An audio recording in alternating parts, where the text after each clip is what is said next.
Exactly, but none of them believed me. Can we play banker next time?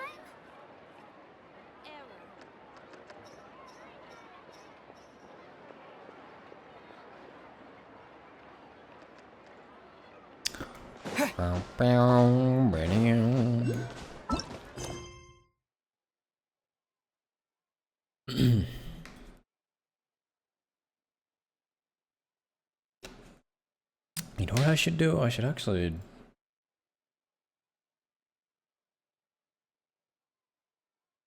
Boom. Boom, boom. Do.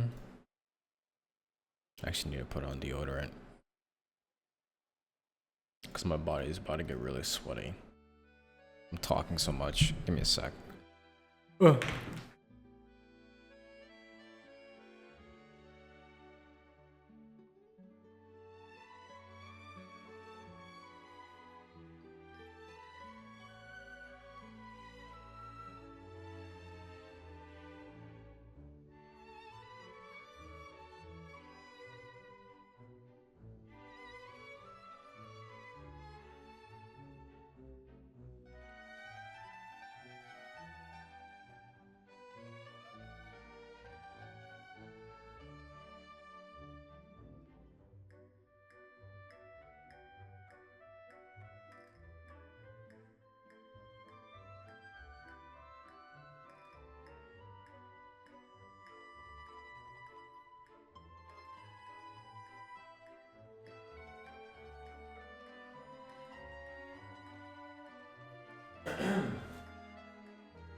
Okay. Yo, what's up?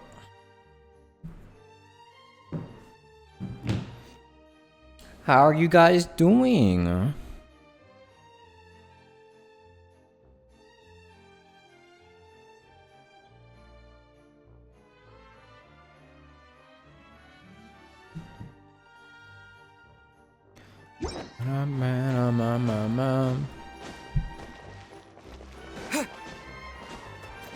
Streaming late at night? Yeah. I've decided to stream late at night so I can at least get one chapter out the way. Or at least one act. So I don't get spoiled when scrolling through Twitter. And so I can at least get stuff done faster. Because I still haven't edited Act 2. And I at least want to have, like, you know, the other acts recorded and saved. So I could just, you know, start pumping stuff out. It's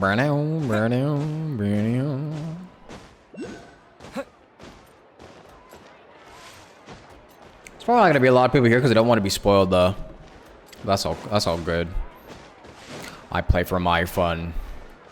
I stream for my fun. And my enjoyment. Wish you luck, you're pulling for Nouvlet. Is he good? Does anybody know if he's good right now? I'm not planning to pull for him. But... is he actually good?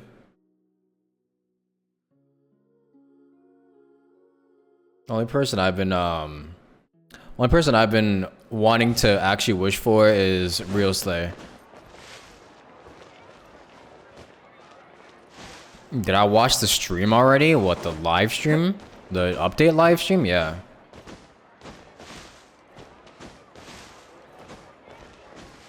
You don't know? You liked his trial though? Yeah, actually. Let me try it. Let me do his trial real quick.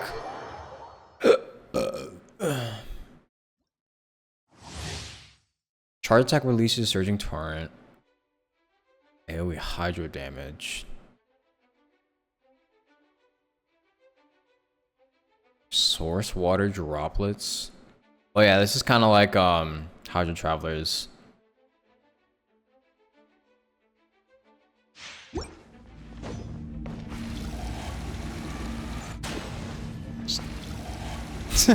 He just floats. What is this? He just does a Kamehameha.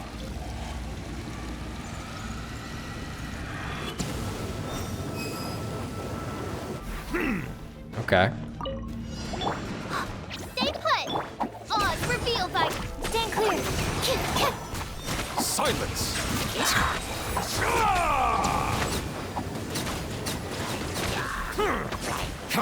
Okay, what does his ult do though? Ready, go! Midnight Phantasmagoria. Enhanced animal modules. Let the mighty be humbled. Okay. He just plants his stick on the ground and he does a shit ton of damage.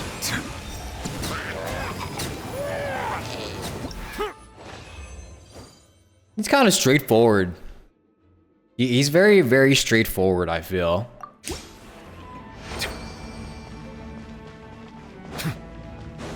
Nothing bad with that. Hey, go away! By royal decree... Animal hypostasis...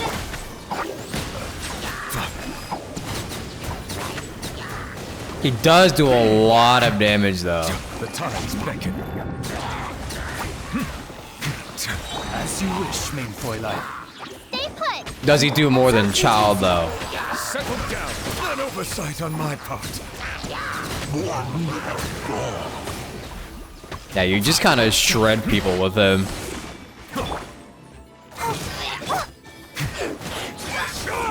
Let the mighty be humbled.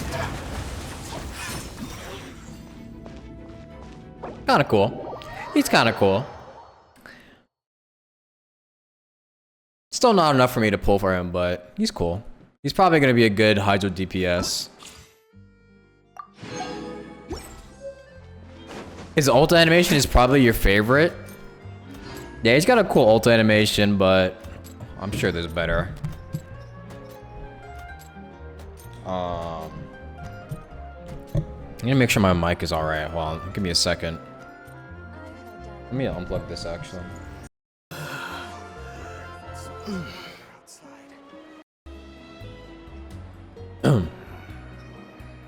Okay. Yeah, it's just to make sure this is fine.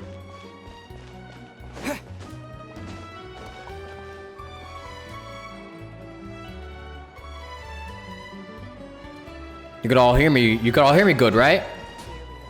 Music's not too loud. Game's not too loud. Oh, it was an ad break. Amazing.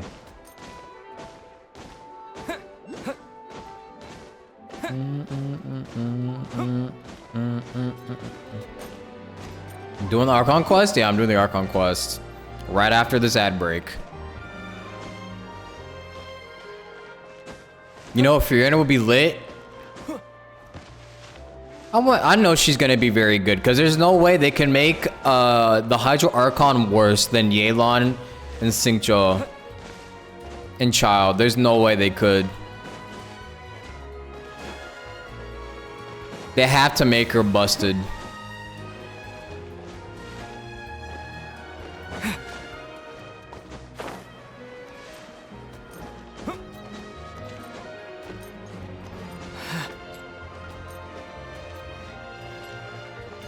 What are the event banner characters?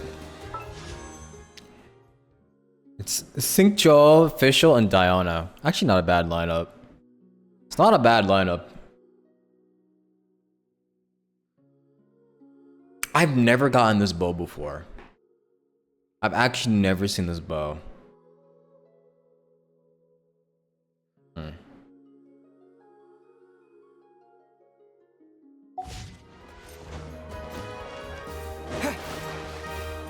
Alright. We're gonna wait for the ad break to go before we start. By the way, if you haven't, well, I mean, you probably don't, but I updated my room. Take a look. I got some lights, and I got my shelf full of shit that I've collected over here. And the color changing too. Wait a minute, hold on. Let me show. Yeah, the color changing too.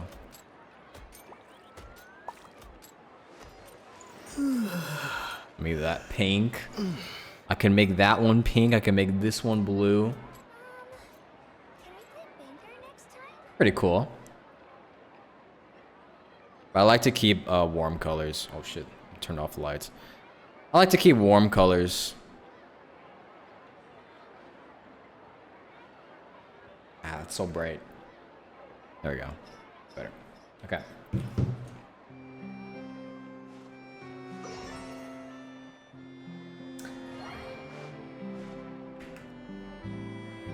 There we go.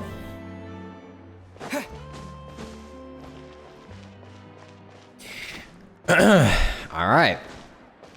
We got Kirby guarding the door. Yeah, Kirby is guarding the closet right now. There are secrets in there that should never be told.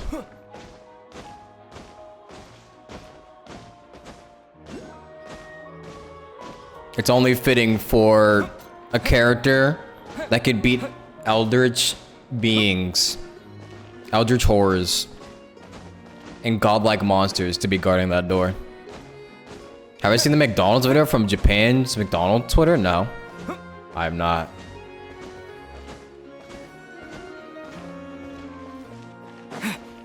It's so bright. Where did I buy that? What, the lamp? I got the lamp off of Amazon. I forgot what the brand was called. I think... Let me see, actually. The lamp is called the Bright Tech Sphere. Bright Tech. And the bulbs I used were the Philips Hue bulbs. I actually had to like kind of take apart the bulbs, or take apart the like the little spheres on the lamp, so I could actually put the bulbs in, because the bulbs are too big for the spheres. The spheres. All right, but anyways, let's get to the store already. Stop stalling. Let's stop fucking stalling.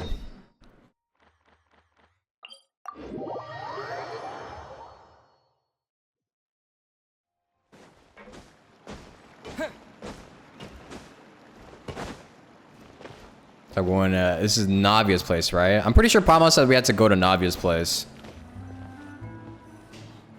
Yep, there's the room, and it's empty and waiting for us as promised. Navia is such a good person.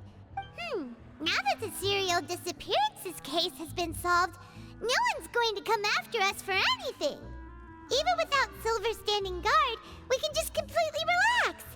Why don't we stay and rest up here for a while? Even machines in Fontaine need to stop and recharge now and then. If we wanted to rest, couldn't we pick somewhere with a decent view? Hey, we can't pick and choose now. We're still poor. Actually, no, we could have just gone into our teapot if we wanted to. Oh, come on. This place isn't that bad. Besides, how often do we get to stay in an actual base? The truth, Paimon. Oh, fine. Remember that detective story Paimon read before? Well, the author is about to release a new book, so Paimon wanted to buy it as soon as it came out and have a quiet place to read it. So just don't spoil the ending for me this time. Why don't we just go into our teapot? Have we just forgotten that we have a teapot? Yippee! Then it's agreed. Come on, let's get some sleep. We'll need to be up first thing in the morning to get in line and buy a copy.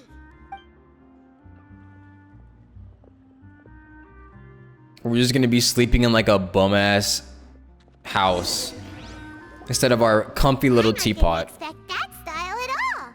Even though it's a detective novel, it's also like a social documentary. Whew. It's actually pretty good. You're a pretty slow reader, Paimon. She reads at a 3rd grade level. She's definitely one of the kids that, like, that TikTok that was going around was talking about how these kids are like learning at like still at like a 5th grade level or some shit. No. Paimon just spends a bit more time sleeping than you, that's all. Excuse me, but do you know if the Traveler and Paimon are lodging here? Huh? That's us. Who are you? Paimon doesn't recall seeing you before. Wait, you're not here to give us trouble, are you? A blonde traveler and a chatty little fairy. Chatty. Looks like I found the place. Good thing I asked the Spina di Rosula. Seems they sent me the right way. Hey, what do you mean by chatty? Paimon's always careful not to talk too much. Most of the time, anyway. She says that while... Okay, you know what? I'm not even gonna say because it's probably Probably spoiler. She says that while she has the most lines out of literally anyone in this game. It's an honor to meet you both. I was sent from the Palais Mermonia. Monsieur Nourilette wishes to see you. It seems he has something important to discuss in person. Nivelette? He wants to see us again already? Huh. We talked so much the last time we met. Has something happened since then? I am not privy to the details. It would be best if you came to the Palais Mermonia and asked Monsieur Nourilette in person. Okay. If you say so, but Paimon has a bad feeling about this. What would he need from us, though? Now that I've delivered the message, I'll take my leave. Thanks! We haven't left the room for a few days, so we'll head over once we've freshened up a bit. What would he need with us? Why is that dog on the table? What? What are you doing? Get down from there. You got a fucking dog butt on the table, dog. Ew. Oh my god, it's literally just... This place really is the dumps. They just be letting dogs on the tables now. The eating tables.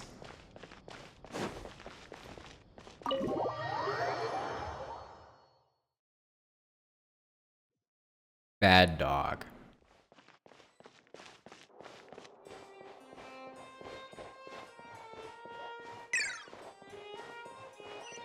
Good morning. What a beautiful day to pull Nourilette.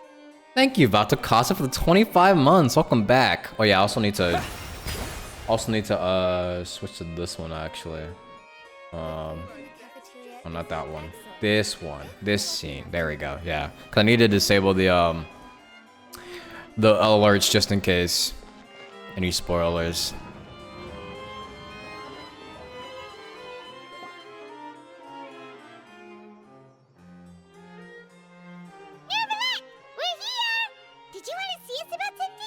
Why does Paimon's voice sound extra screechy today? I don't know what it is, but it's like peaking the volume. Huh? Why were you just standing there? You daydreaming or thinking something over? Yes, I did send someone to fetch you. But as for what I'd like to discuss next, well, I still have some reservations. Given that we've already made the trip here, you should just tell us. Bet you need us to help you with something, right? I do indeed have something I'd like to ask you to do. However, you should wait until after I tell you the details, then decide for yourselves whether you'd like to help or not. Okay. The situation is this. While earlier at the It Palais... has come to my attention that the Snezhnayan Harbinger known as the Knave wants a diplomatic meeting with you, correct? Oh. Ooh, okay, I heard okay. that she was originally from Fontaine, but for her to suddenly arrive here and abruptly request such a meeting like this, I sincerely advise you to refuse her invitation outright. Okay, so we're starting off with... I'm sure you're aware that her purpose is most likely related to Child's recent predicament. We convicted one of the Snezhnayan Harbingers in a court of law, but we have yet to provide any form of detailed report on the matter. This does indeed provide an opportunity for Snezhnaya to put pressure on us. I believe we should adopt an evasive stance until we can provide a proper explanation and have a preliminary plan on how to deal with the matter. No, we shouldn't. I think we should agree to the meeting. Okay, but why? Oh? Oh? Well, you see, we are the ones that owe an explanation. If we keep putting off the meeting, it could easily result in the problem escalating, right? I mean, she's actually kind of right about that. It's like a fight between two friends. If they don't agree to see each other and talk in person, isn't it possible that the friendship could end entirely? What do you mean by friends, though? You're not friends with the Harbingers, are you? Though diplomatic relations between Fontaine and Snezhnaya could be considered as friendly, it is only superficially so. I wouldn't go so far as to say that our nations are friends, as you did in your example. That's what I'm saying. It was just an analogy. an analogy, okay? Moreover, even if we were to talk in person, if we don't have sufficient information prepared, it is quite possible the result wouldn't be restored relations, but a complete falling out. I don't think we should overthink those possibilities yet. Even if the logic of the divine is not immediately apparent, its wisdom will only be revealed with time. She said, I don't got the answer yet, but it's coming to me. Just let me cook. She does not have the answer. She sounds very unsure when it comes to making decisions. I think that's her personality, kind of. If she's not confident, if she's not faking her confidence, she's kind of unsure about everything, I feel. Besides, you'll be at the meeting. If any problems do pop up, you'll have no problem navigating them. I must clarify that interacting and communicating with people outside of court is not my cup of tea. It seems you think too much of me. But more importantly, when did I agree to join the meeting with you? You mean you won't come? No, that's what to do. I can't go to the meeting alone. You have to accompany me. I must take you with me. Lady Farina, could there be something else regarding this matter that is being kept from me? She is on her knees begging. What is... Huh? No, not at all. Look, I am the Hydro Archon of Fontaine, Focalor, the god of justice who is loved and adored by many. So I only hope that justice will be served in this matter. Don't overthink it. I'll go find someone to arrange the meeting. She doesn't have anybody else, does she? She doesn't have anyone else. Though it could officially be considered a diplomatic conference, I prefer to see our meeting today as an ordinary tea party. Ooh. I assume you see it the same way, Miss Farina? There she is! Yo! Look at her!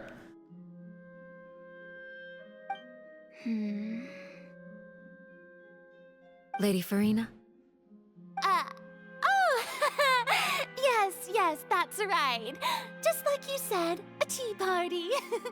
I should thank you for providing the pastries. They look delectable. Yummy. To make this tea party even more lively, I've invited someone else to join us today. It's a pleasure to meet you, Monsieur Neuvillette. I was born in Fontaine, so naturally, there's no need to introduce the nation's revered Eudex to me. Hello. The pleasure is also mine. First, I would like to thank the two of you. I'm often away on business outside of Fontaine, and I'm told that the children of the House of the Hearth have been well taken care of by you. Yeah, well taken. Yeah.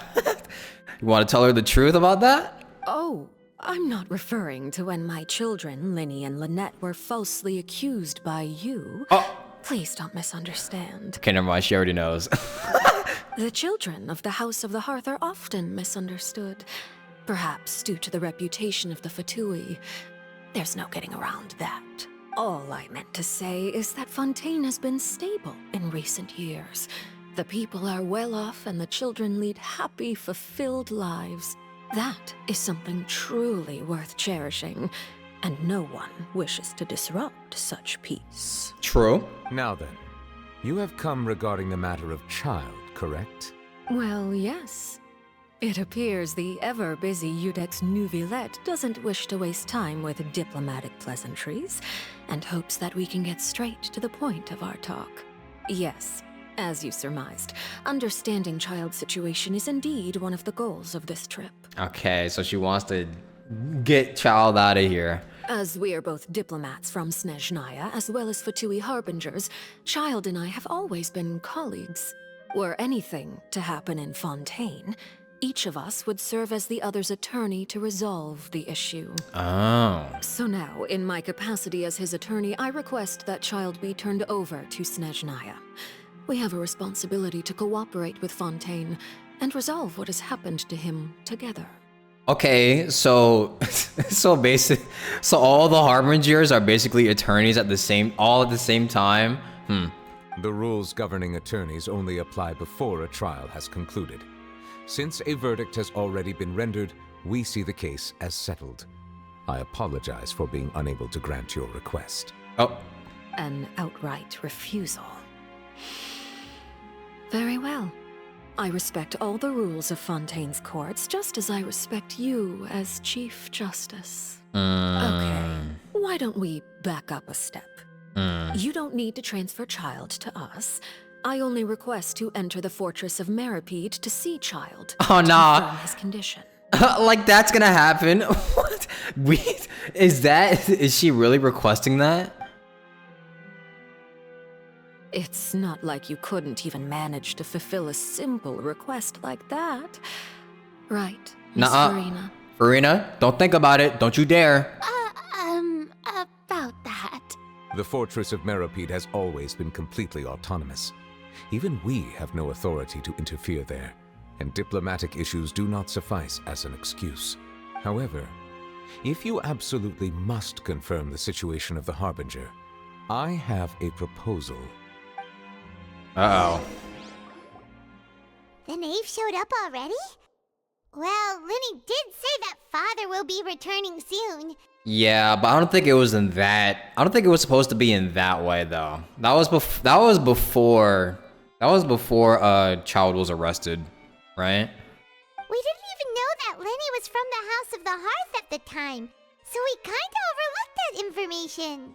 The knave won't be easy to deal with. Yeah, she's the 4th Harbinger, right? The 4th strongest, correct? That's how the rankings work? If she's the 4th strongest, then I wonder how the power scaling is gonna work in this game. Yes, thank you for your kind advice. I'm well aware of the situation. I also noticed that Lady Farina acts a little odd and unnatural whenever I bring up matters related to the knave. And why is that? Could the knave He's be right. threatening Lady Farina or something? If that were the case, then why wouldn't Lady Farina inform me? And what means could the knave possibly have to twist the arm of an Archon? A Gnosis, maybe? A deal for a That's Gnosis? not very likely. Even though Farina can act a little weird at times, she's still an Archon. Yeah, why wouldn't an Archon be able to deal with the Harbinger? Even if she's the 4th strongest. In reality, this problem is even more thorny than it appears. According to reports from the Fortress of Meripede, Child recently disappeared under mysterious circumstances. Alright, well, I guess it didn't even matter whether or not Arlecchino even made it there. Did he escape? The details are still unclear. We cannot rule out an escape, but there have also been no reports of him outside of the Fortress of Meripede. Special guards oversee the fortress, and its internal systems are extensive. Combined with the special characteristics of the surrounding terrain, an escape should not be possible. I suspect that there's something else behind Child's disappearance. I was only willing to share this information with you because you are friends of Child, and it is my duty to see justice done. Okay. So this is what you wanted to see us about before. Yes. I would like you to go to the Fortress of Meripede and investigate Child's disappearance. Okay. So much for not wanting to get involved with the nation's problems again. This was my proposal during our meeting with the knave. Rather than allowing her to intervene, I offered to send someone to find out about Child's situation and report back to her in detail. The knave did not seem satisfied by my proposal, but she still agreed to go along with it for the time being. Her words were, "We will talk more once we have that report." So that means we bought ourselves some time. But why us? Wouldn't it be more convenient to have an official from Fontaine to do this? Firstly, you're already acquainted with Child. True. Your eyes may discern relevant details there that others would miss. True. Kinda true. And secondly, is the consideration of the unique nature of the Fortress of Meripede. Isn't it just Fontaine's prison? I would not define it so crudely. The Fortress of Meripede is not affiliated with the court system of Fontaine on paper. It has always existed as an autonomous entity. So it's kind of like a private prison instead? Early in Fontaine's history, criminals were punished with exile, not imprisonment. Even today, sentences against convicted criminals still include exile, just as before. The fortress of Meripede may seem like a prison, but it should in fact be regarded as a gathering place for exiles. Oh, so it's the Australia? It's the Australia of Tibet? All we do is dispatch guards to keep watch and help maintain security, but we have no right to get involved with any other matters. Although I do have a personal relationship with the administrator there, neither myself nor the courts have the right to be directly involved with the investigation, no matter how serious the grounds. Oh, Paimon gets it now. That's why you need us to conduct our own investigation as a third party, right? Correct.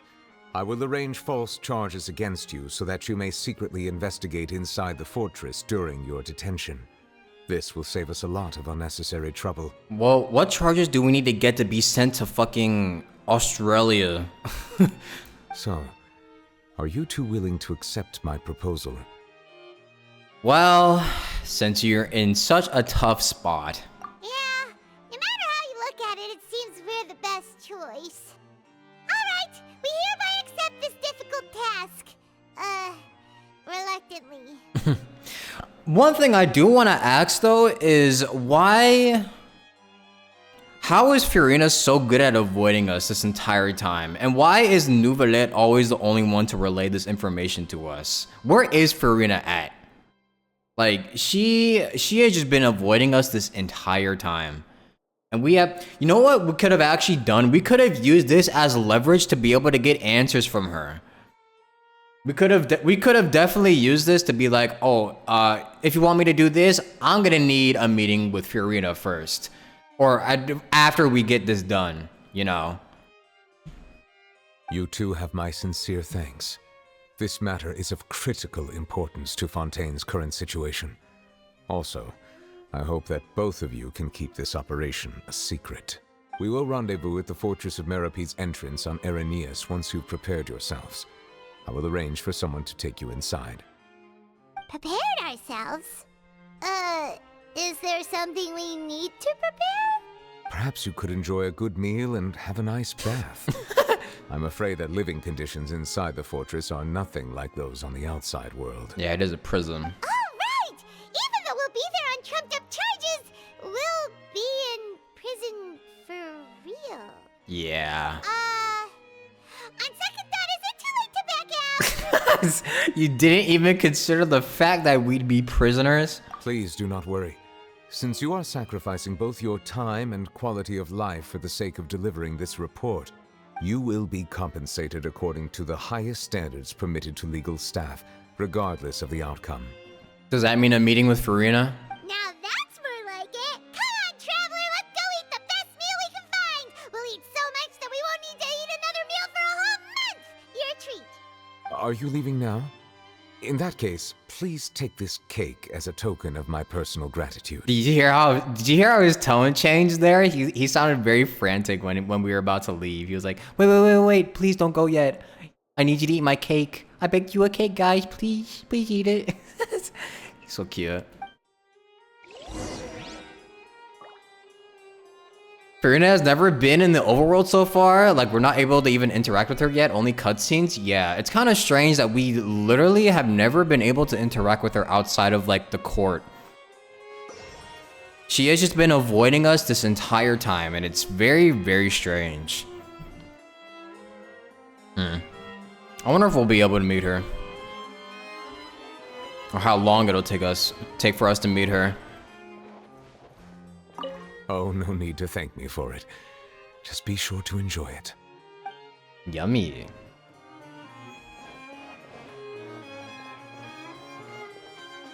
Where's the cake? Did I already eat it? Man.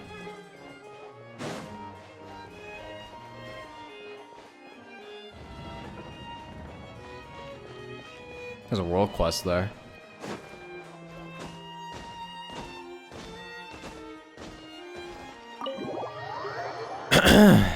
All right, so I guess we're getting arrested. Let's go. Let's get arrested. I wonder what we're gonna get charged with. What, we're gonna, like, accidentally murder someone? Actually, no. We're probably just gonna be charged with, like, the pettiest crime ever and then get sent there. Because don't people, like, get hit with, like, the hardest charges for, like, the pettiest crimes? I'm pretty sure some people said before that, like, people in Fontaine get, like, the worst punishments for, like, the pettiest shit ever. So maybe it doesn't even have to be, like, that terrible for us to get sent to fucking Australia. Oh, and one of those two? Ooh, and no Fanta, thank you! No Fanta. Didn't you just finish eating the cake that Nouvellette gave us? That cake was pretty good. But as soon as Paimon remembered that we were about to go to prison, Paimon's stomach suddenly became completely empty. Now that Paimon thinks about it, we've always been super careful ever since we arrived in Fontaine. Just to avoid breaking any strange laws here. True. But here we are, about to willingly send ourselves off to the fortress of Meropide. Maybe this is what they call fate. Let's just try our best to investigate everything quickly once we get there. Paimon doesn't want to stay in prison too long. Hey, what's the camera looking at? Oh, what is What? that I hear? Is this a taste of a breaking story? Hi, Charlotte. Hey, you can't hear a taste. And what are you doing here, Charlotte? What's up, Charlotte? Oh, don't remind me. I invited an eyewitness to a case to eat here, and I was planning to get some great material out of him. But he didn't even show up. Calm down, calm down. This is nothing new. As a journalist, you should be used to this by now. As long as you can score some juicy tidbits from the traveler, you might still be able to recover the cost of the meal. Oh, Lord. You know we can still hear you, Charlotte. Never mind. It's nothing. I just heard you mention the fortress of Meropide. You didn't commit a crime, did you? Please tell me all about it. I murdered 3 children, kidnapped 2 wives, and stole at least $1 million from the bank. No way! We would never! We're just going there to...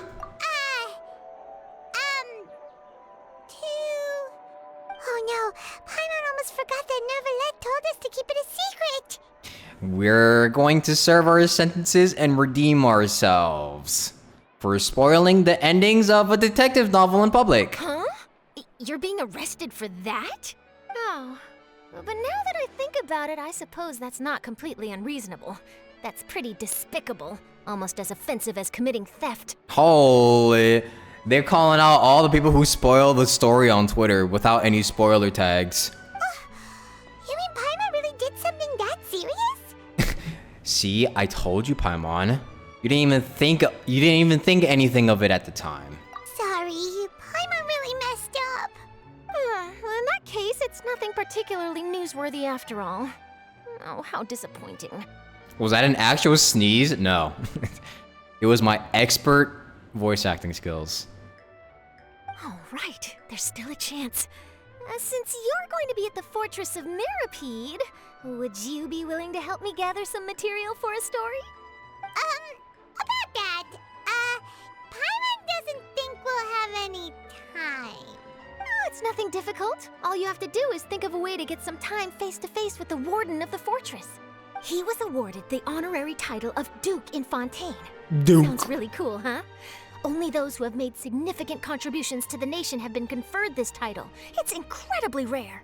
On top of that, the Fortress of Meropide has never been under the jurisdiction of the courts. Practically nobody, including journalists like me, knows anything about the person in charge there. Oh, if I could write an exclusive article about him, I bet it would sell a boatload of papers. She is such a... You know what? She's kind of like... I've said this before, but she's kind of like paparazzi. Kind of. You make it sound easy, but it really depends. Of course. I wouldn't ask you to do it for free. So this meal is on me. Oh, nice. All right, you got a deal. We'll do anything you want. Wow, that was very, very quick. Then it's settled. The food should be here any second, right? Huh? Wait, just how much did you order? That'll be about 10,000 papers you're gonna have to sell, Charlotte.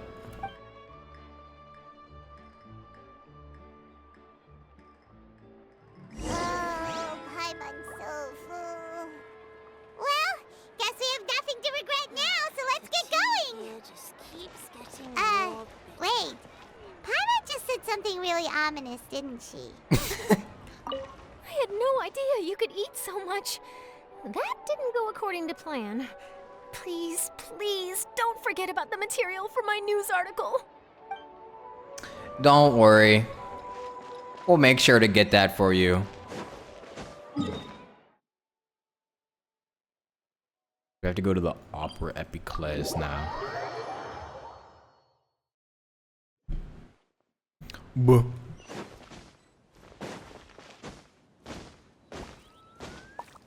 You know what's funny? I still haven't done any of the world quests at all, and it's been a month since this region has been out.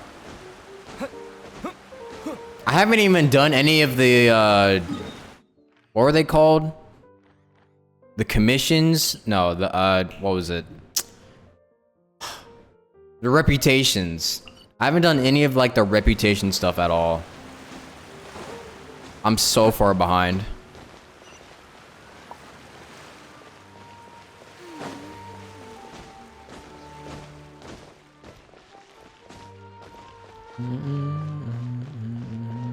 Oh, I've never seen this. Wow, this is pretty. What's down there? This is pretty.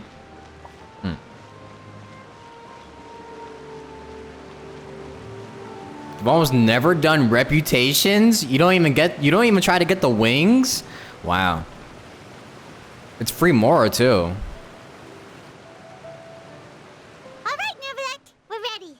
Is this where the entrance is? You have come, just as promised. Yes, this is the one and only entrance to the fortress of Meripede from Irenaeus.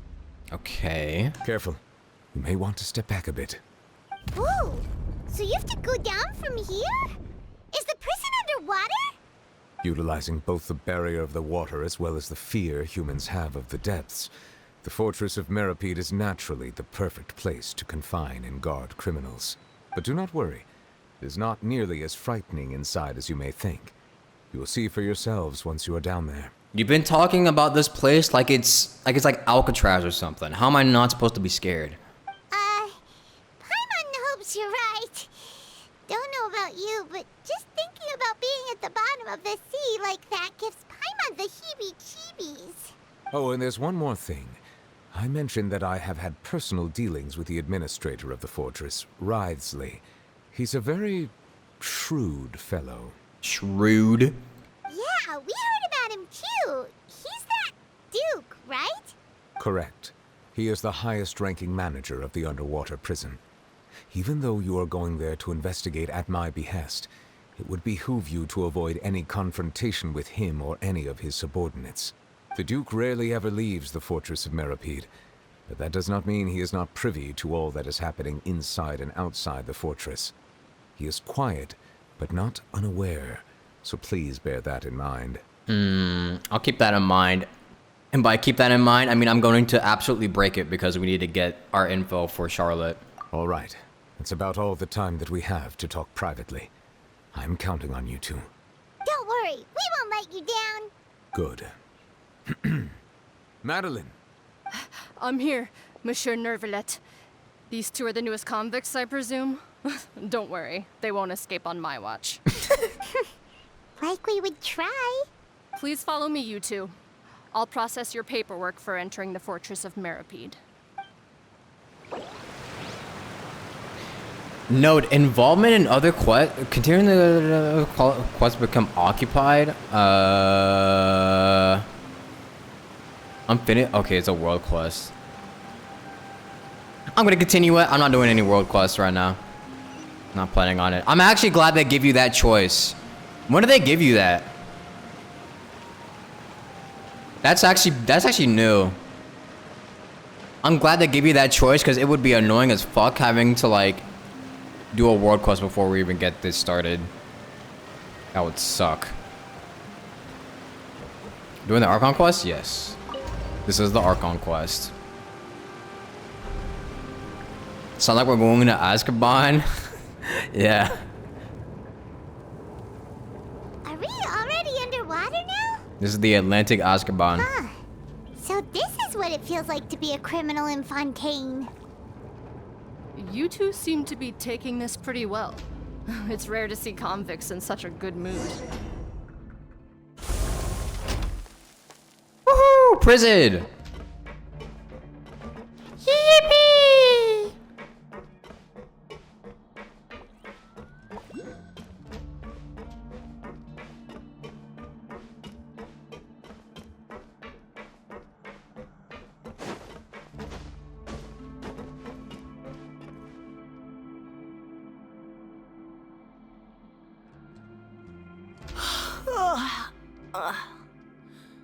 Oh, it's you, Madeline.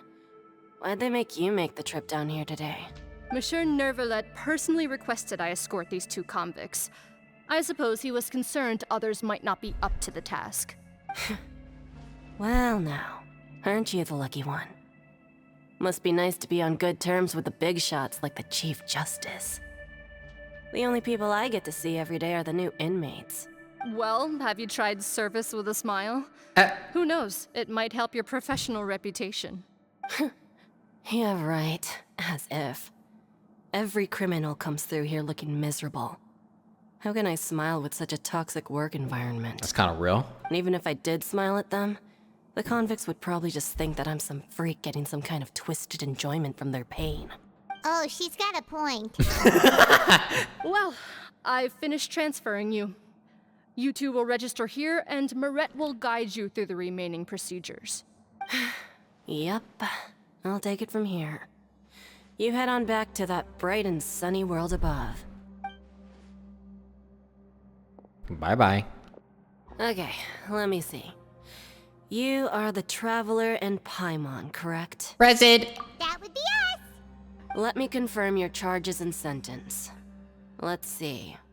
You 2 are charged with Spoiling a story. eating a cake specially prepared for the Archon by a Snezhnayan envoy without the Archon's permission, What? thereby incapacitating the political center of Fontaine for a brief period.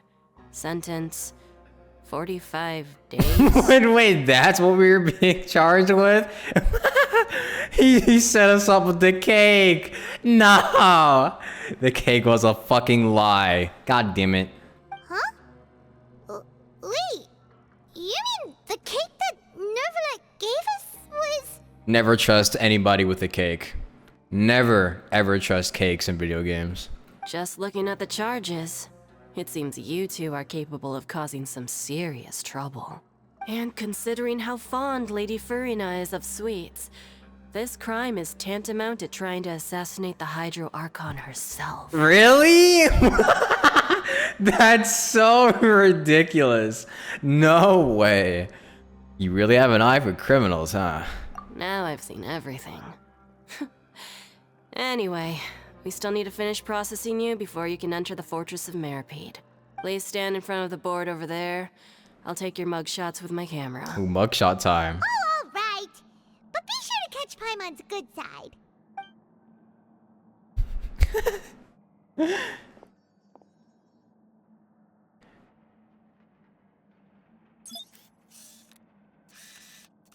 Make a funny face. Donald Trump's mugshot.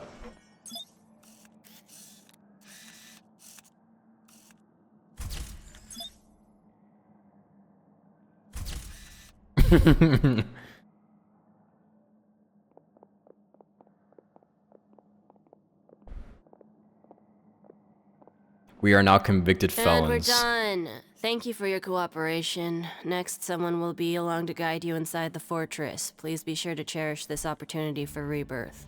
Huh? Rebirth? Isn't that a little much? We're only gonna be here for 45 days! You 2 are the new inmates, right? Follow me. What does rebirth mean? Oh, okay! Paimon is Paimon and this is the Traveler! Save it. Not like I'll remember your names. Move it. What does rebirth mean? Hello? Are we about to be like... Are we about to go through shock therapy or some shit? What the fuck is going on?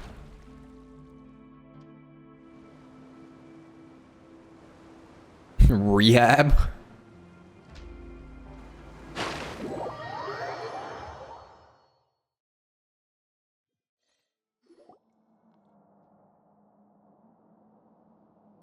Kind of pretty for a prison. What the hell? So, are you one of the guards here? Is there anything we should be careful of while we're here?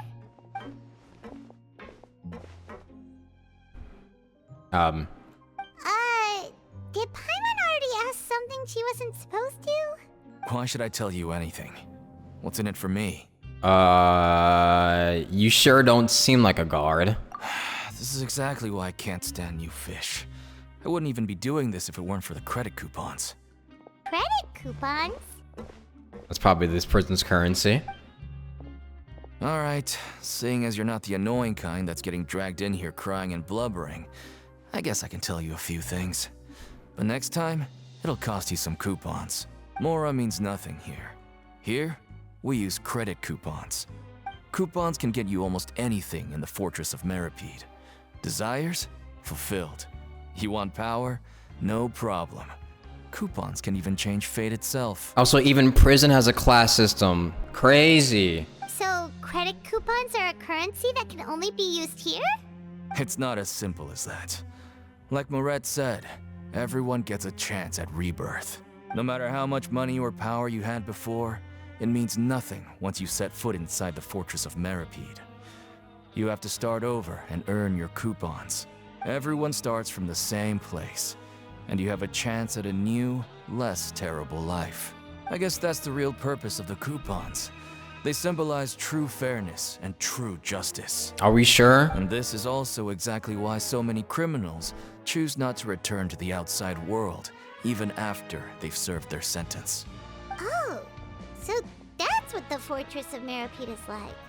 Huh. Paimon was under the impression that it'd be more like a prison. It certainly ain't all sunshine and roses here, but it's also not the worst place to be. You'd better take a good look at the scenery now. It'll be the last chance you get for a while. Really? After being away from the sunlight for so long, even the terrifying depths of the sea start to feel like home. It just stops feeling oppressive, you know? I mean, it looks kind of pretty to me, though. Oh, I'm actually an inmate like you two. Welcoming newcomers is a job I've picked up to earn some extra coupons. Okay. Have you seen a harbinger from Snezhnaya? Okay. Why aren't you answering us again? I've told you enough for free. Any more info is gonna cost you. So all you care about is Mora! Wait, no.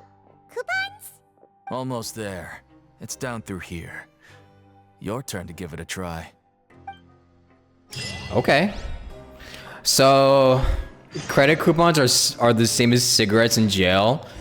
Yeah, this is like the ramen or the cigarettes in jail currency. Crazy. Thank you, Marquise, for the tier 1. Appreciate it. And thank you, Ishinoya, for the tier 1 as well, for the 9 months. Welcome back. Just finished work. Yahoo. Welcome back, Ishinoya.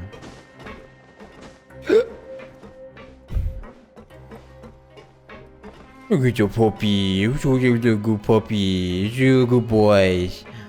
It's so cute.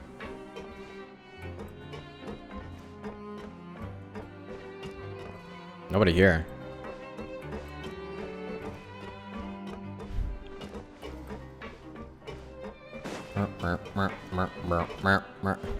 Is this a height chart? I wonder what measurement this is. This has got to be like 5 foot.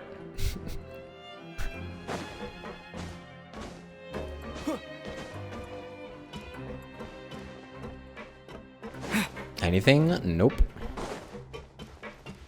Down we go.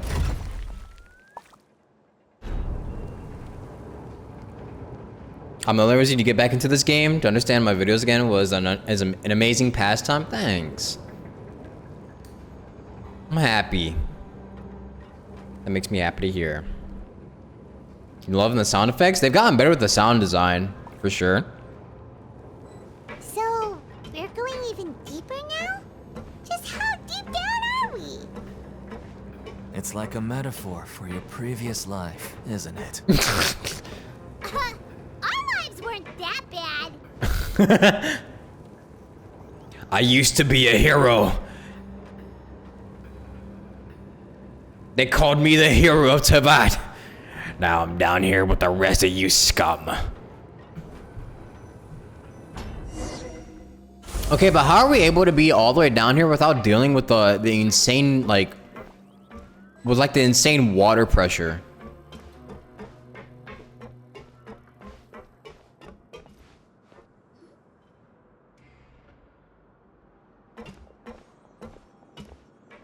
Like, shouldn't we have imploded by now? So this is the actual entrance to the Fortress of Meripede? Huh. It looks like there are other new arrivals, too. Oh, they sure don't look happy. Maybe we look too relaxed for fresh convicts. Yeah, hurry up and think about something sad. Come on, we gotta be depressed. Oh, right. We're on someone else's territory now. We need to think of a good way to act like criminals to get by. If we're discovered, even Neuvillette might not be able to rescue us.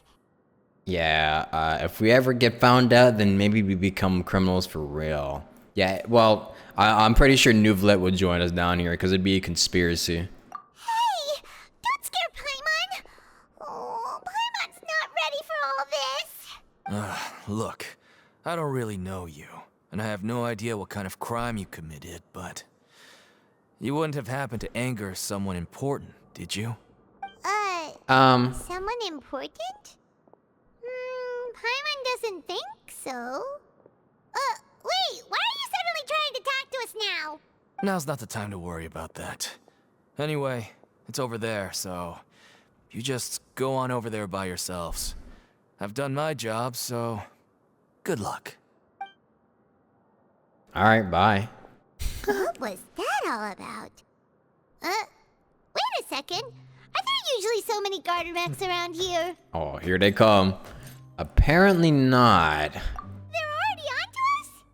Get ready to fight. Prisoners numbers 7459 and 7560. Ooh, Welcome. there he No is. need to be anxious. These Gardamex aren't here to attack you. In fact, they're here as your honor guard. There's our black hair cat boy. When I heard that you were friends of Monsieur Neuvillette, I had the Guardmex come and wait in formation. Wait, you know about our connection with Neuvillette? The seafloor isn't as cut off from the world as you might imagine. However, I'm afraid that I know nothing more than that you are friends of the Udex. And as you can see, committing a crime means being sentenced here, even if you're friends with the Chief Justice. Quite fair. So you must be... The Duke! Greetings, Your Grace. Lovely weather today, isn't it? Oh, greetings, my good fellow.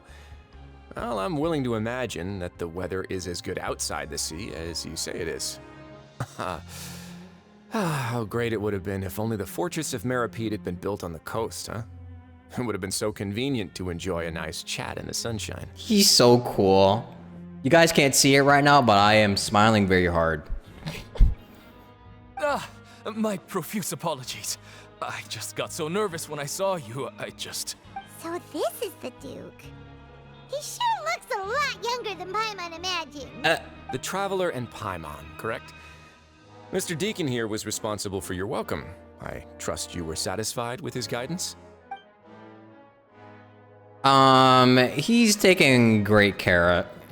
He's taking good care of us. Splendid chop, really. When did we turn British? Outstanding. Splendid chop. Well, Deacon, I recall we discussed fate during our last work meeting, I believe that fate will reward all those who take every aspect of their work in life seriously. When you return to your bunk, you'll find the guards have issued some extra credit coupons to you. Oh, thank you. Thank you, Your Grace. Oh, and you too. I can't believe you gave me such praise. If you need anything in the future, anything, please, come find me anytime. No credit coupons necessary. Well, I believe that concludes the introductions. Nice. We've already taken enough time here. Deacon, if you would. See, that's why you always give people praise, even if they're mean to you. That's called good karma. Yes, Your Grace. I'll take my leave now. It's called good karma. Please, follow me. To make you feel more welcome, I'll show you around the various facilities of the Fortress of Meripede. I hope it'll help you adjust to life here.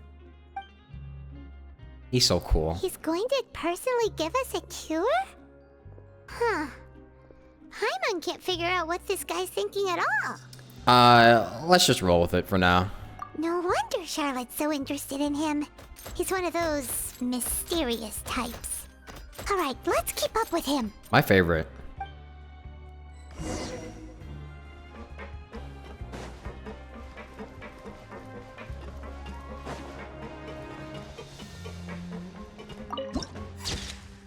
The Copper Keep.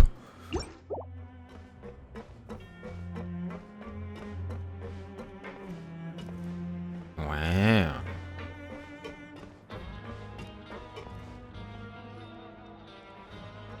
There's no need to be so reserved.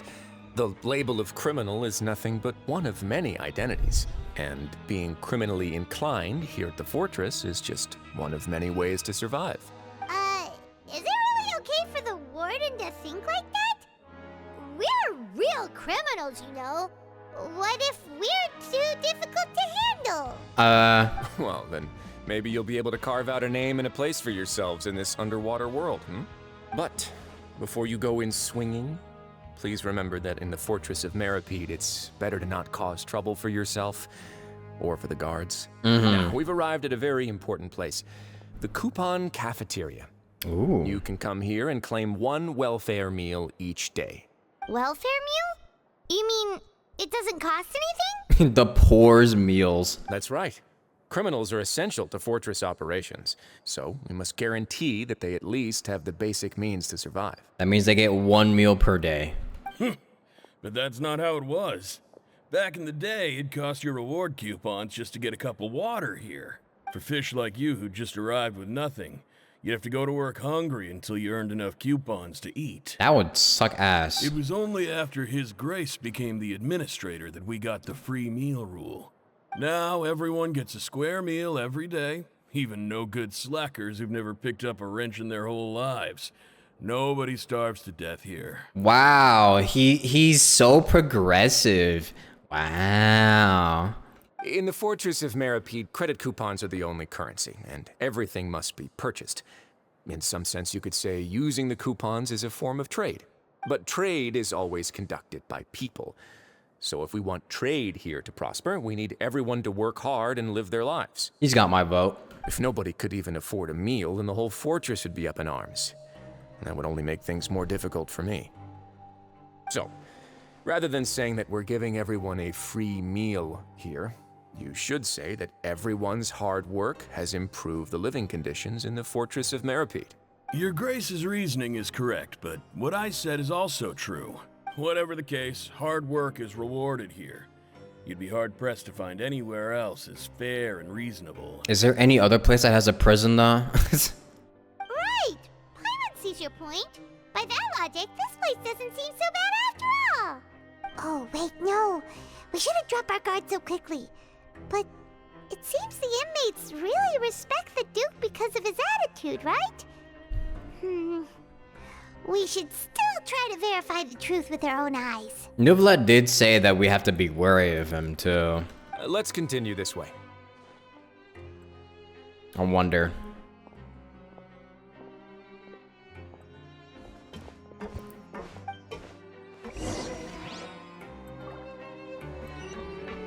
Sumeru? I don't think Sumeru has a prison per se. I think they have like, they do have like a system for like punishments.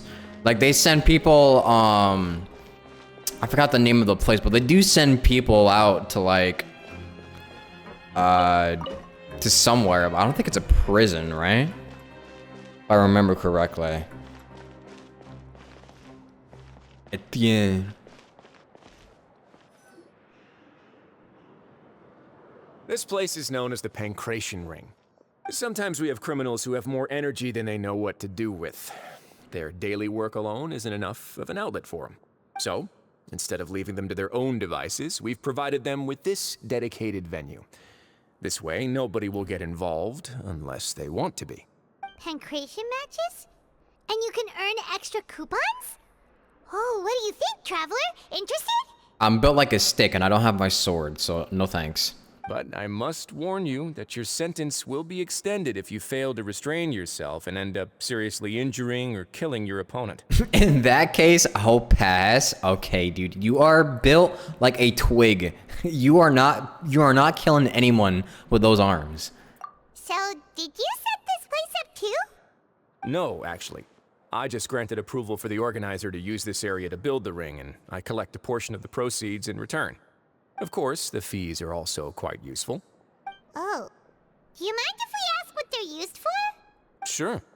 Ensuring personal safety, maintaining the arena, and resolving any conflicts that arise. Why? Are you interested in how to manage a pancration ring? Oh, no. Paimon was just wondering if that's how you paid for everyone's welfare meals. A reasonable guess. I see you have a talent for entrepreneurship. Ah, businesswoman Paimon. Oh, you hear that? Paimon has a talent! So we could start a business here? That is something you can discuss between yourselves later. Let's move on for now. Paimon starting a new career path.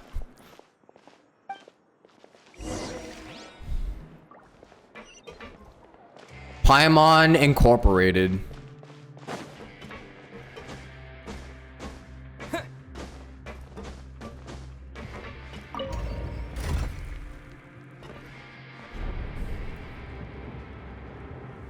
Seriously seems really chill. He does for now. At least for now. But we'll see. Also, I'm pretty sure there was a statue down there that I didn't get, but it's whatever.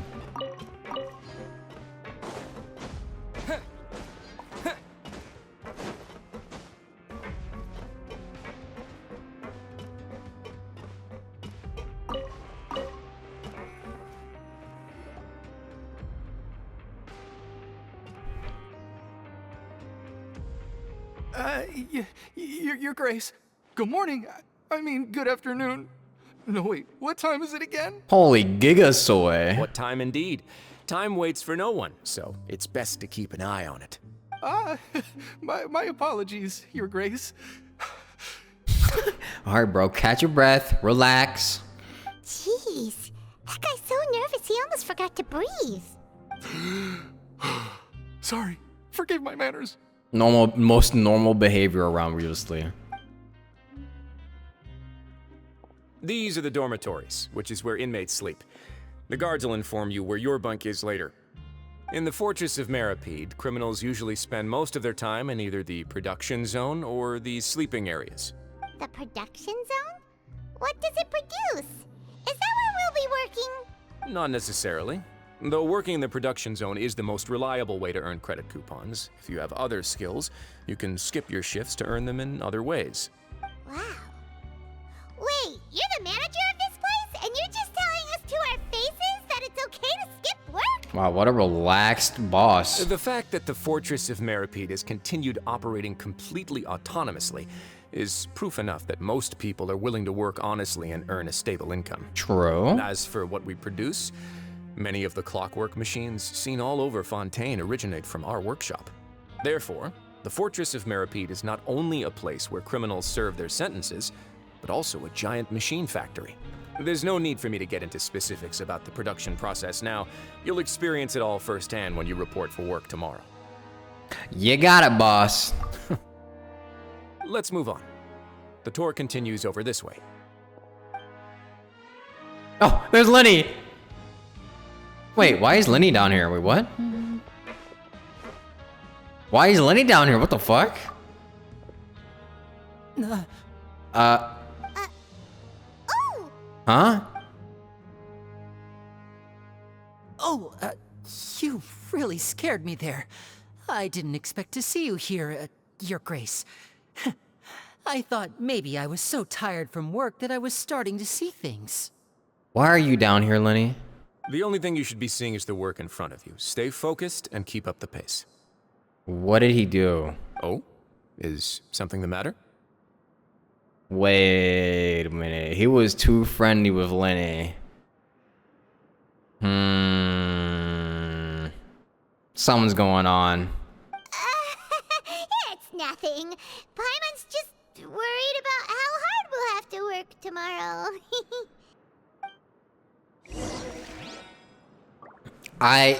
Yeah, I think he might be here for I think Alicano probably sent him down here.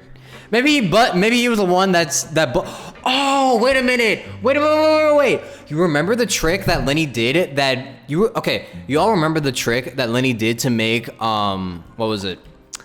To make what was his name? The trick that he did during the show to make Lynette disappear. What if he used that on Child to get him out of here? That would actually, and that, because you know, I was thinking when I was editing the Archon quest for Act 1, I was wondering why they never explained to us how the first trick happened with her disappearing out of the water tank.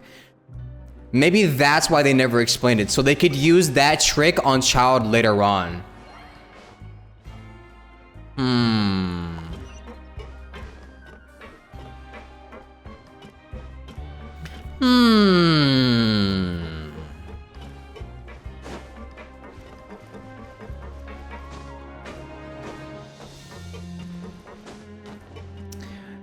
Very suspicious.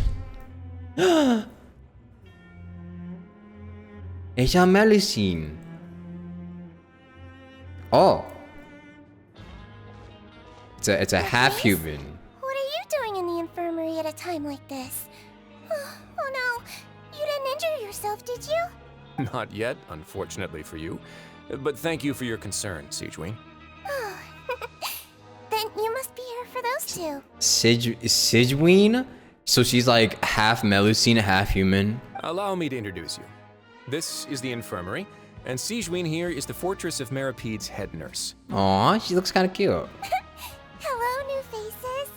They call me the head nurse, but I actually handle all the nurse-related work all by myself down here. What is it with Hoyoverse and making all of like the small people, all of the children healers? They did it with Chi-Chi, they did it with Yao Yao, they did it with what was his name, Bailu and Star Rail, and now they've done it with Sigewin. What is this trend? Since you see and Diona downtime with no patients, perhaps you could find the time to join us for dinner? Yeah, and Diona too. Oh, then these two must be some important convicts. Sure, I'll join the welcome party. Thank you. Your presence will be the pièce de résistance for today's tour. Oh, so the tour part is over now? I believe I've already covered the primary aspects of life here in the fortress. As for your work, there'll be someone else to guide you through the details. Is there anything else? I seldom conduct tours, so why don't you just ask if you have any questions? Well, this is our first time here. Paimon's not sure what to ask. Then let's head back to the coupon cafeteria. Maybe a meal will help you think up some questions. You should at least try to be excited. Our free meals are actually pretty good here. Sayu and Klee are the different ones? I would say Sayu, even Sayu kind of fits into that role because her burst also heals as well.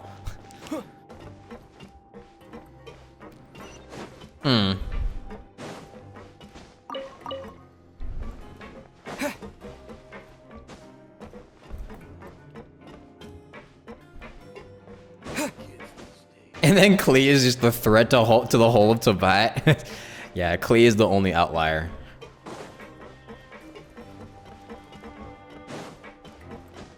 Klee is the only one that will literally just destroy a planet.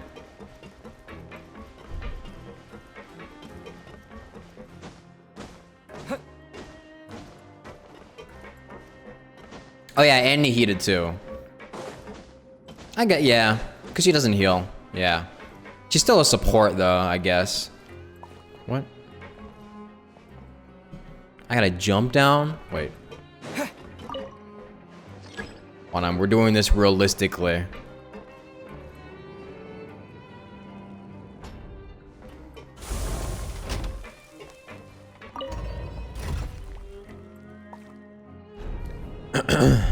Did I just start? I started about like an hour ago, yeah.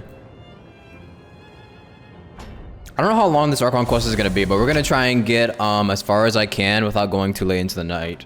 Because I don't want to disturb my neighbors and get a noise complaint or some shit. Although I haven't gotten one yet, but, you know. We're gonna see how far we get into it. Hopefully it's not too long so that we could finish Act 3. And then tomorrow we'll do Act 4. Actually, no, maybe not tomorrow, because I do have something to... We do have something to do before.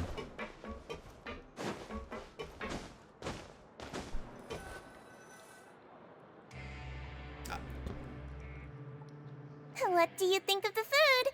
Does it meet your expectations? Wow, it looks delicious!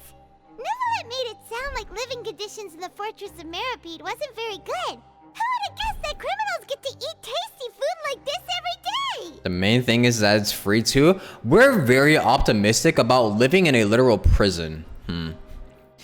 You know, maybe it's good to have all this at first, but after a while, when we're having to do the same things every single day for the rest of our sentencing, maybe that's when it starts to be like, damn, this shit is ass. Oh, isn't that the meal box that only super lucky people manage to draw? Seems like you two are quite fortunate. There it is. That's what it is. It's because we're getting special treatment that it doesn't seem as bad. It actually has nothing to do with luck in this case. I had a word with Walsey, so you didn't have to draw lots like everyone else. Oh, you mean the meals are random? Yes, what you get to eat depends completely on your luck. You could say that it's a distasteful little game that Chef Walsey likes to play here in the cafeteria. She says that with like a smile in her eyes. Paimon knew it! If criminals got to eat tasty food like this every meal, the crime rate in Fontaine would skyrocket for sure. True. Excuse me, did I hear you mention Nervulet just now? I've been wondering how he's doing. Is he busy with work? Has he been taking care of his health? He seems healthy no matter how you look at him. But he works so hard all the time, so it must be really tiring. Sounds like he hasn't changed a bit. Looks like you can stop worrying so much, Sigewinne. Oh, that's good. But I still feel like it's been too long since I've heard any news about him. No news is good news. Maybe next time I've got something to discuss with him, I can invite you to accompany us. But isn't the Fortress of Meripede independent from Fontaine's court system? What do you two have to discuss?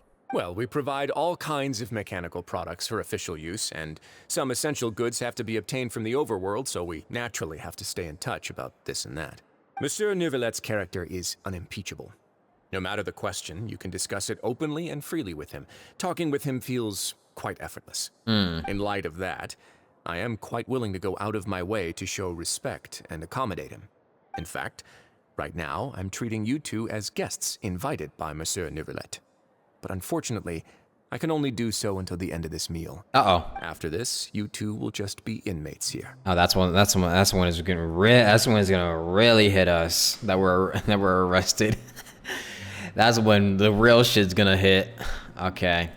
Thank you for your hospitality. You're very welcome. Well, your new life awaits. For the next 45 days.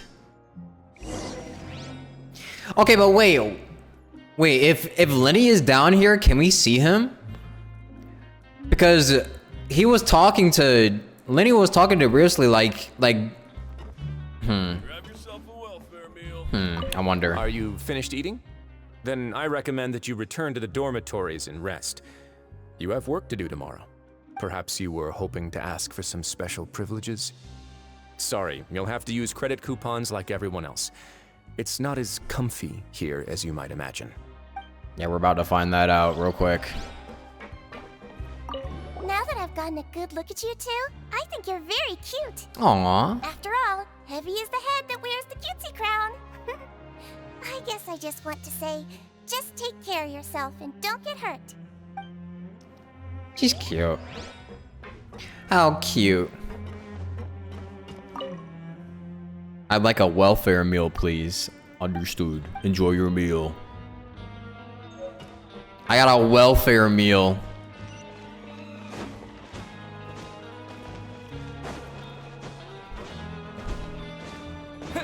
Your head must be so heavy.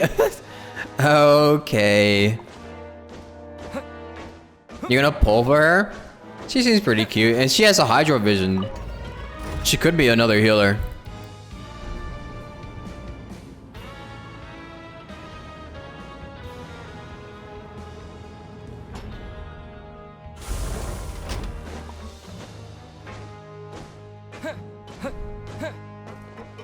Her voice actor sounds like Yuki from Vampire Knight. Is it only you? I've never listened to Vampire Knight, so I don't know.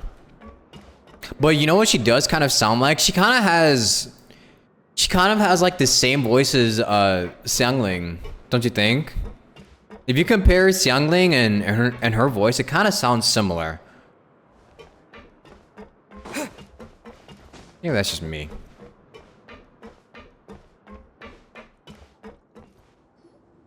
The Traveler and Paimon, right? Listen up. As new inmates, the only thing you need to worry about is what to do and when to do it. Don't make any extra trouble for yourself. Your bunks are right over there. Follow me.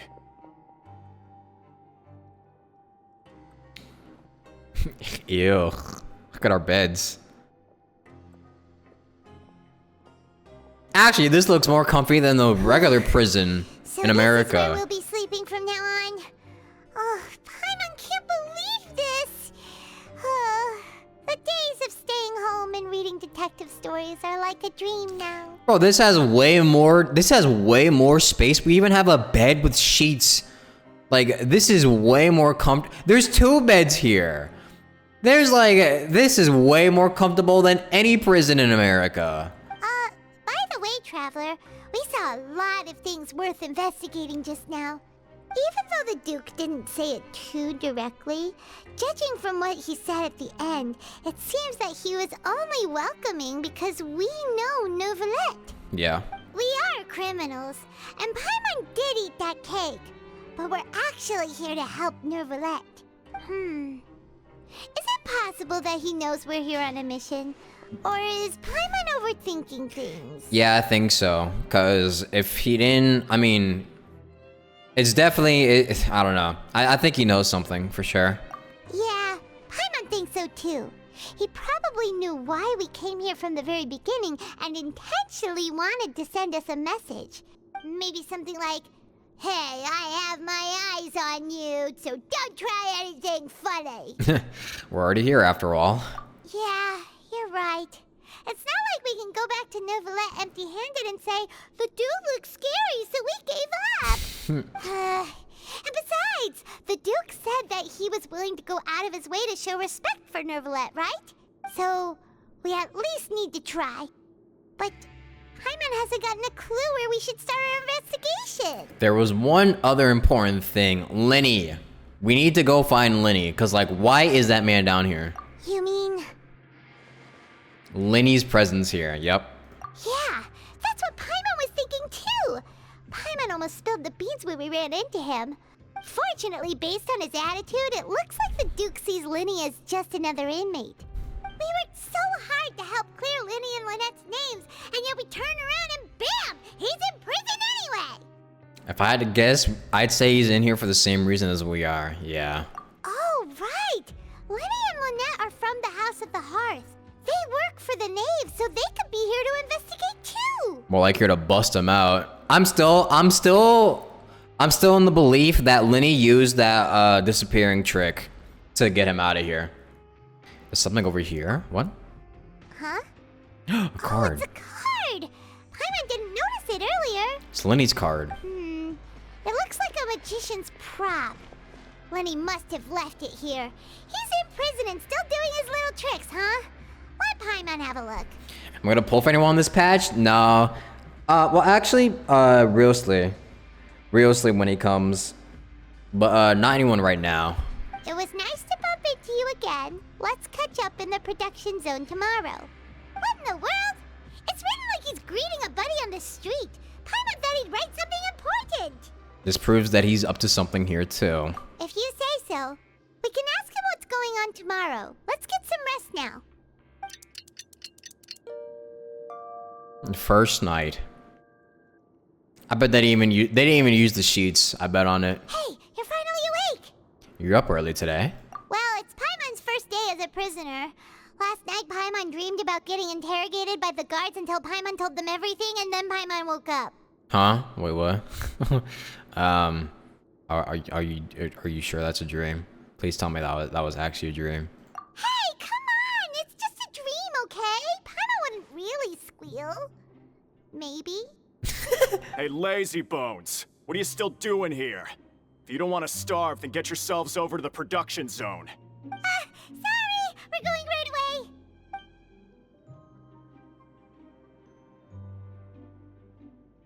away! Our first day at work. Let's go. Maybe we can actually build some muscle now.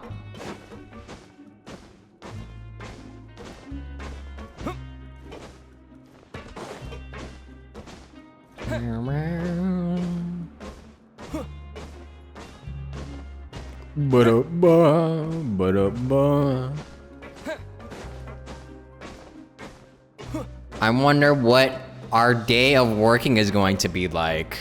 Are we just gonna be shoveling coal and building robots?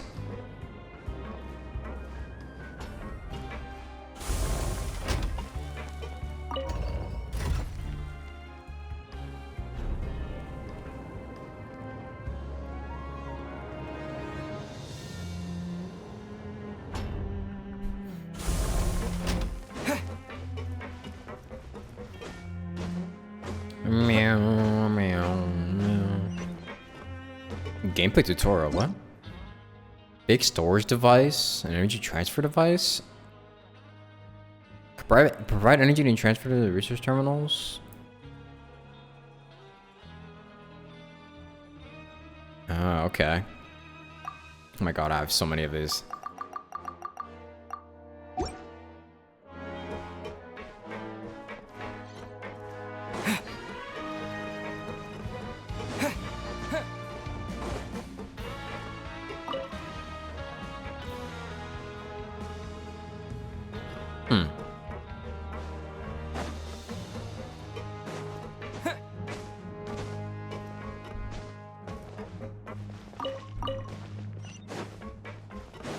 Going even further down.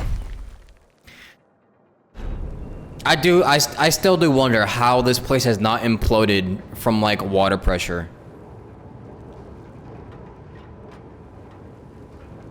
Or like atmospheric pressure, like we should have literally exploded like watermelons at this point. Teyvat has its own laws, I guess.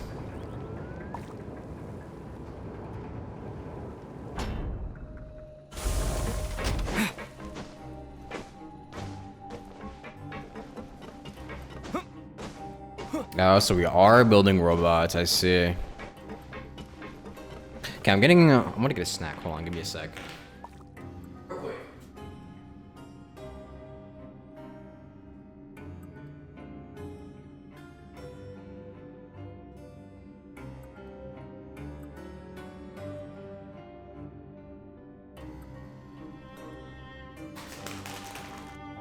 I got chips with me. Okay.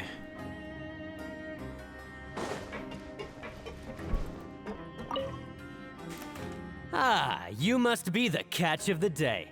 Looks like you've got some luck getting assigned this space. Yep, we just arrived yesterday and... Don't interrupt me when I'm speaking. Damn, okay, chill, bro. Yes, sir. Listen carefully to my instructions. I don't want any mishaps. Every machine here is worth more than the both of you. I'm not sure about that. Working around these machines can be very dangerous.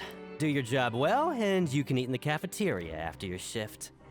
Get sloppy, and you dine in the infirmary.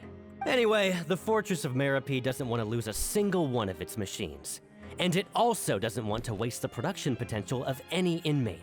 You got that? Got it. Got it.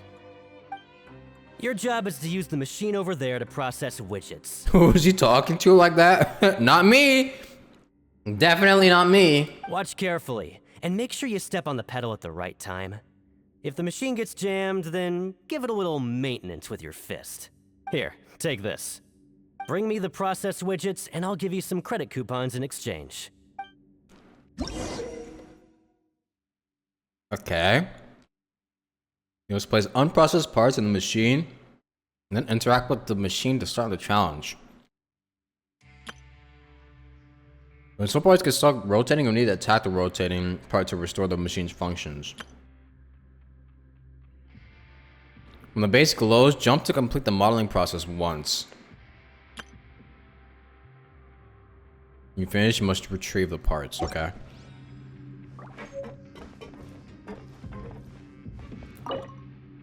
There you go. So if the machine gets jammed, you just need to attack it to fix the problem. Pretty simple. Once the widget is hot enough to glow, jump to step on the pedal and hit the widget with the hammer. I'm gonna be the most efficient worker here.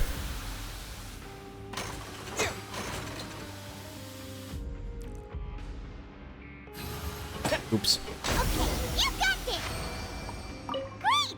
Now we can report back to the foreman and give him the processed widgets. What are the charges Traveler and Paimon have? They were charged with eating a cake that was supposed to be for Furina. Huh. This one is tolerable. Though since the processing is done by machine, the product is all pretty much the same anyway. Alright, I'll pass you for now. And we'll count up how many credit coupons you've earned.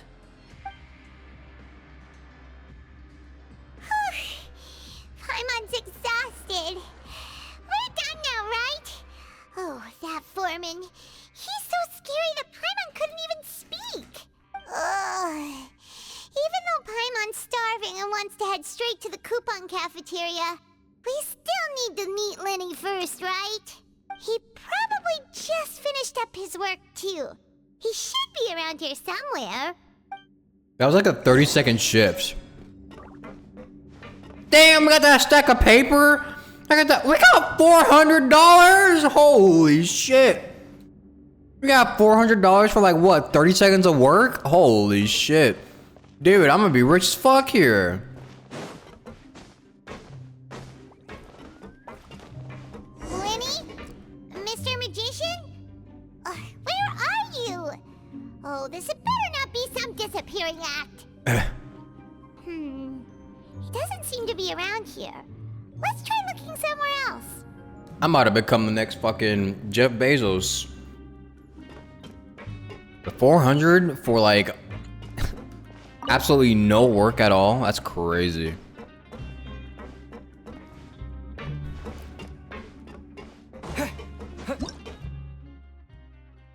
Research terminal. You can access the transfer terminal's viewfinder and collect and transfer energy from different storage devices. If there's another transfer terminal within your viewfinder, you can switch that order. You can switch that other transfer terminal's view by aiming your crosshairs at said terminal and pressing it. Okay. So wait, how does that work?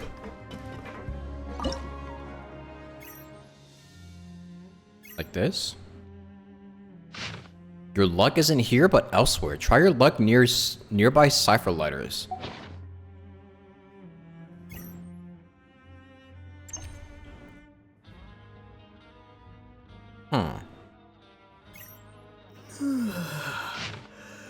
Consider it a gift from fate. It's here.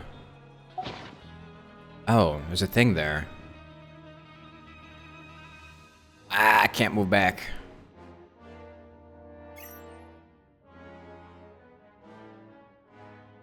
Okay, well. Where was that at?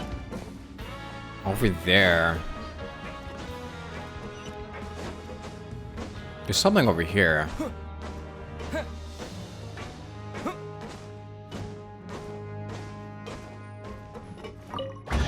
Oh, nice. Is this an answer from this world? I got credit coupons for that. Sick.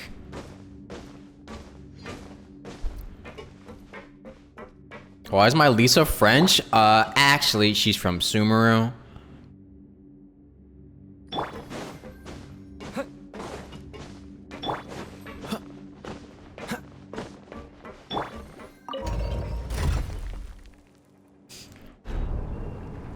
You have a feeling Lynette is dressing up as Lenny in public while the real Lenny does the secret work?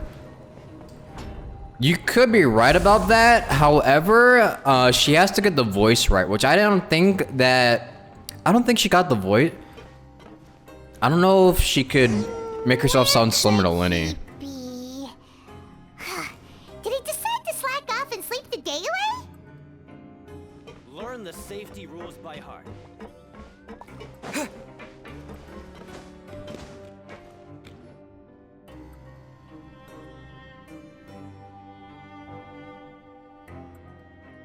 Hey, over here. What's up, Lenny? Oh, you scared Paimon! How did you appear out of nowhere like that? You get scared by everything. Oh, you scare so easily now? Is there something worrying you these days? You little... The only thing we're worried about was trying to find you. Sorry. Come over here and keep it down.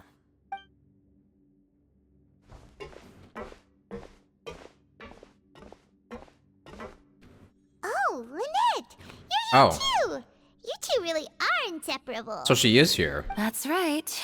My brother simply can't stand to be away from me. So they're both down here after we worked so hard to make sure that you two didn't get arrested. Amazing. It's not just Lynette. Fremine is also here. What? Do you still remember him? Why? All three of you are here? Oh, you mean that diver from the House of the Hearth, right?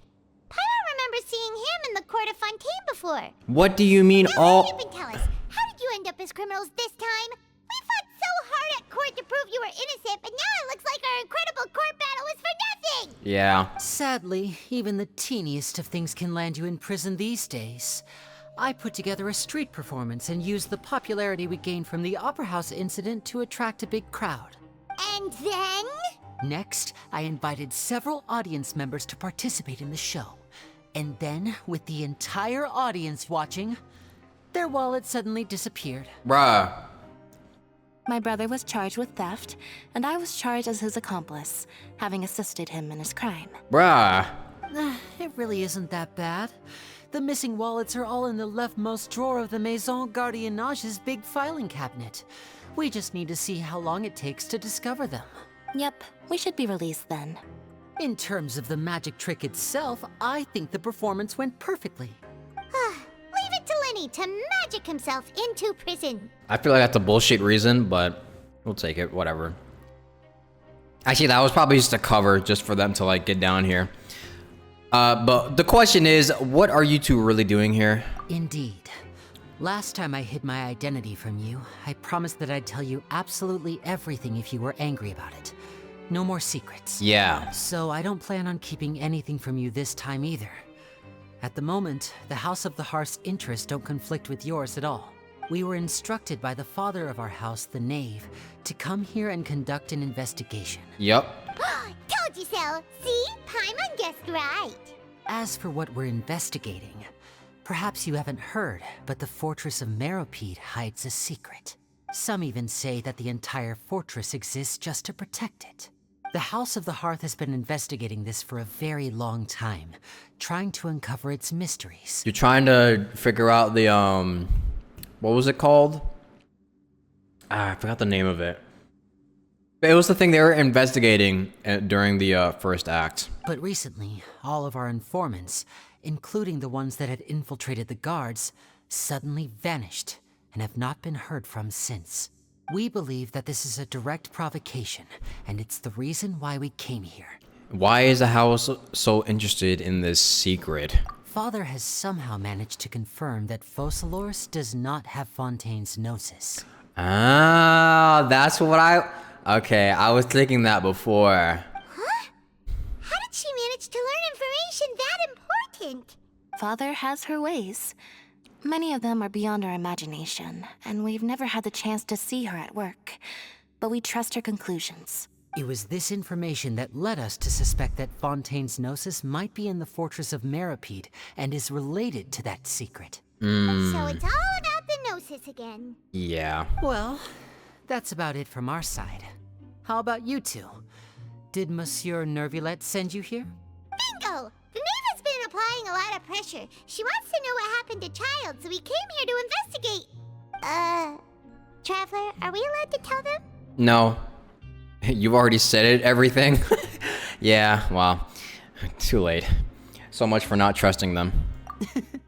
You don't need to worry too much about that. She's just asking for a report on Master Child's predicament as a means of pressuring you. It's actually probably more because Paimon probably trusts Lyney and Lynette more than the Traveler does. Traveler would have kept his mouth shut completely. Father used this situation as a pretext to negotiate with two high-ranking officials in the court of Fontaine. She actually just wants to be able to make concessions on this matter for gains elsewhere, almost like a bargaining chip. Sometimes you need an excuse to do things you otherwise couldn't. And a harbinger is more valuable than you might imagine. Of course, it's not a complete farce. If we do manage to find out what happened to Master Child too, then diplomatic relations with Fontaine could improve, and Snezhnaya might even be able to adjust its stance a bit. Is it just Paimon, or does it feel like we're the only ones who actually care about Child's situation? The relationship between the Harbingers must be as bad as ever. I wouldn't go that far. Father just has different standards than we do when it comes to what can be sacrificed for an advantage. By the way, I have a suggestion. Why don't we team up? For some reason, that sentence gives me... It's telling me something, but I can't put my tongue on it. Even though we have different objectives, we're both here to investigate the fortress of Meripede. It would be more efficient for us to work together. As you know, the House of the Hearth has many reasons to seek the Gnosis, but our highest priority remains resolving the prophesized crisis. You can trust us on that. No, I'm gonna have to refuse. See, I told you. Is that so? Sure enough, it won't be easy to convince them to cooperate with us. Lyney seems to be thinking pretty hard about something. Of course he is. Lyney has been looking forward to a chance to reach an understanding with you ever since last we met. Yeah, that's gonna be very hard for the Traveler. Or, I should say, we were really looking forward to teaming up with you this time. Lynette, just tell them everything, why don't you? It's okay to open up a little. If all we're doing is sharing info, fine, but I may reconsider if things get serious. Very prudent of you, and consistent with your behavior since we first met. That's reasonable enough, and I agreed to cooperate on these terms as well. I was prepared for the worst, but you were actually more agreeable than I anticipated. All right then, there's no time to lose. I have some information to share, so listen carefully. Since Lynette and I arrived here, our investigation uncovered the fact that the Fortress of Meripede has a forbidden zone. Forbidden zone? Most people just clammed up and wouldn't talk, but after asking the right questions, we were able to confirm the existence of the forbidden zone from the guards. You should be aware of that while you're investigating. A forbidden zone? Could that be where Child disappeared to? You're right, we'll definitely keep that in mind. It's the Abyss. Good. That's the most suspicious thing about the fortress that we know of so far. We have a few other unanswered questions, and we'll be investigating those as quickly as we can. Anyway, I hope you find our information useful at least. Oh, look at the time. You two must be hungry. You should go to the coupon cafeteria and get something to eat. I'll use my cards to get in touch with you again in the future. Sure. Oh, that's just what Paimon wanted to hear. Paimon's starving after all that work today. We can talk more about the investigation later. Let's go get some grub. Well, that was a very friendly conversation. A lot more friendly than when we last spoke with Lyney. What does Shada to do with this? Did he get his ass whooped in Leeway? You have probably not played in a long ass time, but basically Child got arrested in Act 2 of the Archon of Fontaine's Archon quest. And he got sent down here to the Fortress of Meripede.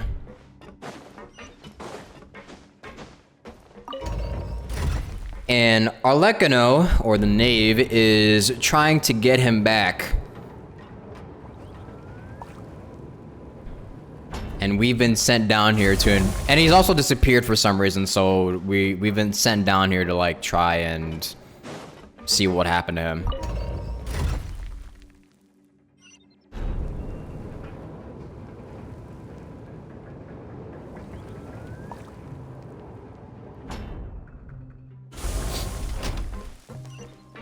Is this the right one?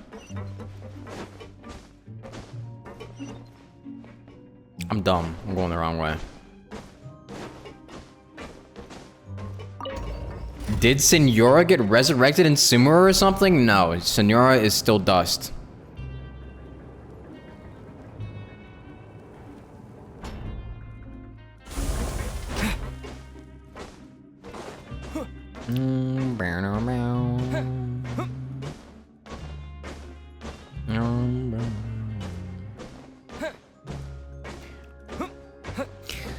Oh wait, okay. Thinking back to that conversation, if Focalors doesn't have the Gnosis, okay, one thing I was thinking about for a while was like, we were coming up with theories on the last stream about like what the what was it called? What was that thing called? The Oratories. We were thinking about we were like discussing like what the Oratories could actually be. And if Focalors doesn't have the Gnosis,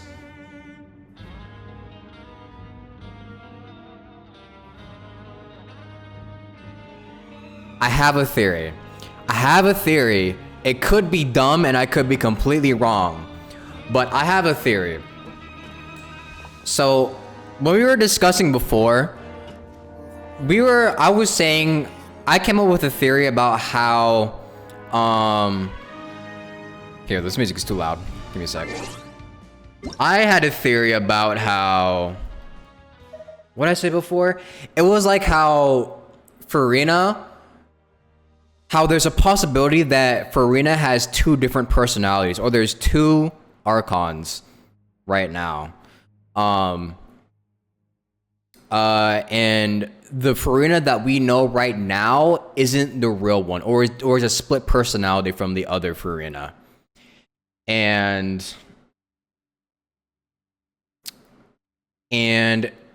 how we know, okay. And also from how I think, fuck, I can't put it into words. Okay, so how the previous Hydro Archon was killed, or I don't know, she died and she was turned into a tree. We were theorizing that, fuck, how do I put it into words?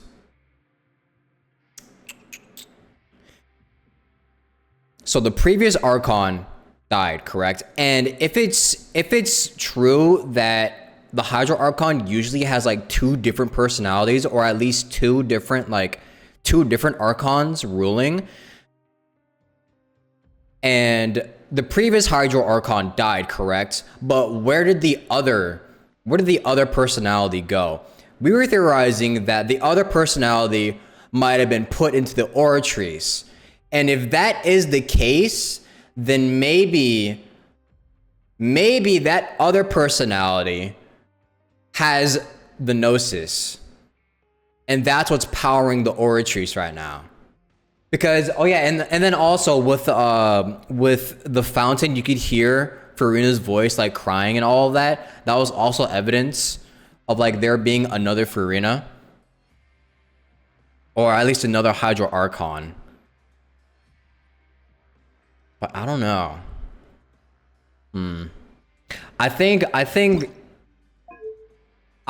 definitely think that the Gnosis is at least powering the, what was it? Is at least powering the Oratories. That's what I feel. I'm not sure if there is another personality inside of the Oratories, but that's what I was theorizing before. But we'll have to see. I can't put it into words exactly, but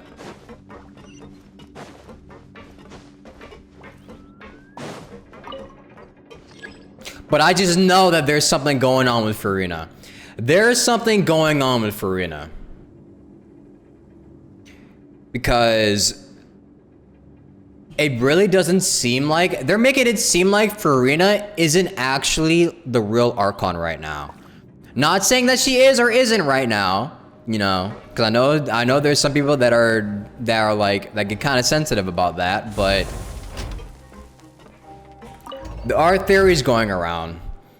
Because so far, we've always seen her get intimidated very easily, and we've never seen her like show any actual power besides like, you know, her confidence and all of that. She's all bark and no bite.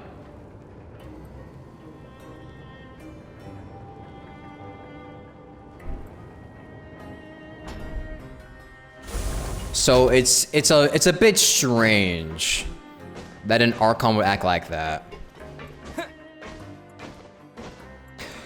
And also, you know what? Maybe that's why Furina was so scared of Arlecchino when she came to visit. Because she knows. She knows that Arlecchino knows that she doesn't have the Gnosis, or that she's not the real Archon right now. Huh.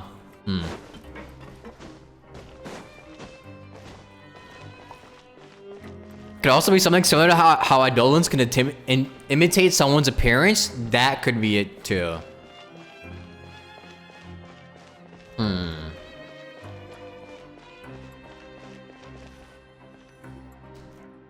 Oh, he wasn't kidding. Today's meal is nowhere near as good as last time. Oh, who knows how long it'll be until we're lucky enough to get that super tasty meal again? Never. That's something about hearing Furina crying at the fountain? Yeah. If you go to a fountain, in like, I think it was, if you go to one of the fountains in Fontaine, and you like stand next to it or stand inside of it, you can hear a voice similar to Furina crying. Saying like how much longer and all of that. Like giving clues. Oh, I'm eating, sorry. It was like the voice was giving clues hinting to like that Furina or someone is trapped right now. That's why people are coming up with like theories of like, you know, a different Archon being trapped somewhere. That's not like the Furina that we know. Forget about it then. We'll just deal with the regular food for the time being. Let's just get out of here as soon as possible. But life here doesn't seem all that bad. Other than the foreman being kind of mean and the work being pretty tiring. You think so, mate? If I had a coupon for every fish who said that. Seems you fishies still haven't learned your lessons from your life up on the surface. Who are you calling fishies? If you take things at face value, then by the time you reach a dead end, you won't even know how you ended up on that road in the first place. Got some advice for us? I like your attitude. I can, let you in on a little something. Everyone's been telling you to just follow the rules and not cause any trouble for yourself. Am I right? But what they don't tell you is that the rules aren't exactly what they pretend to be. The rules for being a prisoner. The truth is, this place has a lot of hidden rules. Uh-huh. Huh? Hidden rules? What do you mean? Not everyone knows about those rules, but whether you know them or not, once you break one, you might encounter something even worse than death. Really? Oh, now you're really scaring poor Paimon. Don't joke around like that! You got some advice for us? Of course. And I'd say that just disappearing would be one of the better outcomes. Oh, you mean that if there really are hidden rules, then Child's disappearance might have something to do with that? Oh, nice. In that case, would you tell us some hidden rules? We definitely want to avoid breaking them. Actually, no. We want to break those rules so we could go find Child. Come on, mate. This is valuable information. The difference between life and death. Do you really think you can just ask and I would tell you? I've got 400 credits for you. Paimon understands, but we don't have many credit coupons yet. Yeah, I know. Not like I'm going anywhere. Just come talk to me after you've saved enough. Alright. Moreover, you're new fish, freshly caught, and completely out of your element. What'd be the point in even telling you anything before you've gotten a handle on your new lives? Come and find me once you've been here longer. I'm usually around the rag and bone shop. Just call me VDoc. Bye-bye now. VDoc. He left. Just like that. Huh. Do you think he's just trying to scare us into buying fake information from him? Is it possible that someone would just disappear? Yes. Yeah. It might be a good place to start in our investigation. Hidden rules, huh? But, like he said, we don't have any coupons and we're still not familiar with this place. Oh, there's nothing we can do about it now. Ah, we were so busy talking we almost forgot to eat. Even if it's not the best, it's probably better while it's warm. Come on, dig in before it gets cold. Yummy. Still probably better than the school lunch. What if you heard on the Fountain is Furina's past something about a certain group or father telling her how to act as the Archon of the nation?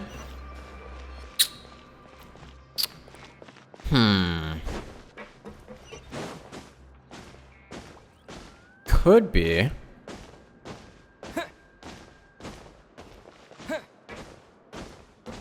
That could be true. That is an interesting theory, actually. And they have ownership of the Gnosis?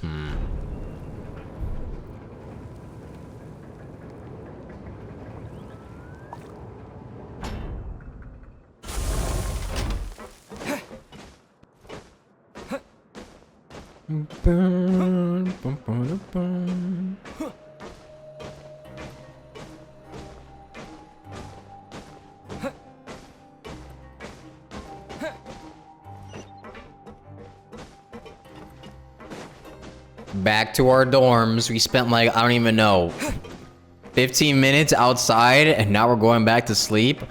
All in a day's work, I guess. So Paimon just confirmed with the guards that our shift is set for every morning, and we're free to do whatever we want all afternoon. But it seems like most of the other inmates choose to continue working through the afternoon to earn more credit coupons. Yeah, that's the grind. Oh, and they also said that you can use coupons to skip work in the morning and free up your time. They weren't kidding. Credit coupons really can be used to do anything here. Oh my god. I'm so tired. Or screech. Wake up and go to work in the morning. Without any credit coupons, it's not like we can really do anything else. Even her yawns are screeches. Nighty-night, Traveler. Paimon hopes we can keep making progress on our investigation tomorrow.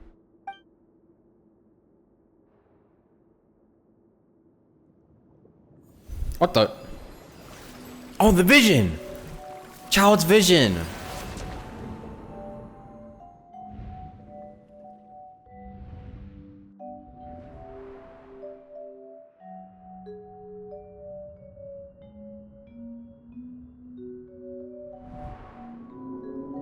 I hear someone calling me.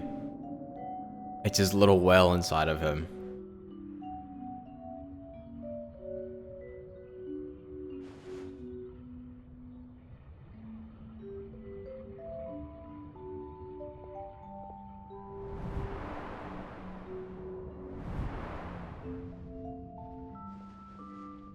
So I'm guessing the Traveler is seeing this in his dreams right now.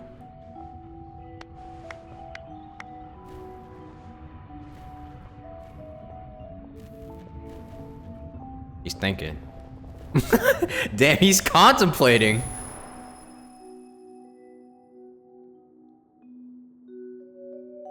Man's the thinker.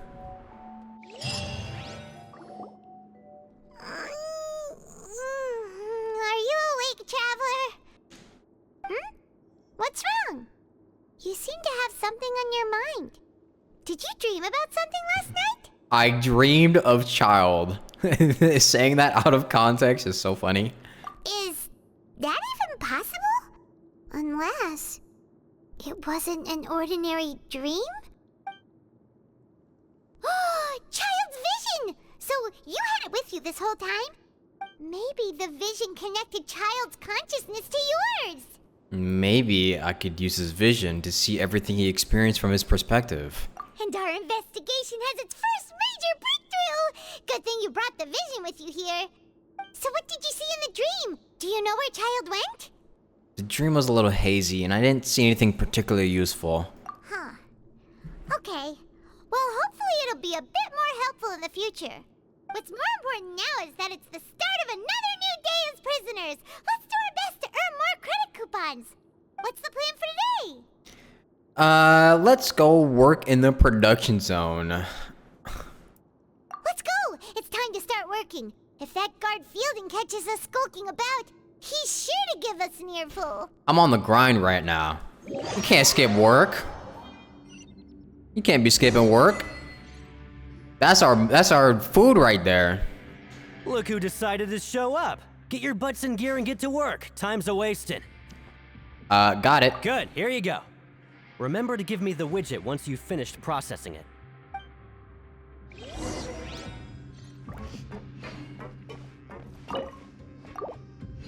Child Sims be like.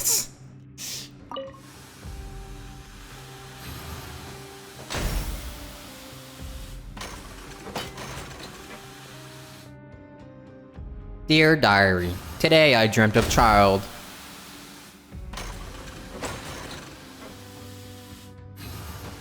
Alright, finished. He was thinking a lot in the dream. I wonder if he was thinking of me. Paimon's beat. But after so many shifts, it seems we're really getting the hang of it now. It does seem to be getting easier. All you do is float around telling me what to do? Holy. Hey there, fellow Holy shift base. mates. I saw you finished your work, so I thought I'd come over and say hi. Bye, Luna Z. Oh, hey there! We've seen you before. Your assigned workspace is really close, isn't it? That's right. The name's Rowan. This past few days, I couldn't help but notice the new faces working nearby.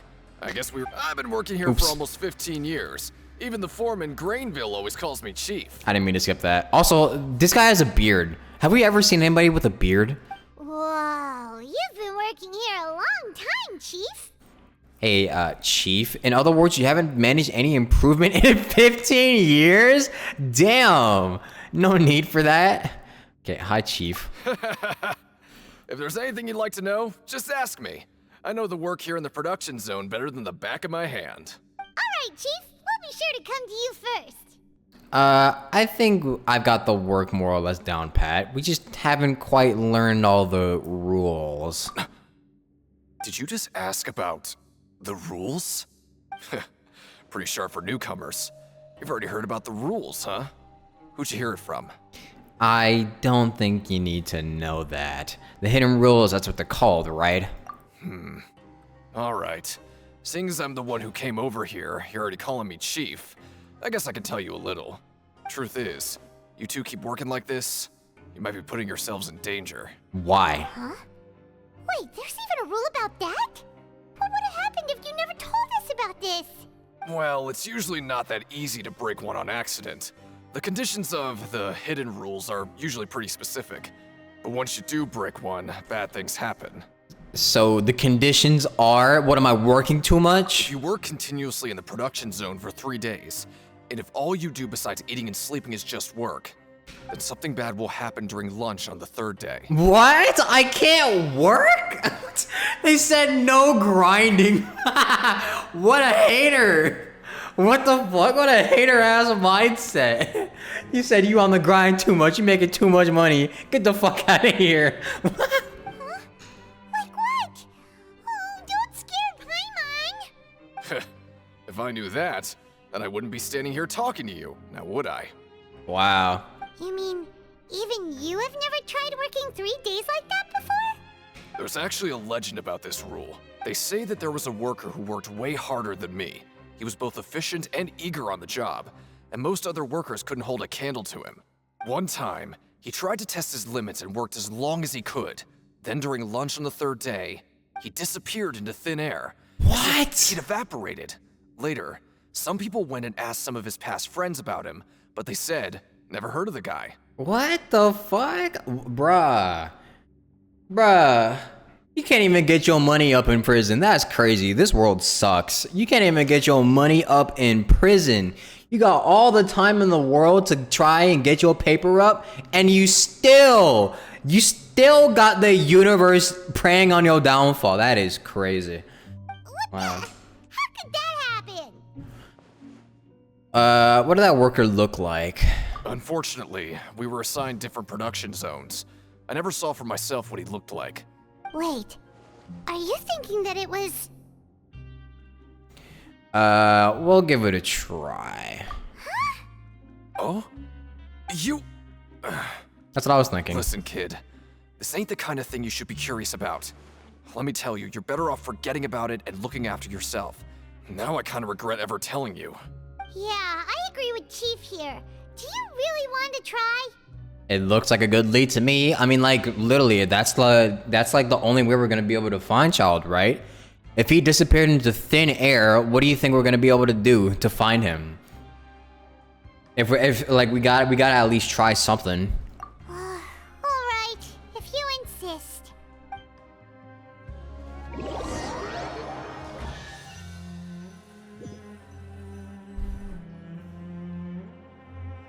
Whoa! Isn't this the super lucky meal?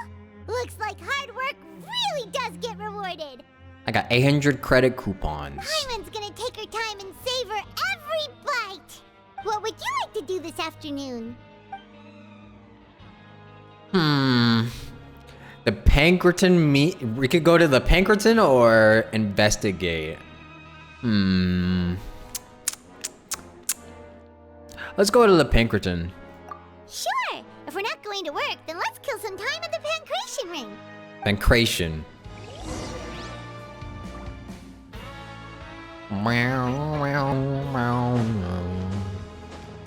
Stage objectives. Complete the following objectives during your time in the Fortress of Meripy to advance the story. While working in the morning shift, apply for continuous working shifts with Grainville. And choose the production zone in the morning and gather information. Okay. Wait, am I going the right way? Yeah. An actual simulation section. This is cool. Our choices actually matter somewhat.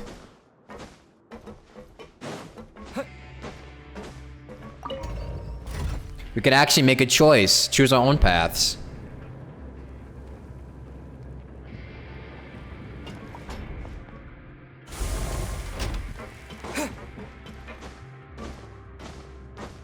What's going on down here?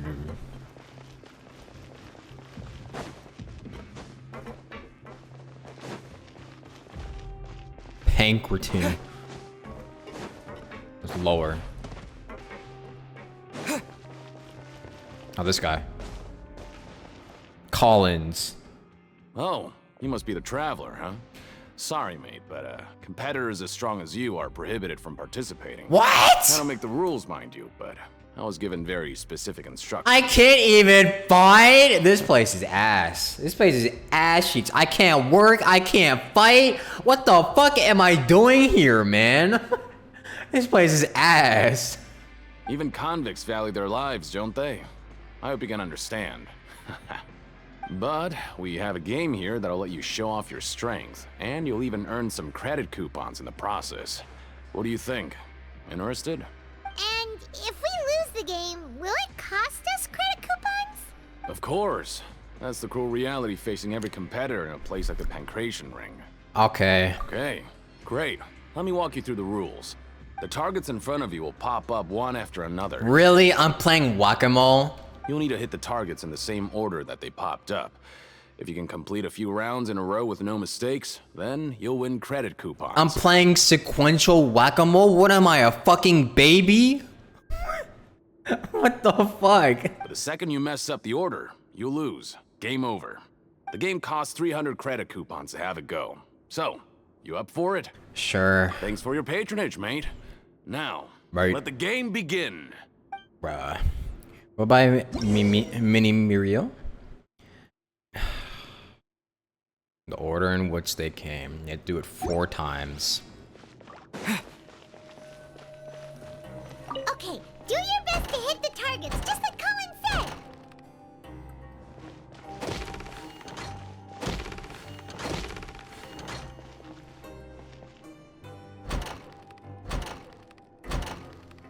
Then again, my memory is pretty bad, so maybe I will actually fail this.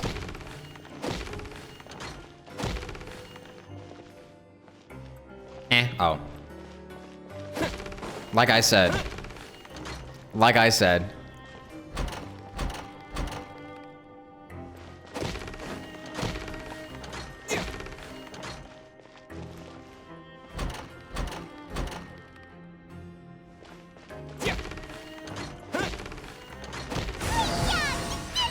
You don't even get punished for getting it wrong.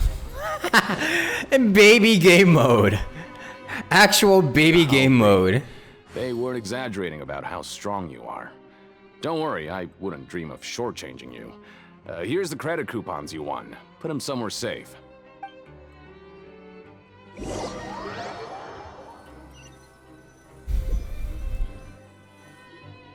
Aw, looks like we won't get a chance to sleep in as long as we're here. Let's get to bed early. Tell me again why you're not rolling for cool old man? I just don't want to. Or at least not yet. Saving for The dawn someone. of a new day. Paimon feels like we're getting used to life as convicts. Is that a good thing or a bad thing? What do you have planned for us? Alright, I gotta go to the morning shift. Production zone time. Time for us to get fucking Thanos snapped. But Paimon really hopes the foreman will be in a better mood today.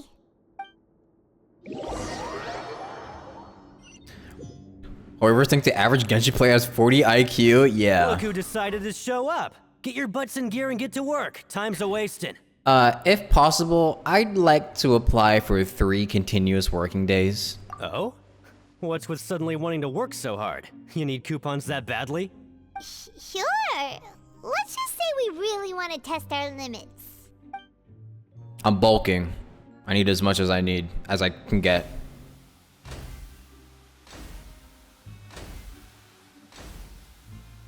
Nice! We did well today. Let's keep it up. Yes. Boing. Boing.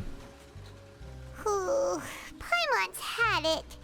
Who knew that processing these widgets would be so tiring? I'm the one doing the work here. You can't even touch the pad. You're literally floating 24/7. What are you talking about? That's it. Paimon doesn't even have the energy to talk anymore. Is it time to eat yet? Come on, lunchtime for Paimon.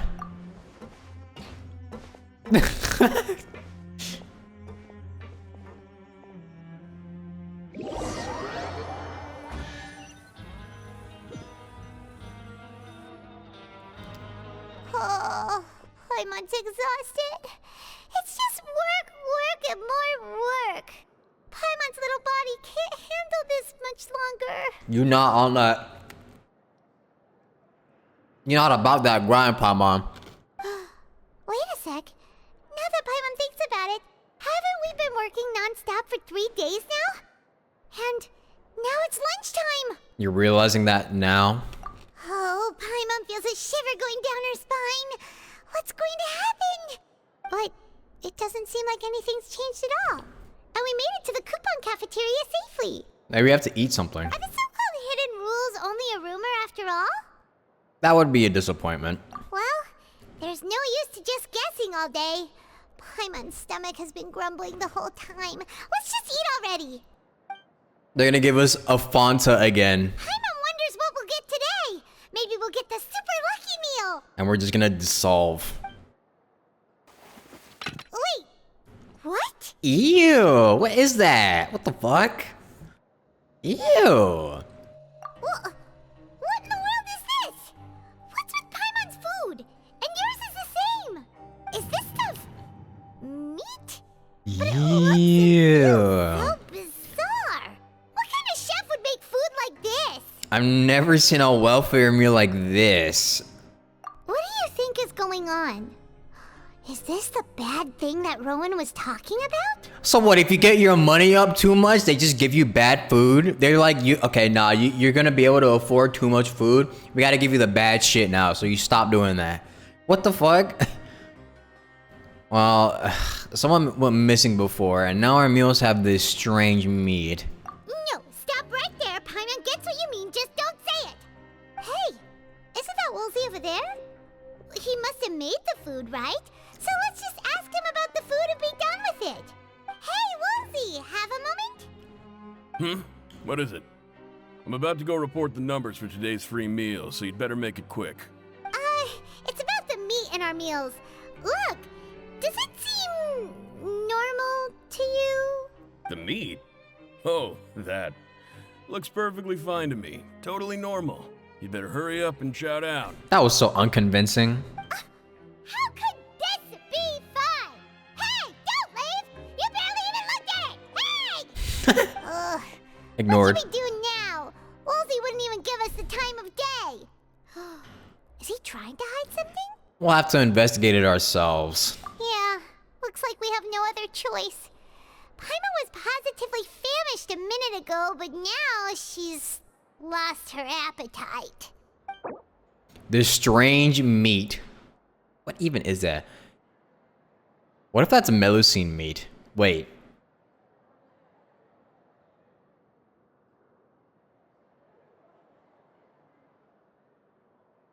Let's not think about it too hard.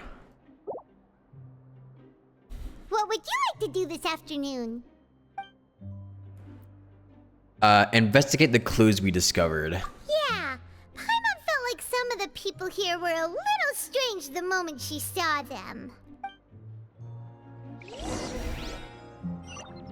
It looked like uncooked octopus meat, I guess. We haven't really seen any octopus in Teyvat though. Oh, hello. You two are the ones who were with His Grace. No need to be so nervous. Sorry, I couldn't help but think of His Grace once I saw you, and I... Are you that scared of him? Well, it's hard to say. Maybe I am. He's got a very overwhelming presence. It makes me feel like I'm just some insignificant little bug. Wait, seriously? Oh, I'm always indecisive, and I tend to make a mess of things. It's like a reflex. I just instantly start to tense up the moment I see a smart and capable person like His Grace. I get it. You want to take his place. What? Please, don't say anything like that out loud. How could you possibly think something like that?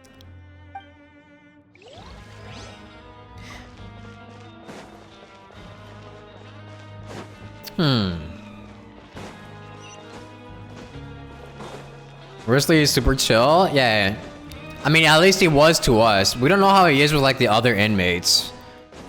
Oh my god, there's a sumo. Wait.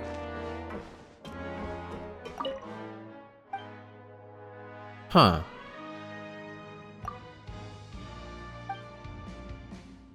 How is a guy from Sumeru all the way here?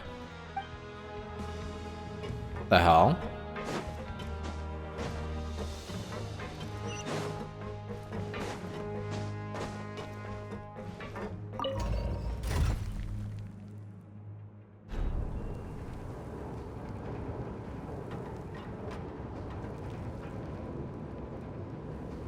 Going down.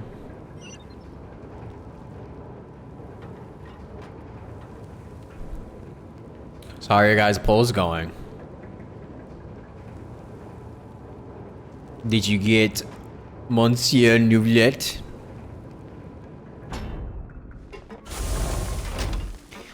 You won your 50-50? Nice. How have I been? I'm doing good. I'm doing alright. Oh! Hello! Siegewing? Aren't you supposed to be in the infirmary? What are you doing in the production zone? Hello, Traveler. Paimon? Everyone's usually busy around now, and we don't have any patients to look after in the infirmary. I thought I'd come here and enjoy the sight of everyone hard at work. Enjoy? What's there to enjoy here? She's like, I love watching slave labor. It's really worth watching. I often stand here and observe everyone. Humans are just so interesting and adorable. I like to watch your expressions while you work.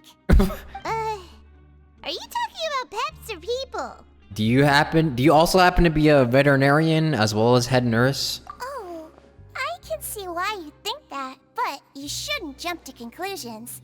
See, we Melazines are a different species, and we see the world very differently from humans. It's very easy for me to observe everyone's condition. All it takes is one look, and I can tell which workers are exhausted. Can you tell if I'm exhausted? Wait, Melazines can see that? Huh. That does sound useful for being a nurse. Yes, running around tending to everyone's health is very fulfilling.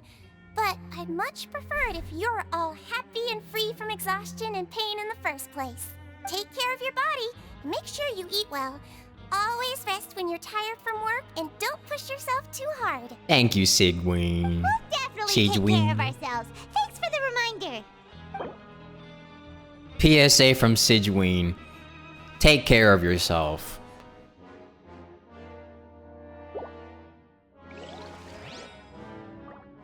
Don't work too hard. She's part Melusine. Who's the dad? You know, some questions might be better left unanswered. Because if you think about, okay, you know what? Someone had to have had sex with a Melusine. Hey, it's the Traveler and Paimon. So maybe it's best not to think about it too hard. So now you remember our names? No need to tease me, okay? I won't trip on the same step twice. Listen, I feel ashamed about last time. Thank you for praising me in front of His Grace. Here are the extra credit coupons he gave me. I'd like you to have them. Huh? No, we couldn't take them. They're your reward after all. But when I was welcoming you, I didn't do anything but give you the stink eye. Come on, I insist. These coupons are nothing compared to getting the attention of His Grace. I won't take no for an answer.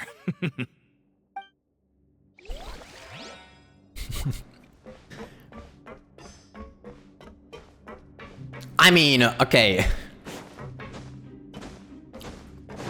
Let's not pretend we did it. Let's not pretend we don't know about biology, folks. Let's not pretend that we don't know what happens when people need to make a child.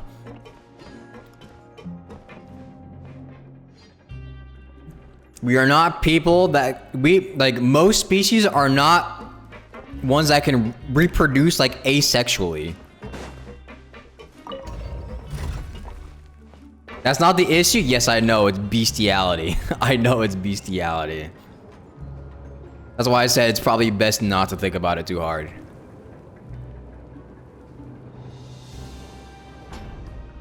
Am I going the right way? I think this is the right way. Yeah, this isn't.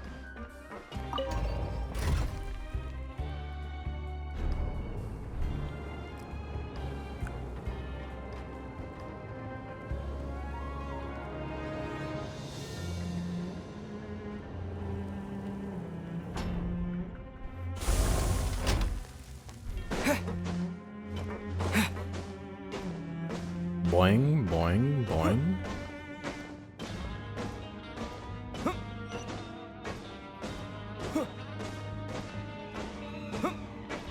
You won't say anything if she wants part. If she wants part, it's like Ganya all over again.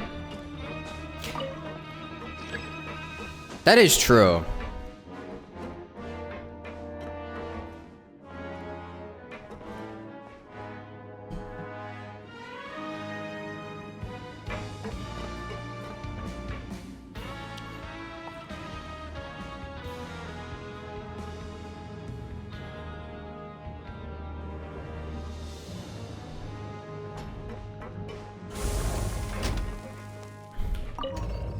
Maybe you get a child from a vision? No way.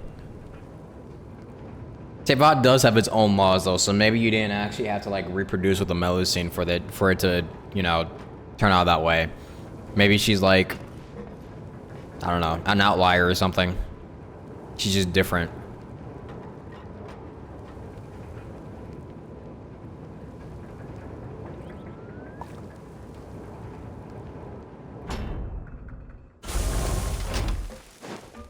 Maybe she's like Yanfei, where she's like half human, half Adeptus. Like Ganyu and Yanfei.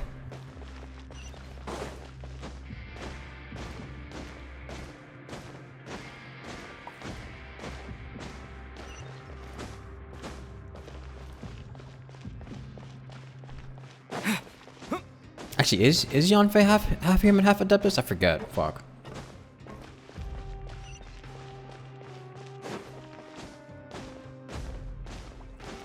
Oh, why is it telling me go around in a circle? I had to go over here. That's why. Would that be considered zoophilia? It would. It would in this world, yes. But we don't know everything yet, so I don't know.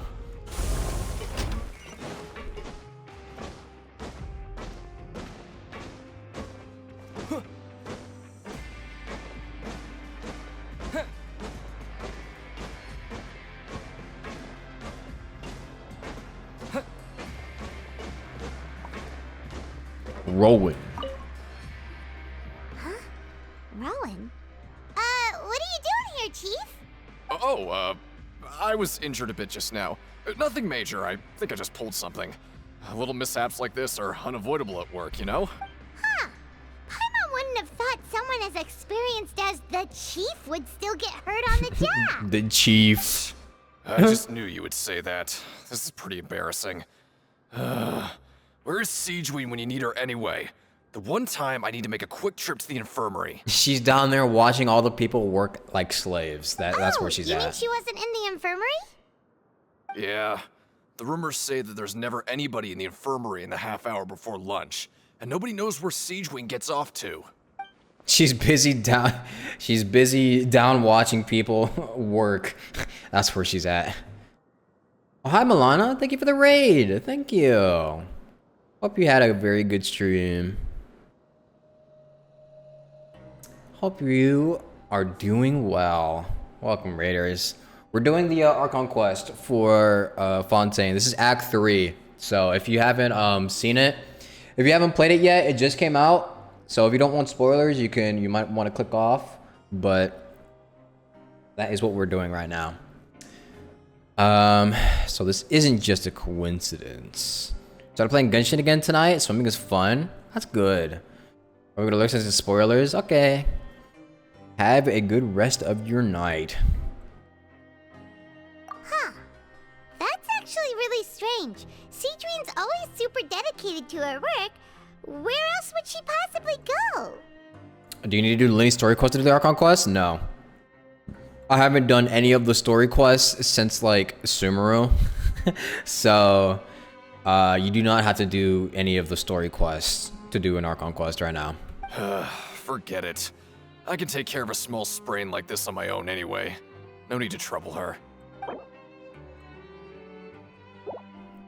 So Siegeween has disappeared. What's up, Lynette? Where's Lenny?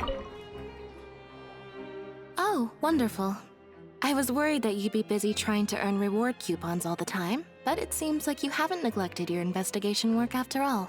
Paimon likes having more coupons, but no one wants to work all the time. True. Have you also been investigating the area, Lynette? No, I was just slacking off, and you happened to catch me. And how's Lenny holding up? My brother is still obsessed with anything remotely related to the Forbidden Zone. But knowing him, it won't be long before we get more leads. Oh, before I forget, this is for you. Huh? Credit coupons? Why are you giving us these? I've been here longer than you. Coupons aren't a resource in particularly short supply. What is in short supply are interesting people to talk with. Okay, nice flex. Okay, casual flex. Aw, that's so nice of you, sure to make good use of these coupons then. Thanks a bunch. Fuck, I accidentally skipped.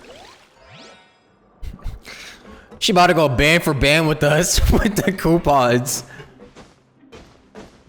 Alright, Lynette, go band for band with me right now.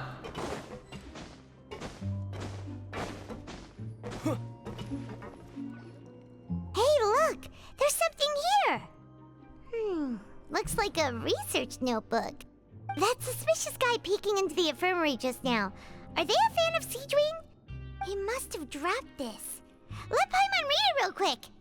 The Melusine perceive the world very differently from humans. There are significant deviations. As a result, their sense of aesthetics and beauty is also very different from that of humans. This must be taken into consideration when giving gifts. Wait, what? Ooh, this all sounds pretty serious. He sure did his homework. This man is playing a dating. This man is playing a fucking visual novel dating game. What? Wouldn't he object to us looking through his notes? And as for the notebook, let's take it. Okay.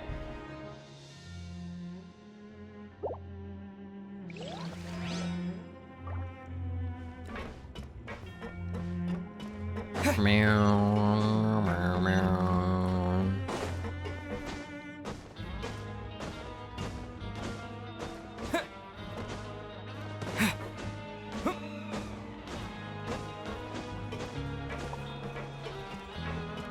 This music kind of going off though.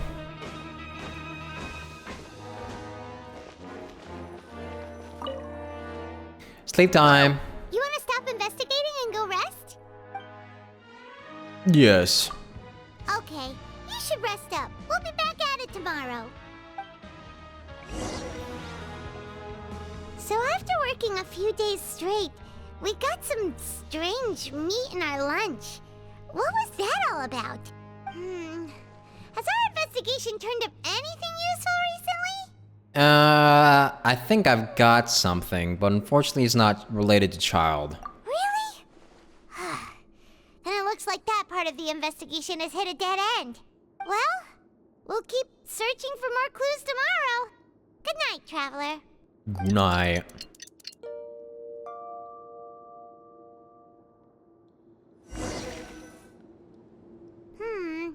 Maybe we can make some progress in our investigation today. What do you have planned for us? All right. Okay, so now we have to go to the ring. Okay.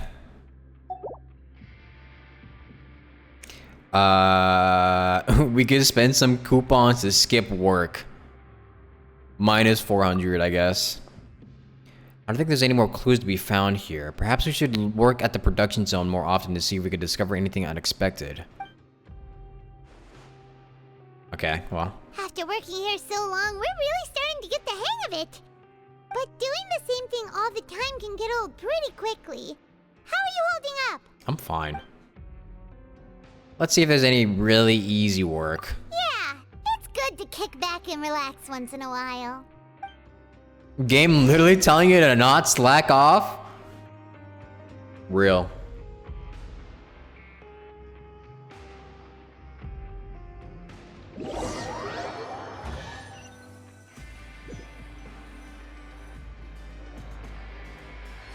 Oh, just a regular meal set.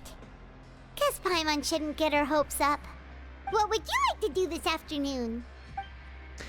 Let's go to the pink ration meal. Sure. If we're not going to work, then let's kill some time at the pancration ring. Don't ask. Oh, back for another try? I hope you brought enough credit coupons this time. Of course. All right, then get ready to play. Bwaap can't pronounce. It'd be like that. Okay, do your best to hit the targets, just like Colin said.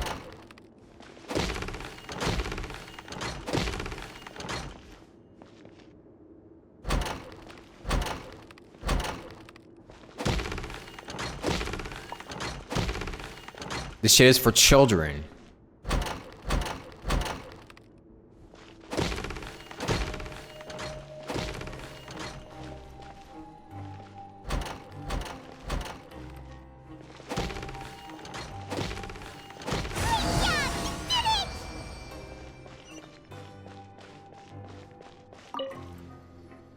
Literal Your strength chimp really game shouldn't be mode. underestimated.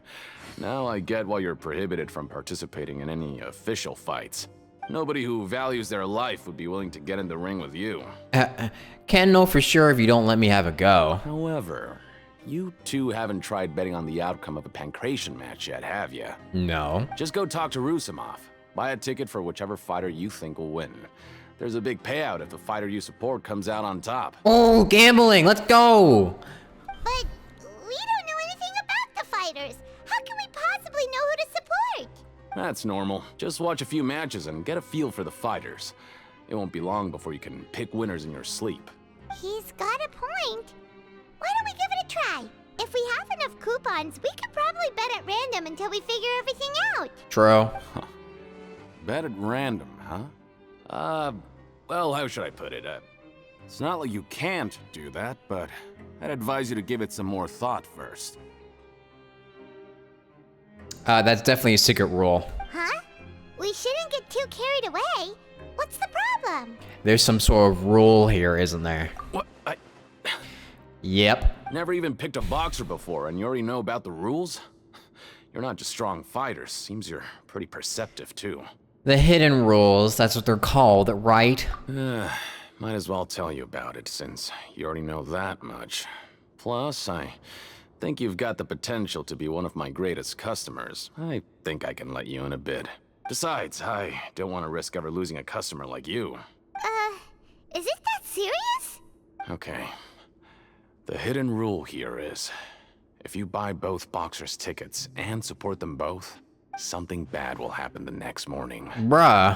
So the rule is that we shouldn't pick both boxers in the same fight. But if anyone actually did that, wouldn't they be guaranteed to lose coupons? Who would do that anyway? And what do you mean by something bad will happen? How would I know? Not like I'm stupid enough to do that. But I've heard a story about the rule. According to the rumor, there was a masked boxer who possessed incredible skill and power. Ooh. None of his opponents even stood a chance against him. A masked boxer. However, in the final match, the organizers told him to take off his mask. He refused and never showed up to the fight. And after that, he was never seen again. Some say he died, or that he was taken care of by the event's organizers. But everyone remembers that he was someone who cherished honor above all else. In his eyes, supporting both boxers in a match would dishonor the competition itself. So you mean it's like a curse? He'll take vengeance on anyone who does that? Do you know anything about him? No, he was always wearing a mask, like he was intentionally trying to hide his identity. I don't even know anything about his past. Traveler, do you think that boxer was... Thank you very much for the information. We'll give it a try. Huh? We will? Yes. You're not serious, are you? Yes. Look, here I was just trying to be nice and warn you, yet here you are trying to break it on purpose? Yes. Yeah, it sounds pretty scary to Paimon. No. Not really. Seems like a good lead to me. Seems you've made up your mind.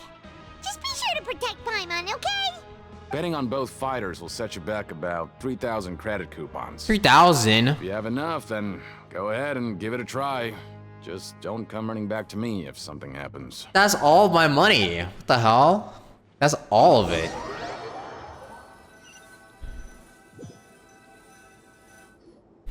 We woke up so early today that Paimon's been nodding off all afternoon. Good thing it's finally time for bed. Aw.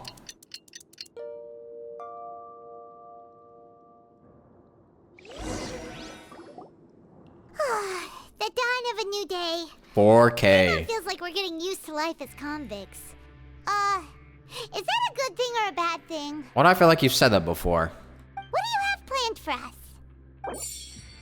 Wait, so do we actually, like, go through... Is this actually, like...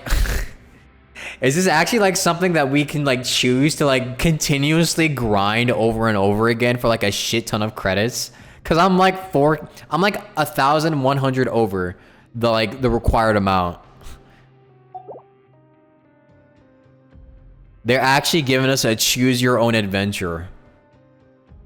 Let's go work in the production zone. After working here so long, we're really starting to get the hang of it. But doing the same thing all the time can get old pretty quickly. How are you holding up? I'm fine. Yeah, it's good to kick back and relax once in a while.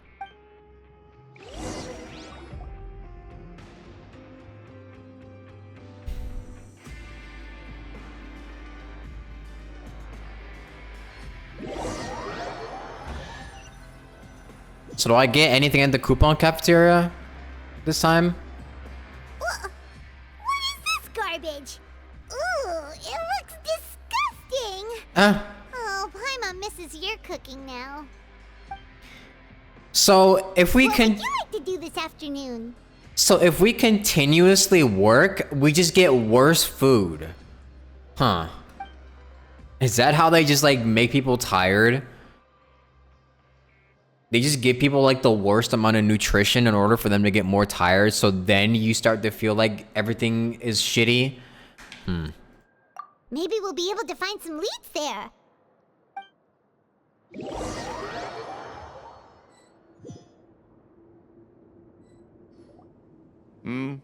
Are you two here to buy tickets? Better be quick about it. Another match is about to start. Who are the boxers in the next round? We have the reigning champ, Le Grappler, versus a contender from the Eastern Prison Block, Demon Horde. Demon Horde. How holy edgy. First experiencing this, you thought you were in a Samsara, the same lines were said a few times? Yeah. Are those their nicknames, or did they choose those names themselves? Either way, super weird. Since you're new around here, I'll help you out and give you a little suggestion. Even though Le Grappler is the crowd favorite, Demon Horde is a first-class dark horse with incredible potential. Anyway, for this match, I recommend that you pick... We'll buy tickets for both fighters. Huh? For both fighters? Huh? I can tell you're new to this, but I didn't think you were completely clueless. Maybe you don't quite understand the rules, no? Let me try to explain again for you more clearly. You see... Oh, no need.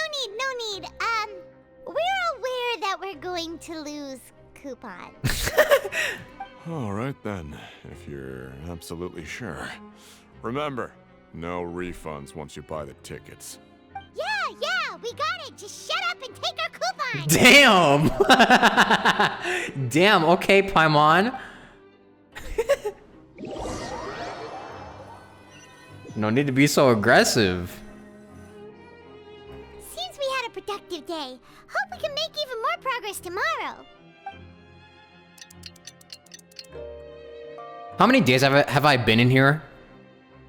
It's been like, what, over a week at this point? Oh shit. Hey, Traveler, Paimon. Package here for you. The next time you buy something, go pick it up yourself. I'm not a delivery man, you know. My fault. I'm sleeping, bro. Huh?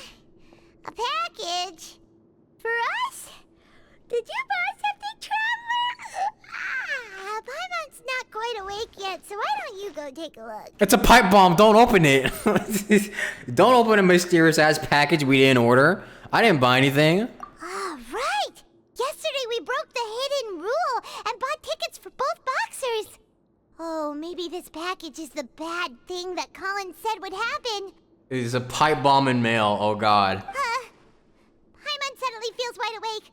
Wait, maybe let Paimon go hide somewhere first. Just call Paimon after you opened it. Yeah, how am I supposed to call you when I'm fucking dead? Hey, wait! Paimon's still here! Don't open it! I'm taking it with me, Paimon. It doesn't seem especially scary, but there is something a little odd inside. Huh? What is it? Are you okay? Let Paimon take a peek too. Oh, what is that, wine? Is that fruit juice? What is that? Oh, it's just a small bottle. But the color of the liquid inside looks so wrong. Almost like... Rumor has it that a boxer went missing. And the liquid in the bottle obviously looks like blood. Alright, that's enough of that. No need You wanna give it a taste? Ugh, no way! Get that stuff away from Paimon! So what? They're trying to say that, like, is this like some sort of like threat or something? Or just rumors, like scary rumors? Cause like, it's like they're trying to like, so what? It's like, they're trying to threaten us that they're gonna turn us into like liquids and food or some shit? Huh. Seems we'll have to investigate. Paimon thinks we shouldn't open the bottle until we figured out what's going on. Just trust Paimon on this one, okay?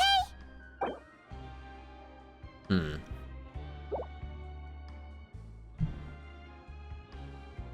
What do you have planned for us? Well, you investigate the clues you discovered. Minus 400 coupons. Though it feels nice to slack off a little, less work means less coupons. Let's make the most of our morning.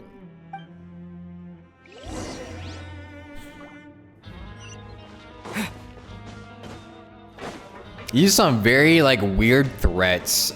like bro, all you're doing is like poisoning my food. If you're gonna kill me, just do it.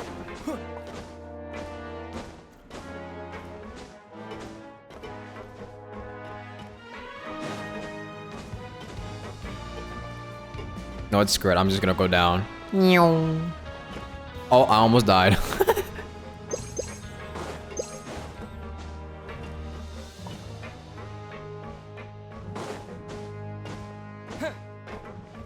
Promoter. If there's no way to send it all out, then maybe I'll never get a chance to leave. Who are you? We've never seen you before, and you don't look like a fellow convict. I'm not! Of course I'm not. Please, don't mistake me for a criminal. I'm a good, law-abiding citizen. Then what are you doing here? You sure seem anxious about something. I'm a promoter for Fontaco. Fonta! I'm usually responsible for promoting our drink products. I thought I could complete my task here quickly and return to headquarters, but I've been here way longer than I anticipated. Oh, a promoter from Fontaco? So what kind of problem did you run into? I'm so upset. It's all because of that Duke. After discussing the company's promotional plans with him, he told me outright that my project was worthless. Damn. However, in light of our long history of successful collaboration, I still tried to patiently explain the details. However, to my surprise, he just cut me off while I was speaking. Let me take a moment and recall his exact words. Okay. I'm just gonna stop you there and say no. If anything, I'm saving you time. It seems you don't fully understand the value of credit coupons here, nor do you understand the value of your own products. Damn. It's because you are from the overworld. That's understandable, and I don't blame you for that. But as for the latter, only someone monumentally stupid, so breathtakingly stupid, that they were completely ignorant of the value of credit coupons, despite living in the underworld, would ever possibly consider buying your drink. Let's just forget it. Damn. So wait, so what is he trying to say with that? Is he trying to say that Fonta, it just isn't worth their credit coupons? Is he undervaluing or overvaluing Fonta in the underworld? Anyway, that's how he rejected my proposal and asked me to come up with another solution with the condition that it doesn't cause any trouble for him. Can you believe that guy? Well, he is the head honcho here. Not much you can do about that. We met him too and could tell that he's the kind of guy that's hard to pin down. Fine. I know I should just let it go. I'm on his turf after all. His house, his rules. Yup. Respect the Duke. The Duke believes that only idiots who don't understand the value of coupons will spend them on Fonta.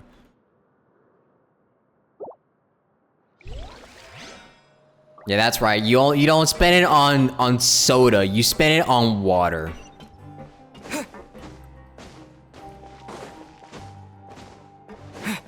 Actually, you know what? This might just be the game trying to promote healthy lifestyles. Instead of working all the time continuously, you're going to get very tired, and your food is just gonna start look unappetizing. And instead of spending your hard-earned money on soda, you should drink water.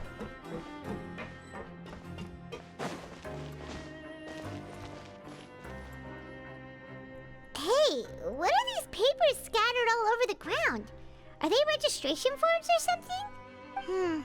Maybe not. Every page has the Fontaco symbol on it.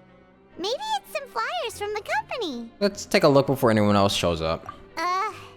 Okay. But if someone catches us, they could accuse us of trying to steal the company's secrets, couldn't they? What are you afraid of? We're already convicted criminals. Oh, you're right. Guess there's nothing to worry about then. Let Paimon have a look here. Without assistance from the Fontaine Research Institute, development of the new product has been slow, and some researchers on the project have voiced concerns. We have no choice but to let the new product undergo the first phase of promotional trials without a designated name or packaging. We will adjust the direction of future development according to feedback. Wait, is this about... We have decided to only conduct closed, small-scale trials for the time being. Sure doesn't seem like anything unusual. The company is just trying to develop some new products besides Fanta. But it sounds like things aren't going well at all. Let's put these papers back where we found them and make it look like nobody went through them. Okay, good. I wonder what product they're coming up with. They're coming up with grape Fanta. That's what they're doing.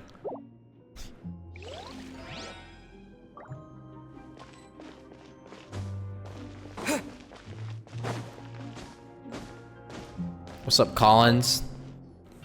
Got any more for me? I heard you crazy fools really did it. You bought tickets to support both fighters, didn't ya? Well, did anything happen? Yeah. The next day we received a mysterious package, but we still haven't made any sense of the contents. So it is real. You didn't become cursed or anything like that, did ya? Are you both still okay? Wait. Are you sure that it's still you controlling your bodies right now? Yes, I'm sure. Paimon's not sure. What do you think, Traveler? Is Paimon still Paimon? Only you'd ever ask such a question, so I'm pretty sure you're fine. Oh, okay. Well, that's good. Yeah, you two don't seem to have changed at all. But I wouldn't let your guard down just yet. Still, I didn't expect you would actually do it. You'd actually throw away coupons like that just to satisfy your curiosity? Yeah. Even if we bought tickets like everybody else, it's not like we could hope to earn any coupons. When it comes to things like this, it's always the organizer who makes the real profit. True! Hey, just what are you trying to imply? The Pancration Ring is an honest business, and we really don't make much from selling tickets. Why are they calling out, like, their own business model? We make so little that even the current tournaments can only be held thanks to funding from the producer of Fanta. Oh, so it's the company that manufactures Fanta sponsoring the events? Paimon thought all of this was thanks to the Duke's support. Let's just say it's a mutually beneficial arrangement. They reached out to us first, hoping to promote Fanta products in the Fortress of Meropide. Okay. Anyway, you try and take extra good care of yourselves these next few days, you hear? So wait, but if Fanta is sponsoring the if Fanta is one of their sponsors, then why did Rosalie just straight up deny them their collaborations? What? That doesn't make any sense. Huh?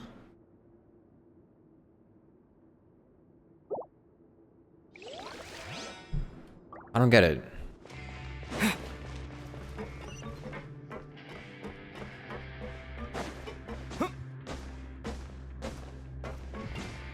That makes no sense to me.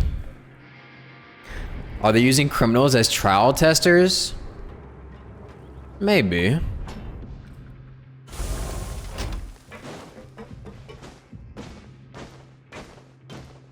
He just don't like it, like Ronaldo don't like the Coca-Cola even if it was a sponsor. Hey, just a hater of Fanta, I guess. Based, I fear. denying potential sponsorships and money just because you don't like it. Very base.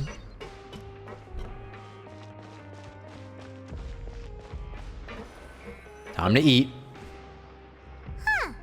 We ended up here without even thinking about it. Wanna grab something to eat? Alright. But remember that we bought this time with coupons, so let's make better use of it next time. Which reminds me, I need to eat after the stream. What is this garbage? Ooh, it looks disgusting. We've listened to this before. What would you like to do this afternoon? We just keep getting garbage every single time. Where do we go? Do we work or do we go to Pancration Ring? Let's go work. After working here so long, we're really starting but doing the same thing all the... Yeah. Work, work, work, work, work.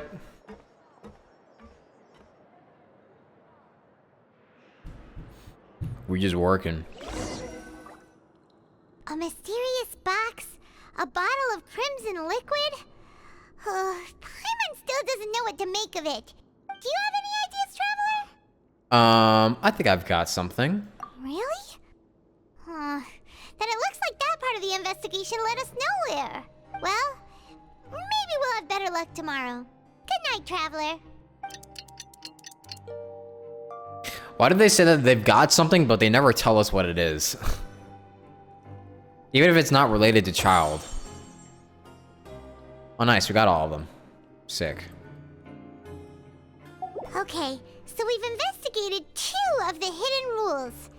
Paimon didn't think this prison would have so many weird things going on. We'd better pick up the pace with our investigation, otherwise we'll never get anywhere. Let's spend some coupons to skip our shifts so we can go investigate. Yeah, let's skip work for now and put our time to good use. Okay, I'm just gonna say straight up right now, I can already sense a lot of people calling this part very slow. I can already sense this part of the Archon quest being very like dividing. Cause even though it's an interesting new like gameplay aspect or mechanic, it definitely feels a little slow. And I can tell that a lot of people are probably not gonna like it. But I guess we'll have to see. I'm just going on here, fuck it.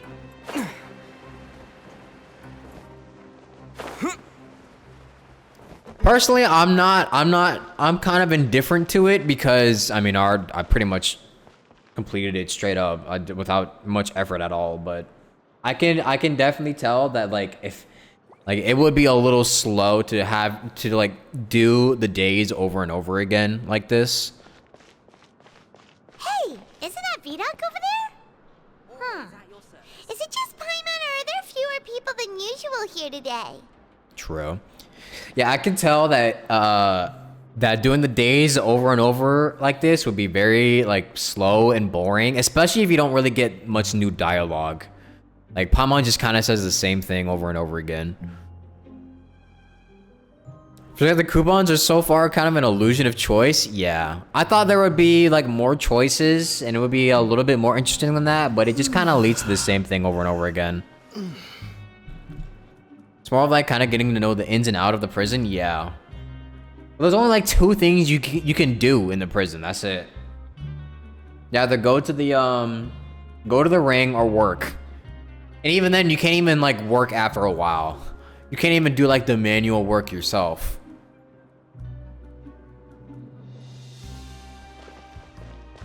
Something it feels like too much filler about it. Yeah, it's kind of filler-y. Imagine if it was streamers with the tag ADHD doing this one.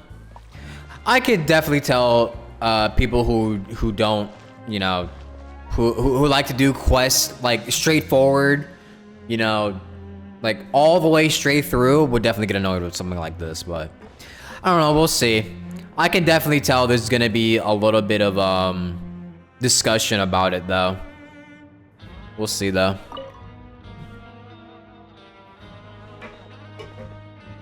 Ah. Seeing you at this time must mean you've already saved up a lot of credit coupons. Or at least enough to skip work. Seems you're getting into the swing of things around here. Yeah, we're getting by.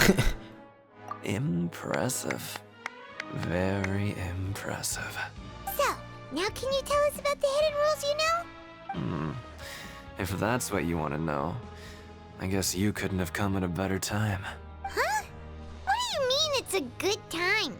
Leonid and those other pesky broke urchins have all gone to work in the production zone. I wouldn't want them listening in without paying up. We get it! Just tell us already! So, you know those pipes that make strange sounds? No. Don't ever, ever go near them at night. Even if you manage to avoid the guards, you might find something even more terrible there. Okay, I'm gonna go near them. Something even more terrible? Like what? A group of cannibals. Cannibals? Cannibals? In the Fortress of Meropide? Every month, they meet a few times in the dead of night. Rumor has it they might be connected to the people that have disappeared here. Oh. But what's even scarier is that they have a special proclivity. Since they have no way to dispose of the leftover remains, they have ways to transform them into other forms and keep them in the fortress forever. Oh. Paimon might already know what you mean by other forms. So Paimon's stomach doesn't feel so good. Oh, I get it. Okay, so that's the meat that we've been fucking seeing this entire time. It's literally, it's just preserved human meat. Is that what they're trying to tell us? And the glass bottle that we got is just blood. So we're being threatened by cannibals? Crazy, huh? But there's still a chance that what we saw isn't connected to cannibals. You two look pretty skeptical. No matter. Learning the truth behind dark secrets isn't necessarily a good thing. I've got things to do too. I suggest you just act like I never told you anything. Traveler, can we just trust him on this one? Oh, Paimon doesn't want her blood and flesh entombed here for all eternity? Even if it's true, do you really think cannibals could take me in a fight? Oh, so that's how you see the situation. Huh. You know, Paimon does feel a little better about it now. And also, if Child disappeared, do you really think Child of all people would lose a fucking fight to cannibals? To regular people? There's no way. No way. Alright, then just like before, let's get ready to investigate another hidden rule. When will all the secrets end? Hello, Julika Ganyu.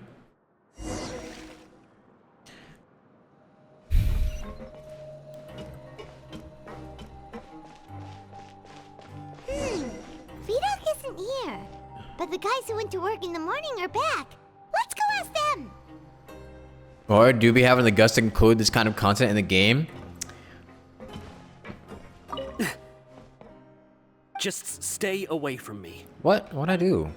Huh? Just What'd I do, bruh? What? What are you saying? You shouldn't go around saying stuff like that. Bruh. What are you talking about?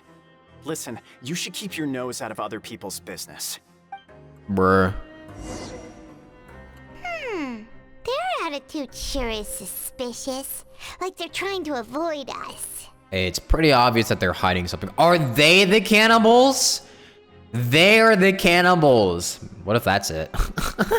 that'd be so predictable. See me on YouTube before? Yes, I am the YouTuber bwaap. But if they're being so obvious about acting weirdly, do you think they might just be trying to lure us in? Yeah. Oh, this is all getting way too creepy for Paimon. Let's approach it from a different angle. So you mean we still need to investigate some more? Okay, if you say so. Back to the grind, I guess. Ask the guard at the dormitories.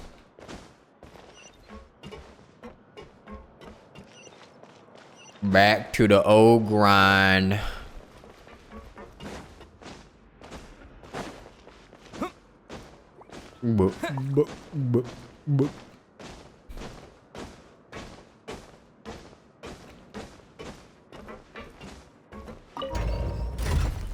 Yeah, this part is very slow, I would say. Not much is going on. Besides, you know, investigating and working and all of that.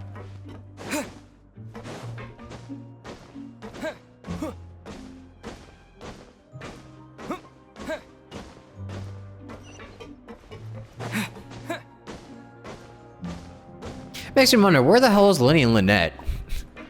What have they been doing this entire time? Hello, Fielding. What's up, Fielding? What do you want? Criminals like you ought to be working right now. Catch my drift. We just want to ask you a simple question. Have you ever discovered anything odd during your nighttime patrols?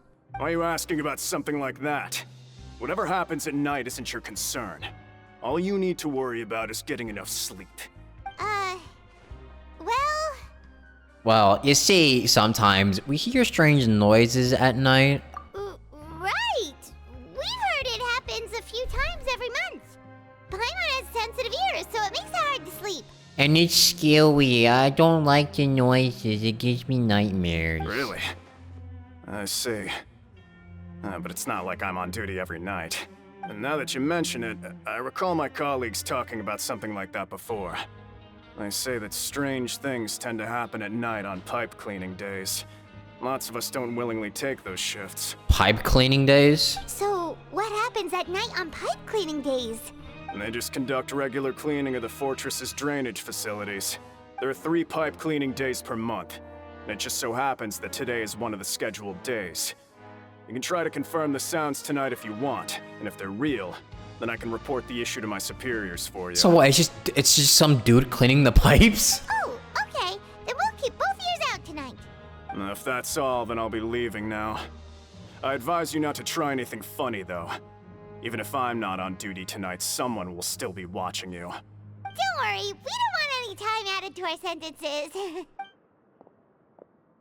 It's just a dude cleaning the pipes? He left. So what do you think about the pipe cleaning days he mentioned? Those might be the days when the cannibals are active. But it also might be nothing, just the pipes being cleaned. Right, both are a possibility. But Fielding did say that tonight is a cleaning night. No reason not to find out the truth for ourselves. Paimon knew you would say that. Alright, sounds like we'll be up all night tonight then. Paimon just hopes the guards don't catch us. Feels contradicting Paimon saying that. Guard didn't notice. These two have only been here for 1 to 2 weeks. True.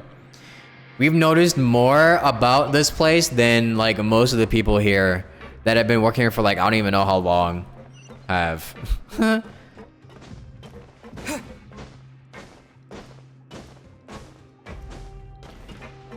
let me clean the pipes myself. All clean.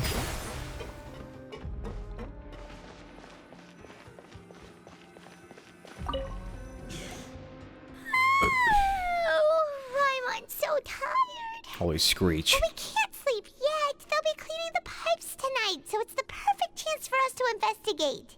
If we miss our chance tonight, it'll be a while before we get another opportunity. Whatever. Just be sure to wake Paimon if she dozes off.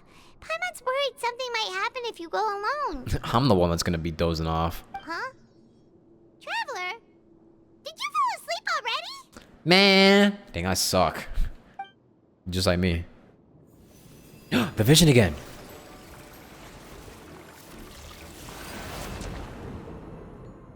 Okay, what are we gonna see this time?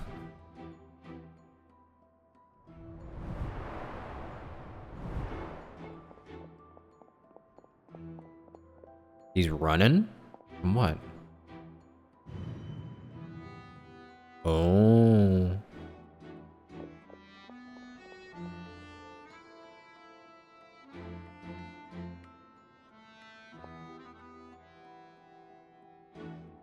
Oh, this man's trying to escape.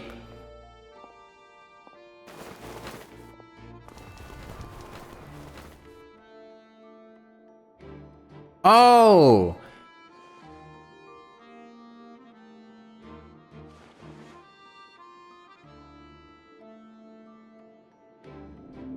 Something is calling me. I have to go.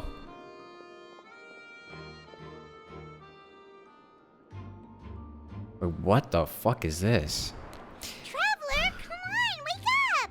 Wait, so it's a so it's a secret tunnel. So is that how he disappeared? I saw a child in my dream again. Oh, it looked like you were just peacefully sleeping to Paimon. Well, what did you see this time? Child escaped via the pipes. Really? So we're finally starting to figure out what actually happened. But what about the cannibals? How do you explain them? I'm sure we'll find out soon enough. Okay, well, it's about time for us to get moving. Just be careful to avoid the patrolling guards.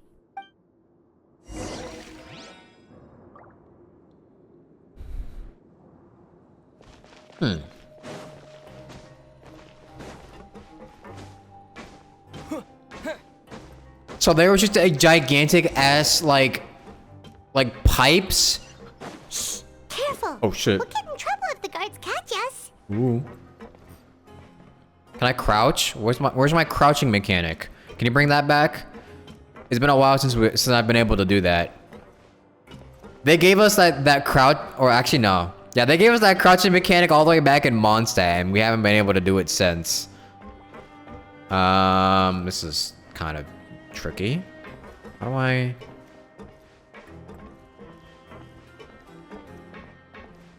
Okay.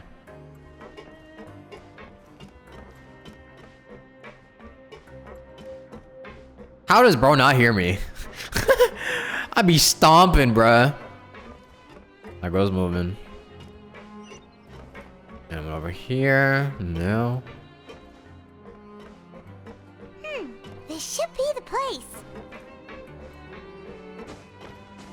What? You're telling me this has been here the entire time and nobody noticed?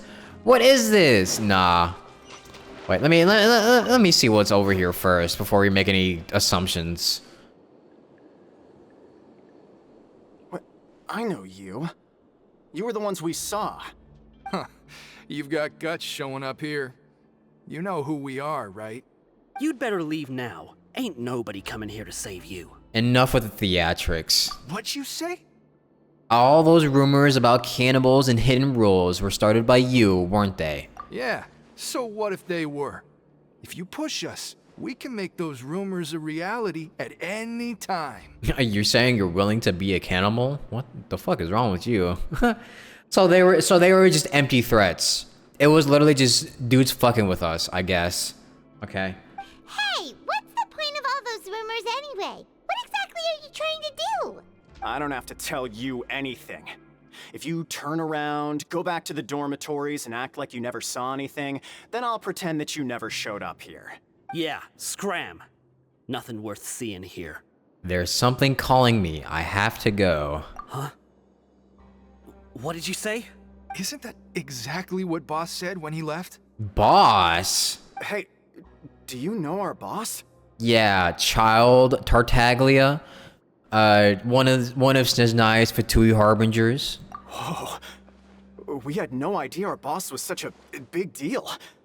He always kept his identity a secret. So, did he have you come here to find us? Oh, so you're Child's crew here? Seems like he had no problem fitting in. I'm a friend of his.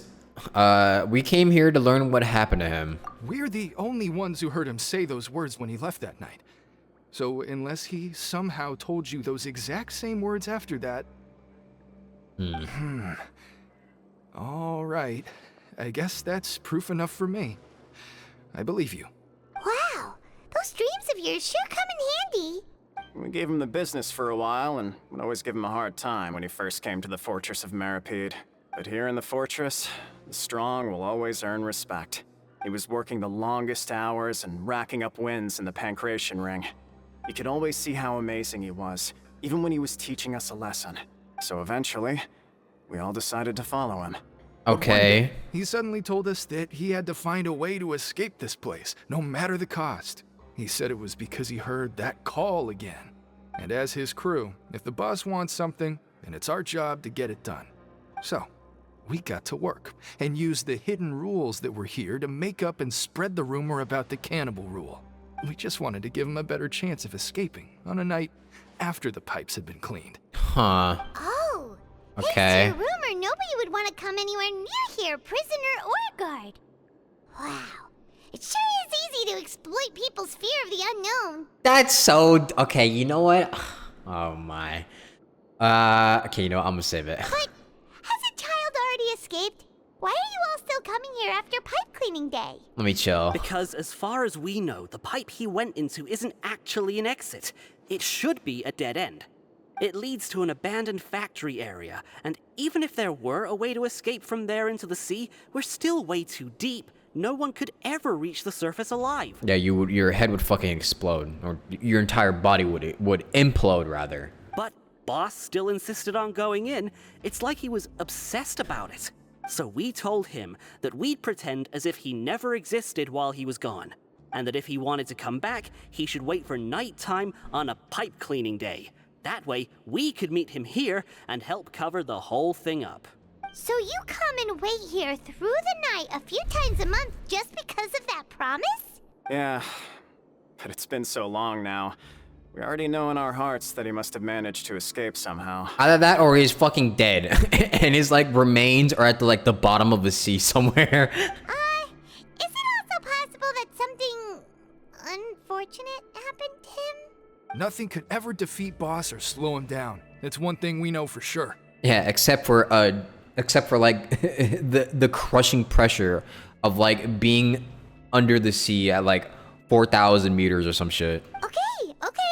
Paimon was just brainstorming possibilities. Can you take us there? All right. Keep quiet and follow us.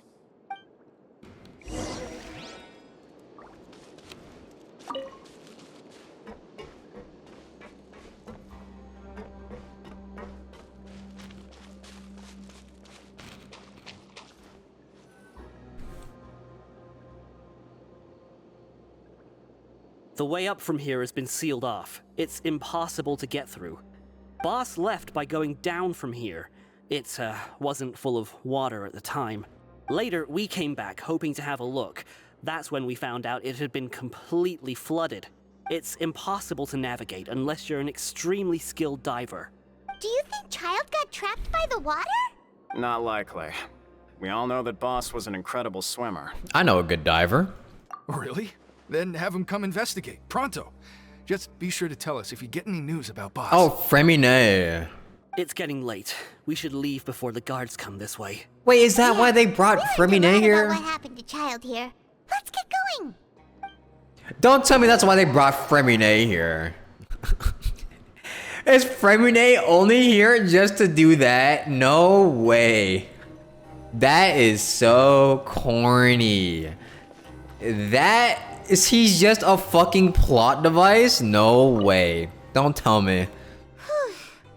We finally learned some key information. Seems all of our investigative work has finally started to pay off. When you said you knew a diver, you were talking about Fremine, right?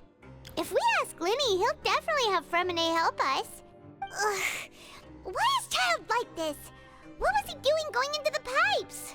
Not making our jobs easier, that's for sure. Fortunately, though, it seems like it's only a matter of time now before we find out what really happened.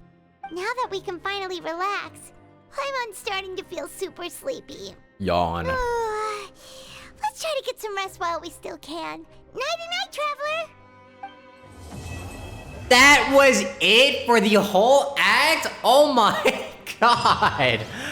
Really? Okay. Alright. Morning already? Oh, Paimon still needs more sleep. That was the whole act? Oh, wow. Oh, wow. Oh, there's definitely gonna be some mixed opinions about that. Oh, Lord. Okay, well, let's use some coupons to skip our shift this morning. Huh? Wait, look over Oh shit. Yeah, it's been a while since we've contacted him. Let Paimon see what's written on it. Maybe you haven't heard, but today is the monthly free day.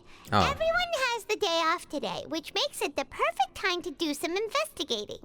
It's been a while since we last talked. Have you been making any progress lately? Let's meet at our usual spot in the factory area before lunchtime. I have new information. Ooh, today's our lucky day. We have the day off. From the sound of it, Lenny's been making progress with his investigation. Wonder what he's discovered. We still have some time before we meet up. Let's talk with the people here for a bit more before we go. Oh my god, even before we get to have to do our escape plan. We still gotta talk with people. Cataclysm's Awakening. Should I do it now? Do I do it today or do I go to bed? I don't know. Cause I haven't eaten. And I did say I just wanted to do like Act 3. I don't know.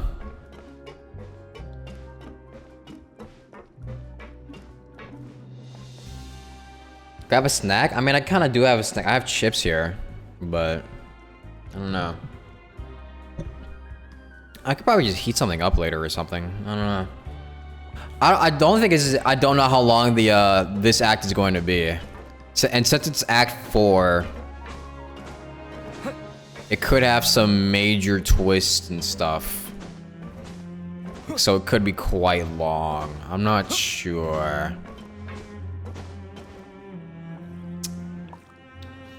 I'm in America? Yeah. It's 12:28 a.m. right now. So I'm thinking.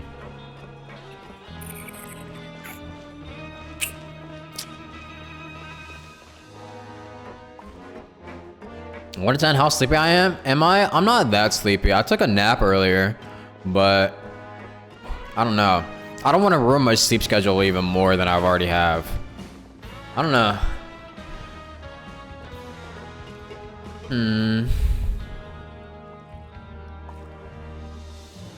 Let me think.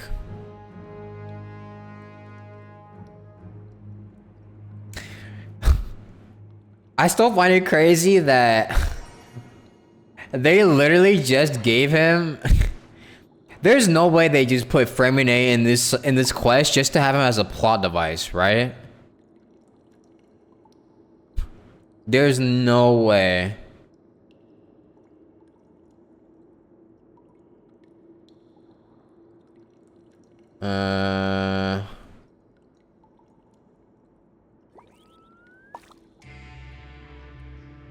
Let me think.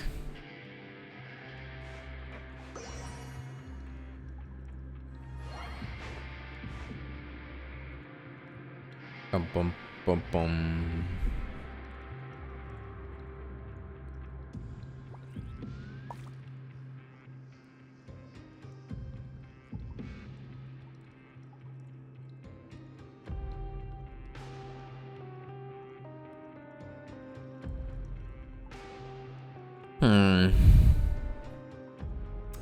I could keep going. It's moderate, not too long if I'm wondering.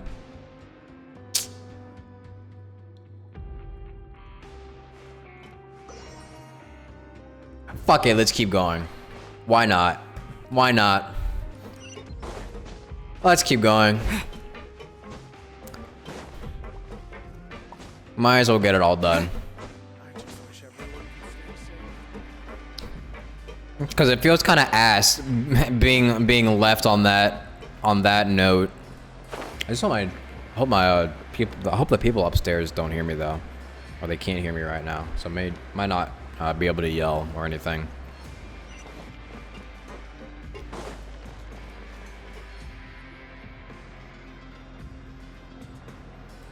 Look, there are some people talking over there. Let's listen in on the conversation. Look.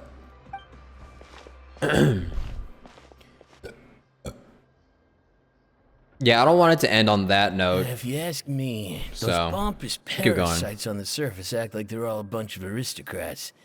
Do any of them give half a hoot about a bunch of dogs like us? Hey, speak for yourself, mate. I'm no dog. Oh, you think you're special or something? If you're here, then you're just a convict like the rest of us. I've heard that even if you're released after serving your sentence, going back to life on the surface ain't any better. Once a criminal, always a criminal.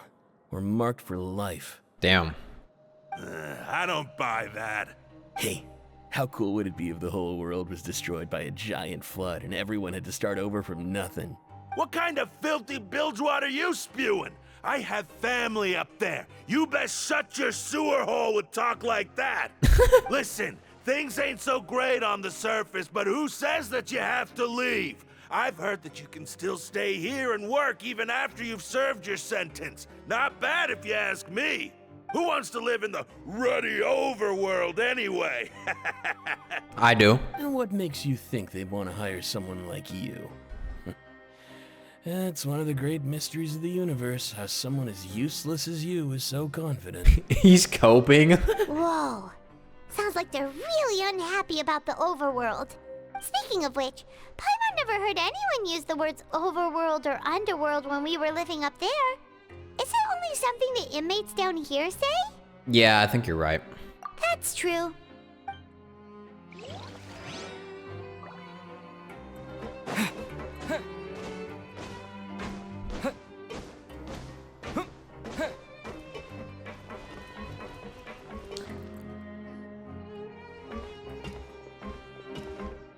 There's a group of people over there.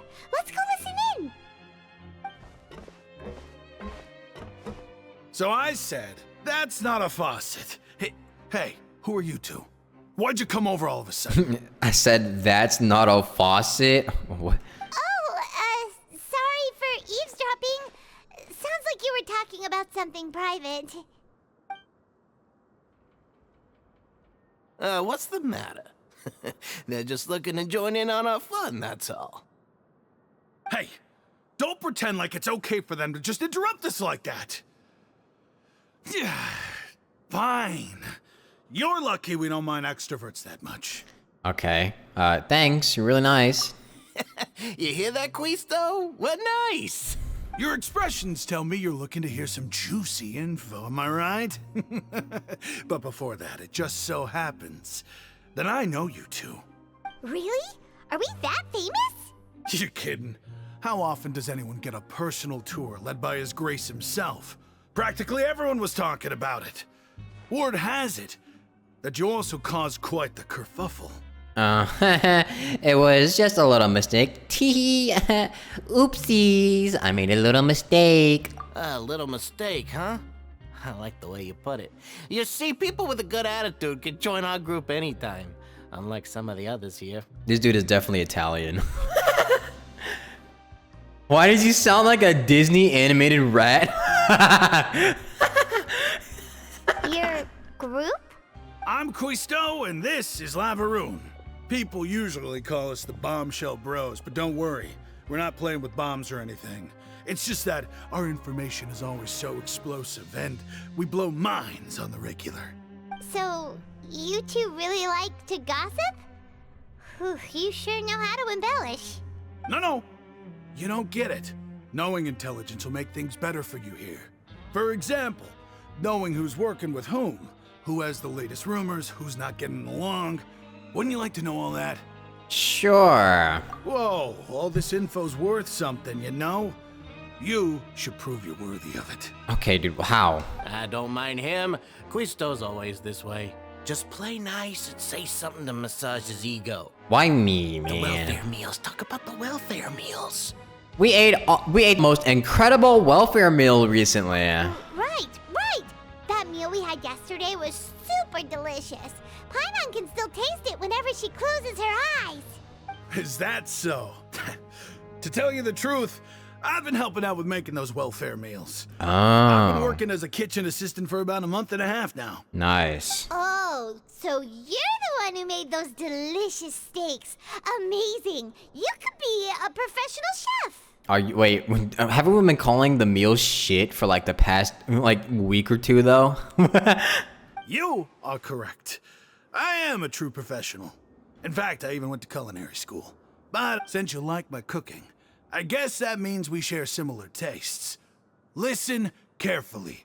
This little bombshell will help you learn what's really going on here in the fortress. Did Laverne just wink at me? It seems he's saying, don't be upset, he's a good fellow. Listen, kids. The power structure within the fortress is quite complicated. The overworlders couldn't care less about us down here. We're basically dogs to them. You've already met the one person here you should never cross, the Duke, Risley. He knows more than you think. And if he doesn't care about something, then he often doesn't bother dealing with it. Those who have the Duke's attention get all kinds of special perks, even better treatment in the infirmary. I know who you mean. It's that Jurier character, right? I don't think there's anything useful about him at all. Why does he visit the infirmary practically every day? Is it normal for anyone to be going in and out of there so often? Huh? You ask me. He's just faking it to get out of work. But did you know that Jurier was a talented researcher from the Fontaine Research Institute before he came here? There's no denying that. He really does sound like a rat. He really does sound like a Disney rat. I don't care if he was a researcher that could turn dirt into Mora. Once you're in the fortress of Meripede, you're just another inmate like everybody else. Interesting. According to Quizthought, a person named Juryu frequents the infirmary. I should take note of that. Speaking of which, the last time I saw him, he was passing by the corridor with Lorvine. I also heard they started arguing in the library and got into a fight, right? Guess that's just how terrible of a guy he is. You mean he hit a woman? Wow, I never imagined he was that bad. But that Lorvine's also quite the odd one, you know? She's always gabbing away, got into a fight with a man, and she also got sent to the infirmary. Come to think of it, I always see her going to the sick bay every couple of days, too. Wait a second. You don't think? Do you think could it be that they're secretly meeting there to go on dates? But it's really hard to imagine. After all, I do remember seeing Lorvine beat Jurier to a pulp that one time. And we might be overthinking things. So Juryu had a confrontation with a girl named Lorvine, who also frequently visits the infirmary. I remember that tale. You know, I don't think they would go as far as to say as to do this, but what if they're just into like some kind of kink? Now, have you ever thought about that?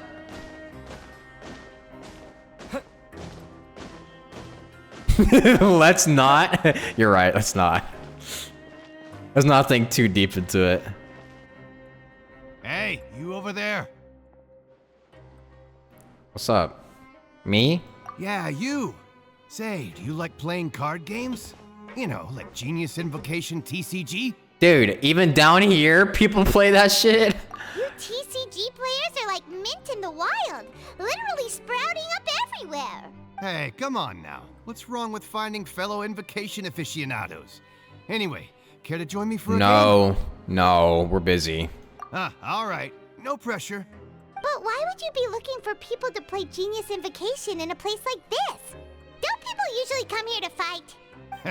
Whether you're throwing down cards or throwing punches, it's all a competition, isn't it? It's all the same in my eyes. There are lots of card players here in the fortress. When I saw you, I immediately thought, hey, even outsiders from other nations play cards. So I came over to say hi. Would you mind chatting with us for a moment? Sure.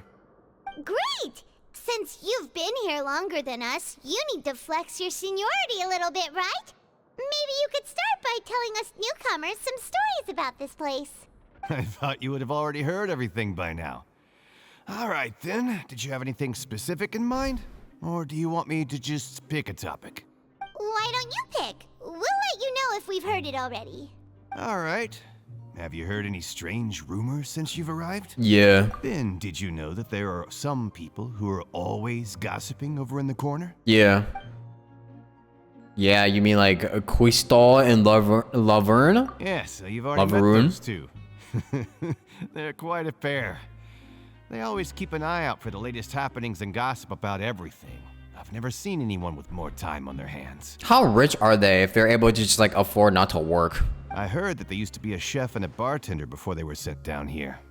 You know how bartenders are, always chatting with customers. And chefs love to pass the time just hanging out when they're not cooking. Good to know. Do you have anything else to tell us? Let me think. Sounds like you want to hear something a little more tantalizing. Oh, did you know that the Duke was also a convict in the fortress of Meripede before? Really? Wait, are you serious? That's right. The Duke was an inmate just like you and me. Seems he was exiled here for committing some crime. Who knows how he ended up rising up to become the warden, though? To go from an ordinary inmate to becoming the manager of the whole place? I'm not gonna lie, I kinda respect that. So he was once a criminal. Very interesting. Doesn't make him any less cool though. By the way, do you happen to know anything about a forbidden zone? A forbidden zone? Sounds like something that someone just made up. I've never heard of that. Where did you hear about it? It's just a rumor we've been hearing, but no worries if you've never heard of it. Do you have anything else you can tell us? Anything else? Not that I can think of, but I'll be sure to tell you anything interesting I hear next time. You'll have to play a game of Genius Invocation with me first. Oh my god. No, thank you. Okay, we've talked to just about everyone, and it's about time for us to go meet Linny. According to the card he left us, we should go meet him in the production zone. Okay. Has any of the things that we've learned just now, like, anything actually meaningful?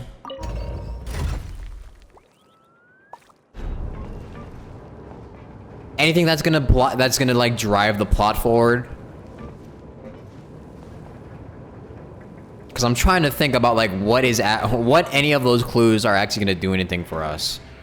Because all that we got from that was that two people end up having like some weird shit going on in the infirmary, and that Ryosuke was once a convict that worked his way up to being like the manager.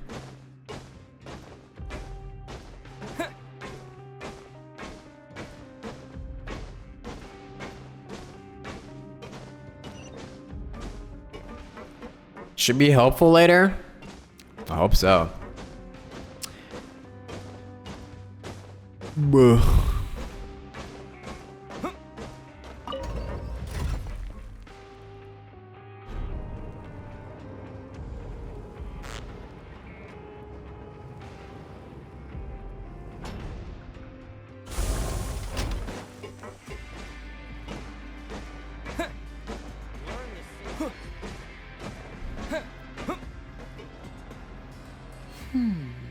Hi, Lenny. What are you standing there? Huh? What's up? That look in your eyes. You found something? Nice transition. A little something, yeah. Hey, this is no time to be modest. Just tell him we found a boatload of information. Oh, as expected of the legendary duo, you have my full and undivided attention. You summarize your findings. Huh.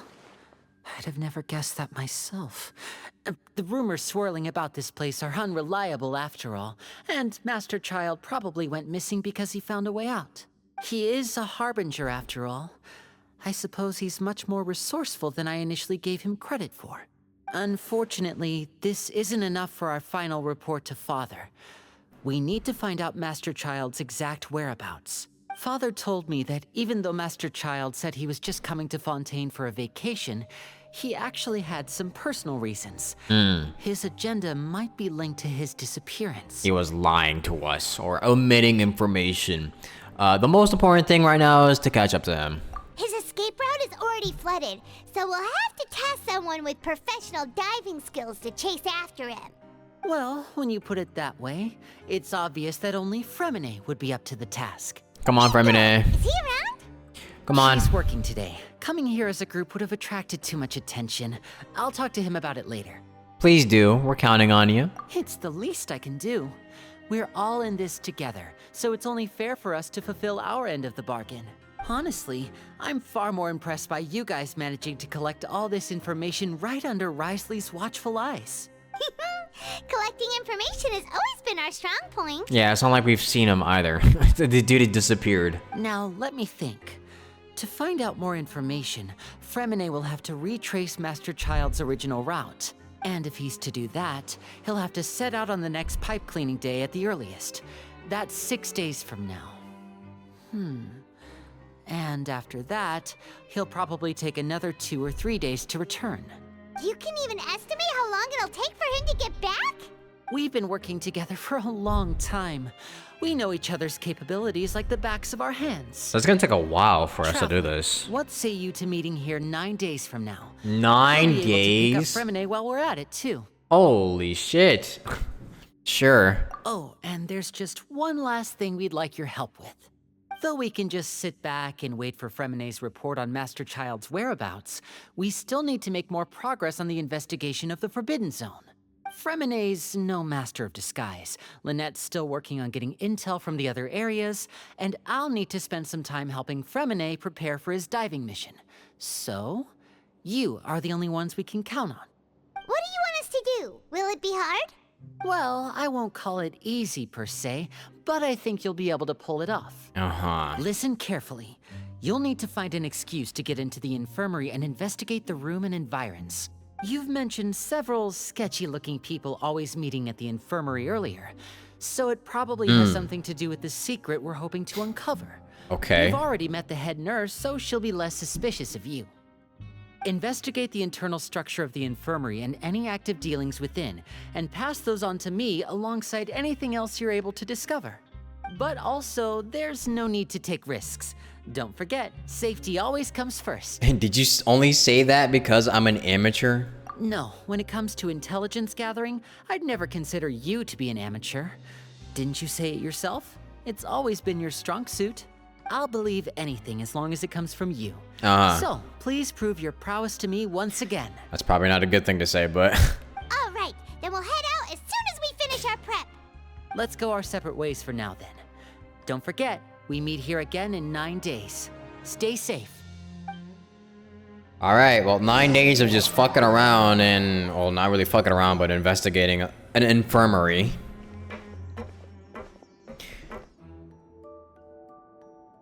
Burp, burp, burp. Hey, stay here for now. Paimon will take a peek. There seem to be several people inside. Let's try to eavesdrop on them first. She's peeking out of the corner while floating. Right. I feel like it's not impossible. Oh. It's a bit hard to understand them from here, so why don't we just try to talk to them in person? Let's go as soon as you're ready. Why don't we just like get closer to the door and listen? A large amount of vapor? Wait, what?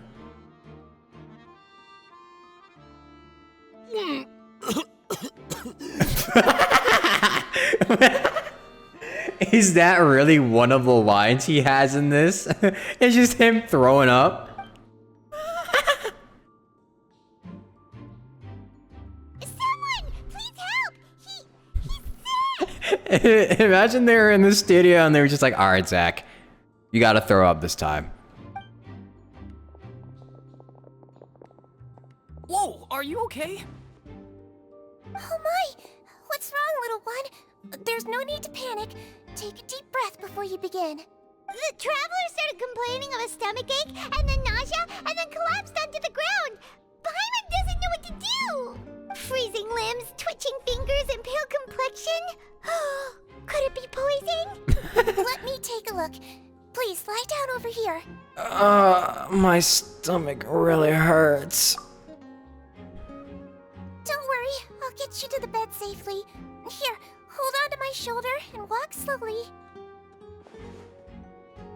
Aww. You can do it, traveler. Thank you. I'm sorry. Don't apologize. apologize. You're sick after all. Now, please relax. I'm just going to do a preliminary checkup on you.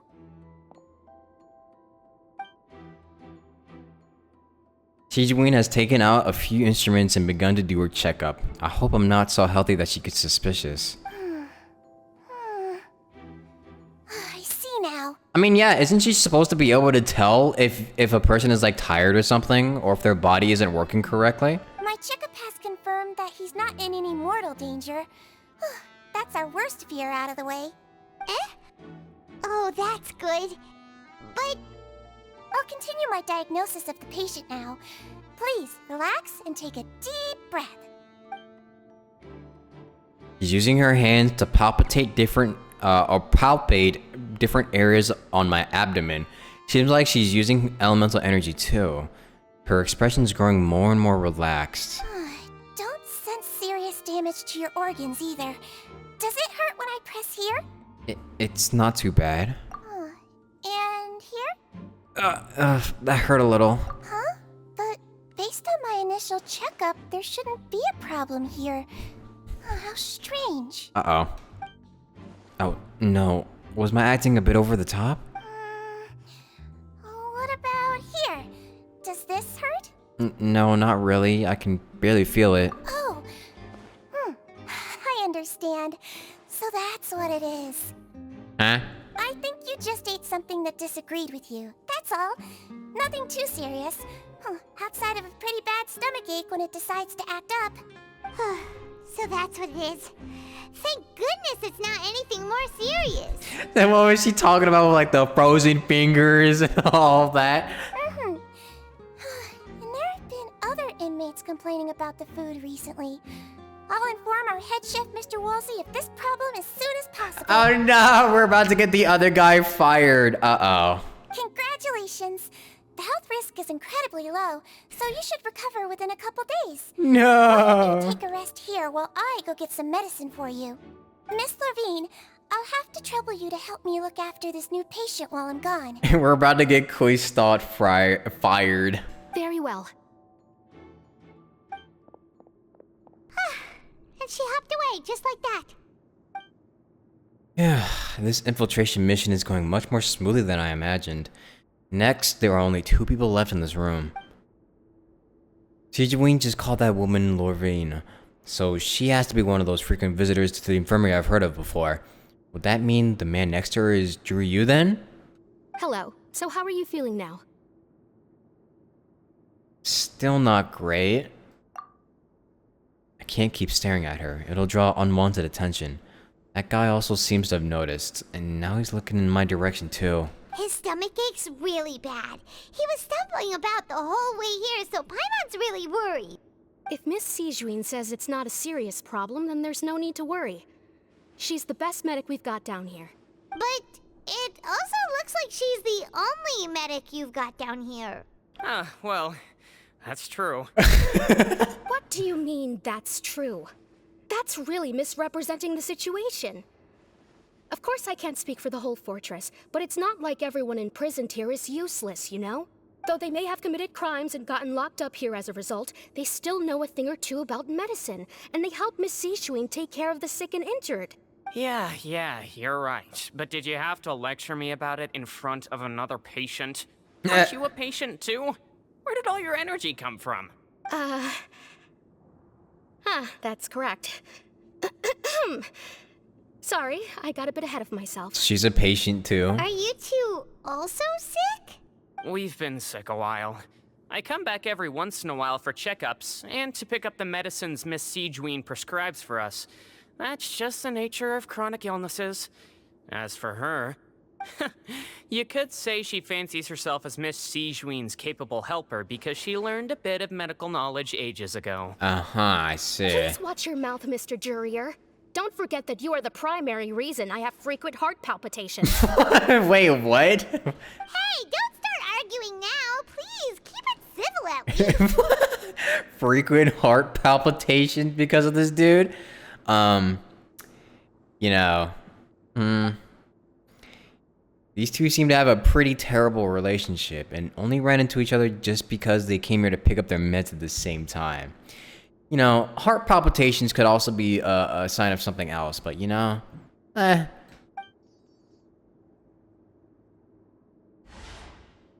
Books. But outside of the two of them, there's nothing suspicious inside the room. All the files on the table appear to be patient records, and while there's a box, I can't check it out right now. Ooh.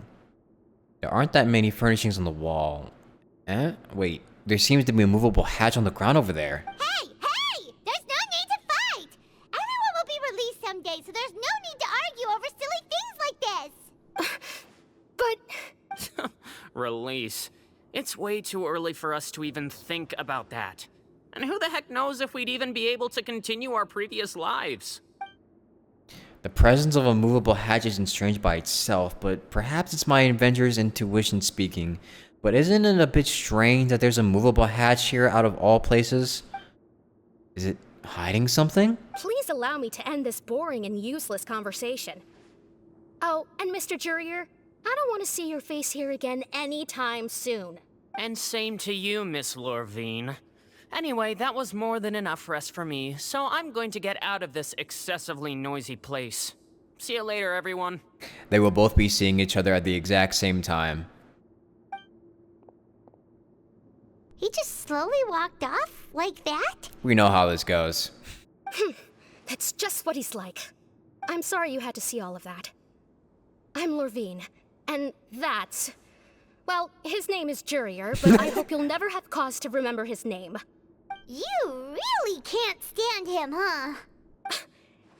I mean, can you blame me? Who would like someone who is as arrogant and obsessed with weird research topics as he is? Okay. But there's no need to keep dwelling on him. We know how this goes. They say they're not gonna see each other again, but we all know that they're gonna come back here at the exact same time and the exact same day, and they're gonna be absolutely surprised that they've seen each other. And then she's gonna be like, "Oh, heart palpitations, what is this? Is this? No, it can't be." I'll accompany you two for a while. Miss Seashween should be back soon, and I'm sure you'll feel better as soon as you've had some of her medicine. Thanks for looking after me. No, it's nothing. I'm back! Did you rest like you promised? Yes. Thank you for getting our medicine, Miss Seashween. Did you all cooperate with your bed rest? I trust that nobody got up to walk around. Good. Here, this should be 2 days' worth of medicine for you. Take 1 pill now, and then continue your bed rest. Thanks, Seashween. Miss Lorvine, I left in a bit of a hurry just now. Do you still remember if we discussed the color of the pill that you should be taking today? I remember. You said it should be yellow.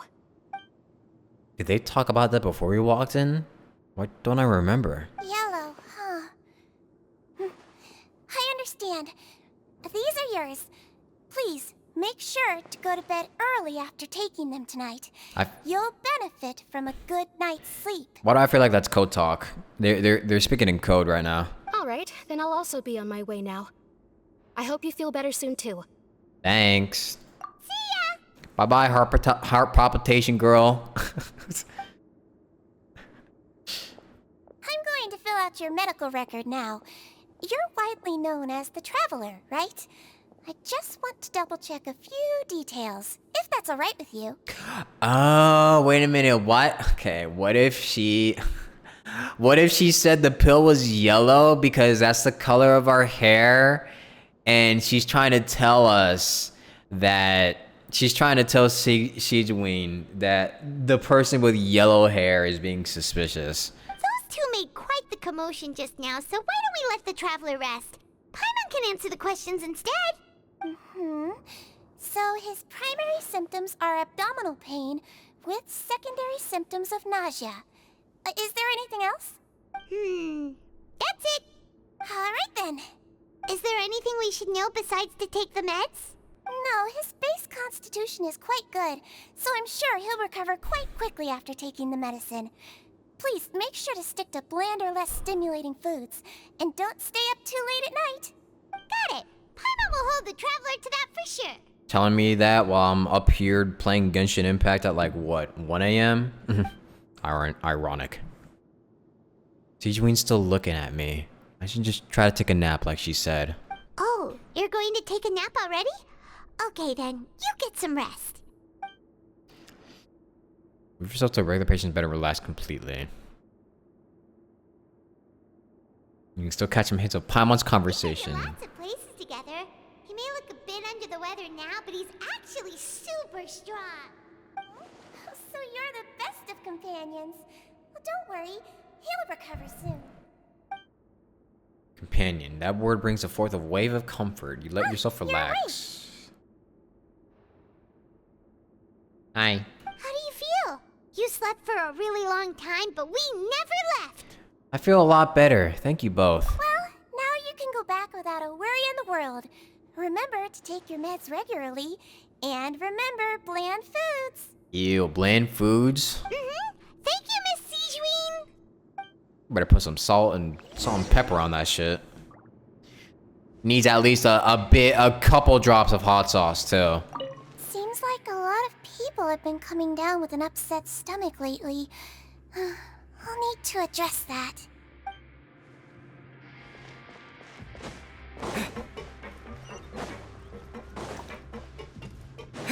Well, there goes Quistad's job.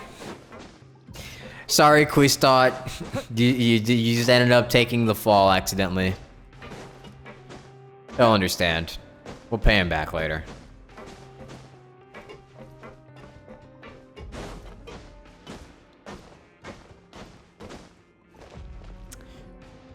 You really are something. To be able to fall asleep like that and even sleep talk the entire time, you scared Paimon half to death! Did I say something I shouldn't have? No, but you kept mumbling things along the lines of, Pyron, don't take my grilled fish, and put down the Adeptus Temptation now! Paimon talked with Sijuin the entire time you were asleep. She seems like she's just a sincere nurse, and Paimon didn't notice anything unusual in the room. Are you sure we're not going off track with the infirmary? I mean, we could be. This could literally just be a filler, and we're doing absolutely nothing, but... Are we really off track, though? There are still a few weird things about the place. That movable hatch on the ground, as well as the questions Sigwin asked Loreen. And also, were they really talking about their meds before we walked in? Oh, and Loreen and Joryu's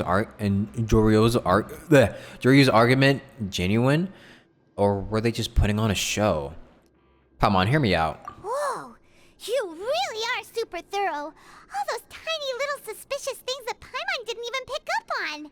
We've got to give the info to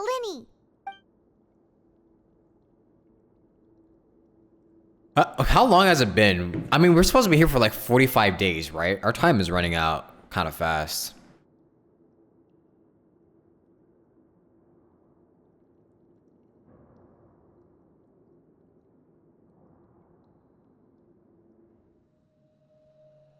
But busy, disguise is impeccable.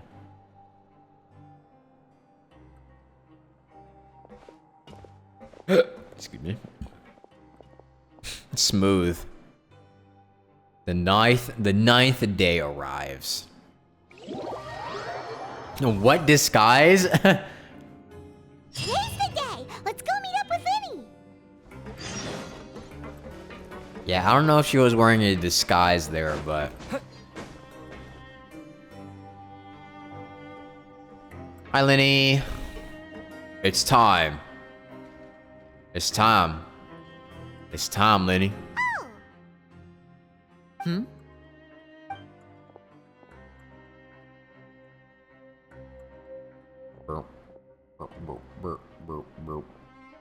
Did you two run into any trouble over the past few days? No. No, we just worked our shifts according to the schedule. Nothing weird happened. That's good. That means you didn't raise any suspicions when you infiltrated the infirmary. We've taken a look at the slip you've sent. Fremine successfully left the grounds via the pipes 2 days ago, and as of last night, Lynette has also infiltrated the infirmary after faking an illness. Wait, why is she getting involved as well? You already went above and beyond when you scoped out the infirmary. To put it more bluntly, even if we were to view that as something you did in exchange for Fremene's help, you've already done more than enough. Okay. Infiltrating a guarded stronghold is a different kind of job from a one-off investigation. We want to avoid using the same faces over and over and reduce the amount of suspicion that will fall on any given person. Okay, true. But why are we all going in there with the stomach ache? Lynette also felt like you have already taken the first step for us, so she should be the one to finish the job. So that's what Lynette thinks. Oh, Paimon hopes everything's going well for her. Yeah, I'm not opposed to helping you. Perhaps that's true. You're both very good people, and we've come to appreciate that more than anyone else. Unfortunately, there's still one thing that could get between us, lest you've forgotten. The matter of our respective loyalties. You've mentioned before that you've had some run-ins with the Fatui. I can understand that feeling, so I assume you're just helping us out of the kindness of your hearts? Well, everyone could use some more friends. We'll be counting on you to help us in the future, too. Since I see you as friends, then it's even more important for us to protect you from any peril. Fremene and Lynette feel the same way. I get it now. Glad to hear it. Okay, well, I guess we're just putting aside our reservations of, like, what we were doing, of, like, what we said before. Then, let's go check on Lynette before Fremene returns. If everything went well, then she should be wrapping up her investigation right about now. Is now really a good time to go over? According to my observations, Sigewinne always spends around half an hour away from the infirmary right before lunch. Lynette knows this as well, so this should be a good time to meet up with her. Heard about that too. Also, I'm her brother, remember? It's only natural for an older brother to care about his younger sister's well-being. Uh-huh. Okay, then let's head over right away.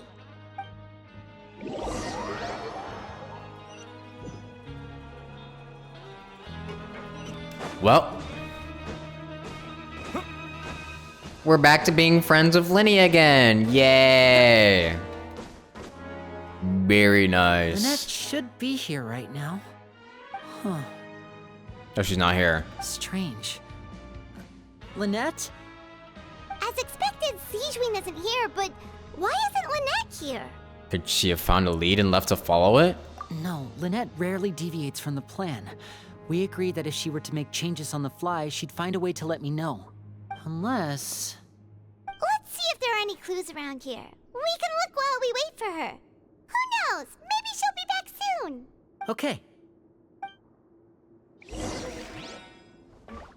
At this point, you can't believe the Fatui don't recognize a traveler on site? Me neither. Me neither. There are some books here and a few files. They all look like medical records. Advanced nursing, how to raise the spirit of your patients, a quick guide to the psychology of emotions, and the meaning of laughter. The meaning of laughter. These sure are some interesting books. Who knew Sigewinne would be interested in these kinds of things? She even has books on understanding people's motivations and feelings. Is it because she's a Melusine? Or does she have a need to understand her patient's emotional state? Both, actually. Seems quite normal to me. These are skills that would come in handy for a nurse from time to time. Yeah. I think it would be both. Laughter is the best medicine. None of the beds have any signs of having been slept in. Except that one over there. That's the one Lynette must have used, right? You said she was pretending to be sick. She would have said her migraine was having a particularly bad flare-up. Generally speaking, the head nurse would then ask her to lie down and rest, while she left to retrieve the medication. But this bed is still unmade. Which means, either the head nurse didn't return the entire time from when Lynette lay down up until she left the bed, or the nurse intentionally left it this way. That's not a good sign. Uh-oh. Uh-oh.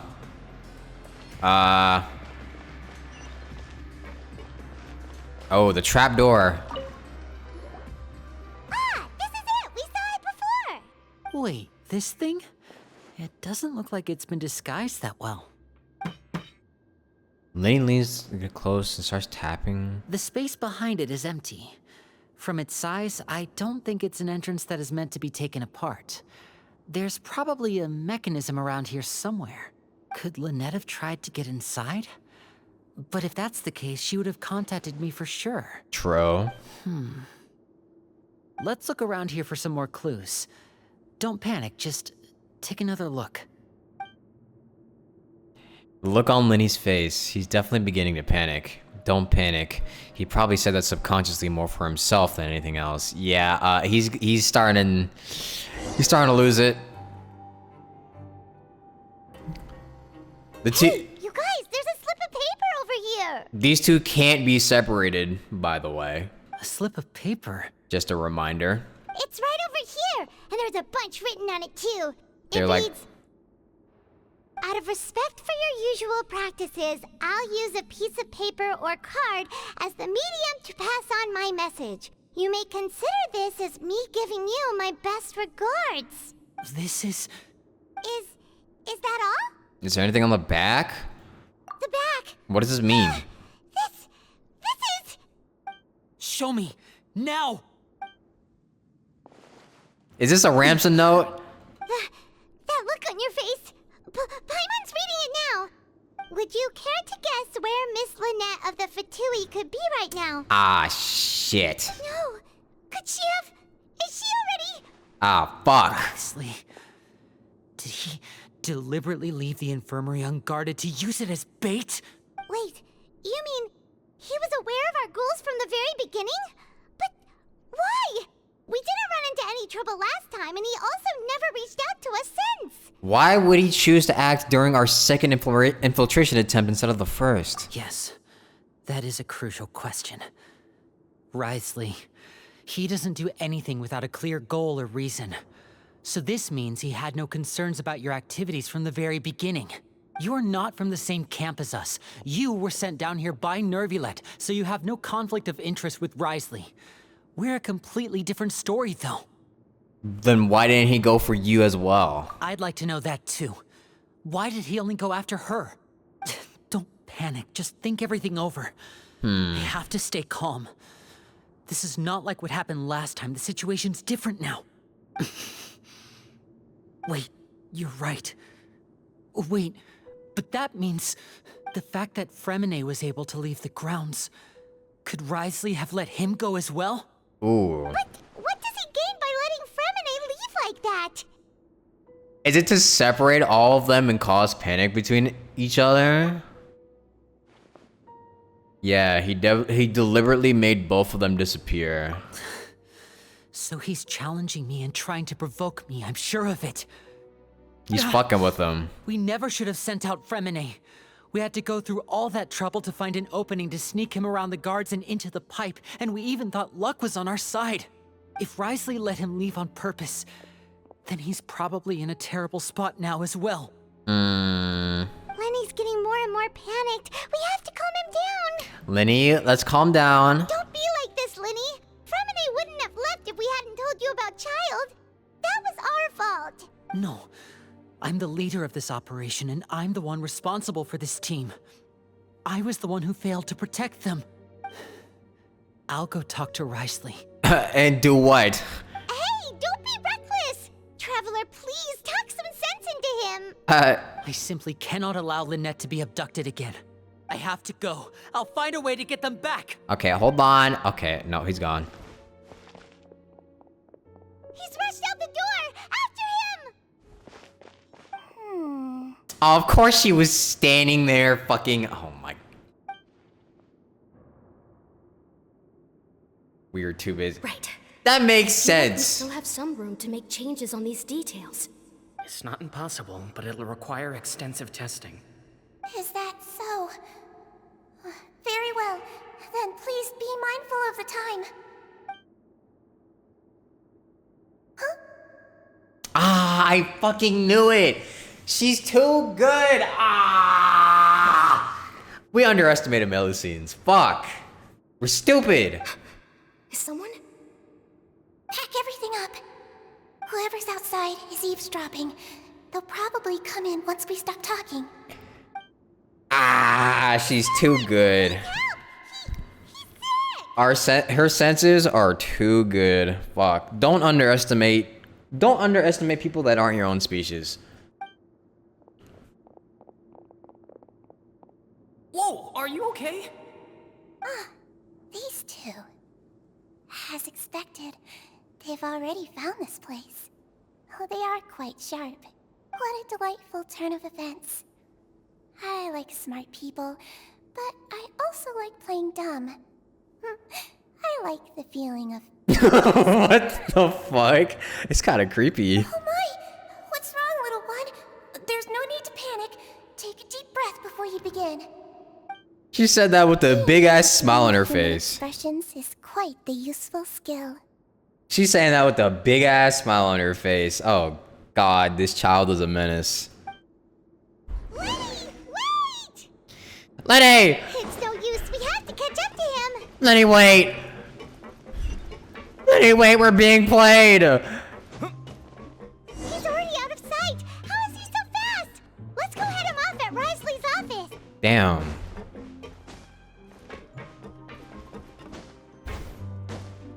Visions gives you people thoughts? No, I'm pretty sure that. I mean, well, actually, technically, we did that does work with child, but for us, I think that was just for the player to see.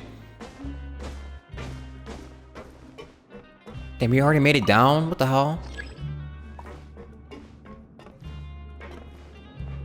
Lenny's Usain Bolt for real.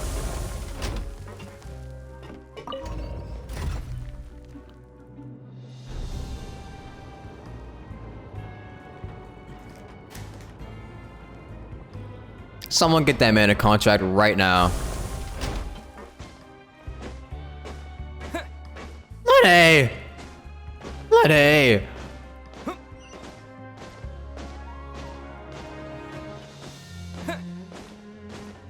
Hi, Mooney Dane.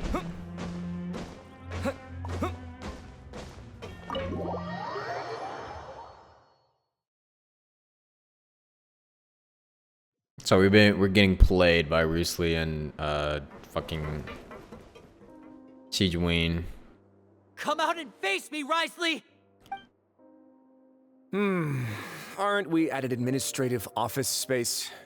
Why don't you at least try to follow even a couple rules from the fortress's indoor management regulations? What did you do to my sister?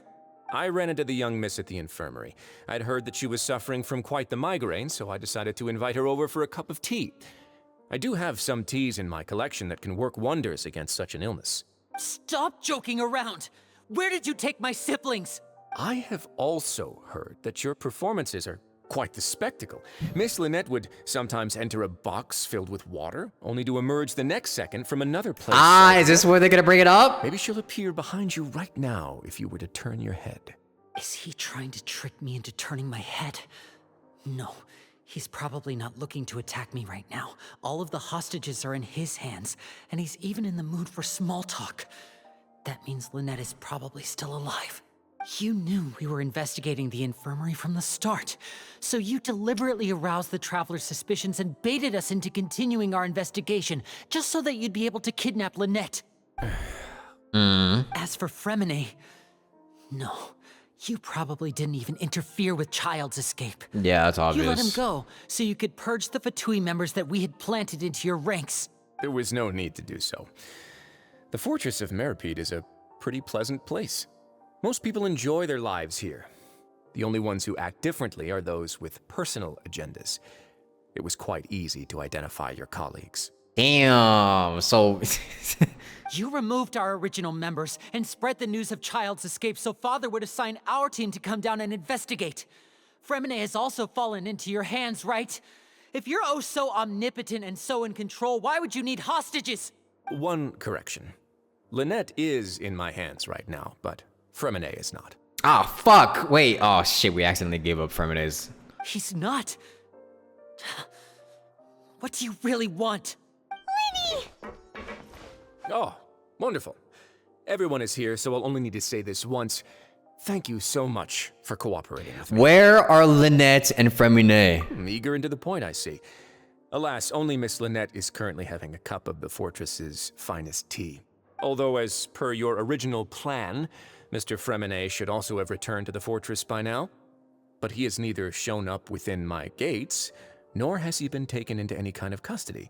So where do you think he may be right now? Wait, is he still out there? Oh, shit. Wait, you can't mean... Uh-oh. You locked him outside in the sea? Nah, wait, that man's drowning right now. Because remember, he said that he knows his limits. So if he's out there for any longer than oh, I shit. closed the fortress's gate to the outside world. That's Oh, all. fuck. Fremenet's a star diver, so he should be fine, right? No, we're still here, so he definitely tried to find a way to come back for us. So we can't assume he might have made a break for the surface. But why would I do this, you may be asking? To have an audience with you, of course. My intel tells me that Mr. Linney is a great magician, so it's only natural for me to want to have some cards of my own when it comes to negotiating. Besides, I do recall you mentioning to Miss Lynette that you've always wanted to have a face-to-face meeting with the Lord of the Fortress of Meripede, regardless of whether it was in a personal or a professional capacity. Well, you got your wish. So, you've been keeping tabs on us before we even set foot in the fortress. Bro, this is some big brain shit. What the fuck? This man has literally gotten... This dude has us down to a fucking schedule. What the hell? Some of my folks just happened to hear a thing or two, that's all. In any case, I will be straight with you. I was willing to play dumb and turn a blind eye, so we had a pleasant few days playing games together here. But once you started focusing on the Forbidden Zone, all of that changed. Mr. Linney, the cards are stacked against you right now. Miss Lynette is in my hands, and Mr. Fremenet is still slowly being pickled out there in the brine. You know just as well as I that he cannot last out there forever. You need do but one thing to guarantee their safety. I would like you to contact your superior, and ideally invite her over for a cup of tea with me. Oh, shit. You want to see Father? But why should she bother giving you an audience? That's gonna be hard to... Ooh. That's gonna be hard to convince, because Neuvillette doesn't want her to come to... Neuvillette doesn't want her to come to the Fortress of Meripede. So unless we can convince him to do that, and we can't even do that until we finished our sentencing. Oh, fuck. We might be kind of fucked here. Uh-oh. Well, if she cares for the well-being of her dearest children, she should have plenty of motivation to join me for a parents' evening. I've heard that the bonds between the members of the House of the Hearth are like the bonds of family. I don't see why she would refuse. Why did you think Father sent us to handle the Fortress of Meripede? This place is basically a no-man's land. It wouldn't be fitting for anyone as important as a harbinger like Father to come here in person. Oh, I see. So it's because she doesn't care for my place here. That's such a shame. After all, I've amassed quite the tea collection. I was looking forward to sharing it with her. Both Monsieur Neuvillette and Lady Farina have already received many samples as gifts. Was this the extent of your master plan to get to Father? No matter how much pressure you may put on me, I won't allow you to use us to blackmail her. You people really are difficult to get along with. All I'm asking for is a face-to-face conversation. Does she truly have no interest in the fortress's secret? Mr. Linney, you have one last chance to invite your father here. If you refuse... I don't think we're in any position to refuse, actually. Because the stakes are too high to refuse. Because with Fremenet out there fucking literally running out of air by the second, and with Lynette in his hands right now drinking whatever tea that man's got. I don't even know what it is, but we are in no position to refuse. Linney! And why do you have to do this? Instead of asking why I'm doing this, why don't you try to see things from my perspective for a second? From the very beginning, the Fatui has been actively infiltrating my fortress. I gave you a warning by cutting off the first few operatives I found, but that only caused you to double down. Had you given up on the fortress then and there, I'd have no reason to want to talk. Mr. Fremenet left the fortress on his own. and Miss Lynette tried to pry out my secrets right in front of me. No matter how you look at it, the responsibility for this falls on you. Ooh. I shouldn't ask Father to do anything because of us. 6, 5, Wait, 2, 1. Time's up. It really is a shame, Mr. Linney. Risley! Negotiations have broken down. Please leave, ladies and gentlemen. It's time for my afternoon tea. Please wait. Can we really not talk about this some more? Yeah, listen to the Traveler. If you can't talk to Lenny, can you at least talk to us? We do have some connections. We can at least try and get Nouvelet to be like, hey, by the way, you know how I told you that I don't want you to go to the Fortress of Meripede? I changed my mind on that. You do realize that I'm only letting you go because of Nouvelet, yes? You're here helping him out, and I've already done my best to stay out of your way. But that doesn't mean you can just do whatever you want. The fortress may be small and remote, but it still has its own set of laws. I want to save Fremine and Lynette too. Then how about this? Those who are capable deserve respect. You've spent quite some time investigating my home turf by now, so why don't you tell me a thing or two about what you found, I'll ask you 3 questions. Answer all of them correctly, and I'll agree to your request. Oh fuck, was I supposed to be paying attention? Question 1. Regarding the hidden rules of the production zone. Oh, that's easy. What is the truth behind the one about not being allowed to work for 3 days in a row? Can't believe he's asking about the hidden rules. If I recall correctly, if you keep working without any rest during lunch hour on the 3rd day, you will find a portion of strange meat in your welfare meal. It's a good thing we've already run a thorough investigation on this. Let's see if I can remember all the clues. I should be able to find an answer if I can piece everything together. Oh boy.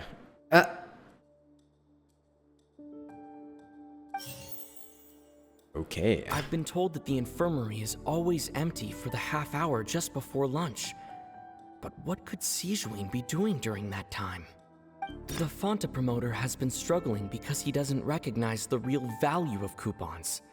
Meanwhile, the Duke believes that only idiots who don't understand the value of coupons will spend them on Fonta. We often see Miss Sijuin observing the prisoners at work near the production zone. It seems like she can perceive the general state of a person's health just by looking at them. Fonta's internal report suggests that they're starting a new trial of an unnamed and unpackaged product. But the product has to undergo a trial because even Fonta's own employees have a lot of reservations about it. The research notes said that the Melazine race perceives the world very differently from humans. As a result, the Melazines have also developed a sense of aesthetics that appears rather strange and alien to humans. According to Collins, the Pancration tournament only took place because the Fonta company sponsored it. The company must want a return on their investment as well. Okay, we'll see if you keep working continuously. Obviously, Sijuin. I've been told that the infirmary is always empty for the half hour just before lunch. But what could Sijuin be doing during that time? Okay, could be this one. We often see Miss Sijuin observing the prisoners at work near the production zone. It seems like she can perceive the general state of a person's health just by looking at them. This one, obviously. Under what circumstances does a strange meat appear?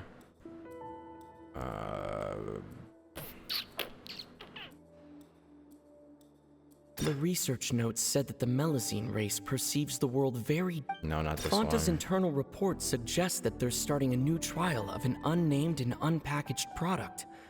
But the product has to undergo a trial because even Fonta's own employees have a lot of reservations about it.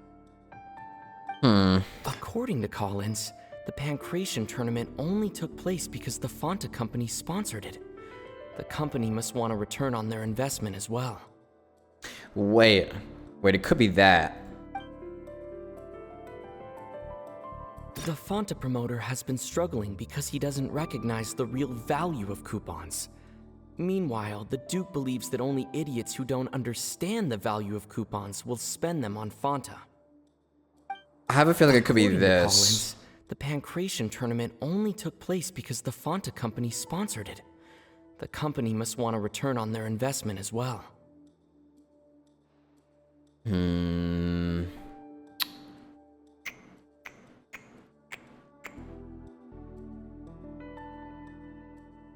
It has something to do with the Fonta company for sure. So it could either be, it could be these two, I feel. What is this one The again? research notes said that the Melazine... Gonna...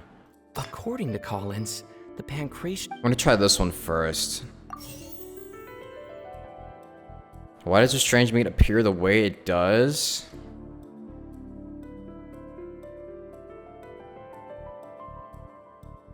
Fonta's internal report suggests that they're starting a new trial of an unnamed and unpackaged product.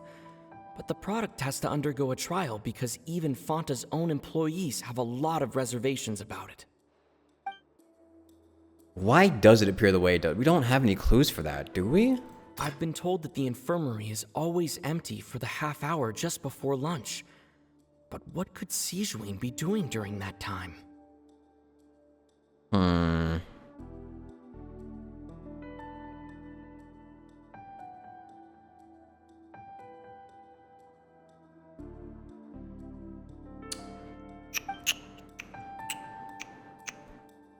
The research notes said that the Melazine race perceives the world very differently from humans. As a result, the Melazines have also developed a sense of aesthetics that appears rather strange and alien to humans. Thank you, Noel Peter, for the raid. I appreciate it. Thank you. 1 million. Wait. Is it this? No way it's that, right? No way it's this clue. Because I don't think it's any other clue that we have. I don't think it's either of I don't think it's these three. Because this is the only one that mentions aesthetics or appearances. To the question, why does a strange meat... Wait, don't tell me I was actually right of it being Melazine meat. Wait, no. Hold on, let me just try it first. Wait, no way. No way it's actually Melazine meat. Wait, are we serious? What? It's fucking Melazine meat? What? No. What the fuck? Fonta's internal report Okay, wait, I got this suggests one that wrong they're now. starting a new trial of an unnamed and unpackaged product. But the product has to undergo a trial because... Okay, it's this one, I think. No, it's wrong. I'm dumb. Wait. I've been told that the infirmary is always empty for the half hour just... The Fonta promoter has been struggling because he doesn't recognize the real value of coupons. Meanwhile, the Duke believes that only idiots who don't understand the value of coupons will spend them on Fonta. Wait, so is it not the Fonta company? Fonta has nothing to do with this? It's literally just... I've been told that the infirmary is always empty for the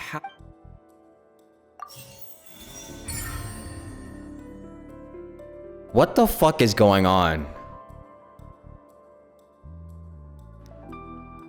Ah, so that's what's going on. Paimon understands it now. Who would have guessed? The hidden rule of the production zone. People are not supposed to work 3 Where did days you get in a your- row, and if they do, they'll get strange meat in their welfare meal. Where did you get your fucking glasses again? And also... Oh, wait, I'm trying to process it right now because all of those clues are just telling me that either they're chopping up Melazines or Sijuin is fucking chopping up herself and feeding it to people.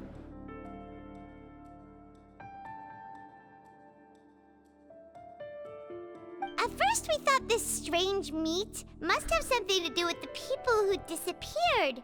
But in reality, they were all prepared by Sijuin, the head nurse. She often visits the production zone to observe the workers' health and makes a note of anyone who has worn themselves out after 3 full days of work. Out of her sense of duty as the head nurse, as well as her genuine concern for the workers' health, Sigeween visits the cafeteria right before lunch and cooks an extra dish for those who can use the stamina boost. Okay. Sigeween has only the best intentions with her surprise gift and doesn't want anyone to find out about what she does. However... But what is the meat of? What is she preparing for the fucking meat? Unfortunately, Melusines as a race perceive the world differently from humans, and their sense of aesthetics is even more alien to us. Ah. The recipients of her lovingly prepared special meals cannot taste the care within and usually just freak out. Are we on the right track? Okay, thank God it's not that deep. It's not that fucking deep. I was freaking out for a second. I was gonna say, there's no way they're gonna be like, actually, you're eating fucking Melusine meat. Not bad. You've uncovered Sigeween's secret and even guessed her intentions correctly as well. It's nice to know that her efforts have not gone unacknowledged. All right, now for my next question. I was a little bit scared there for a second. There are also Not gonna some lie. hidden rules in the Pancration Ring, including the one that you're not allowed to support both sides of a fight. Why is that? The hidden rules of the Pancration Ring, I remember. If someone tries to support both boxes at the same time, they'll receive a package the next morning, which contains a strange blood-colored liquid. We've also done a lot of research on this matter. Let me sift through what I've found and come up with the correct answer. Okay, this is what the Fonta has to do. This is what Fonta is trying to help with or some shit. Yeah, this is probably what Fonta is like trying to, you know, collaborate with, but they have reservations about it because it looks like fucking blood and smells weird, I guess. Fonta's internal reports suggest that they're starting a new trial of an unnamed and unpackaged product. But the product has to undergo a trial because even Fonta's own employees have a lot of reservations about it. The wait, let me see research this. notes said that the Melis... Yeah, no. According to Collins, the Pancration tournament only took place because the Fonta company sponsored it. The company must want a return on their investment as well. The Fonta promoter has been struggling because he doesn't recognize the real value of coupons. It's either these two. Fonta's internal reports suggest that they're starting a new trial of an unnamed and unpackaged product. I'm gonna guess this first. Why does a strange blood-colored fluid look the way it does? According to Collins, the Pancration tournament only took place because the Oh wait, Fonta fuck, I got company this one sponsored wrong. it. The company must want a return on their investment as well.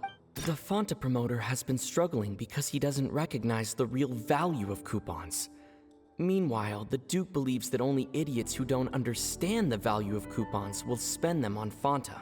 I think these two have to be changed up. But According to Collins, why do only those who buy tickets to support both fighters receive the package? the This. Fonta promoter has been struggling because he doesn't recognize the real value of coupons.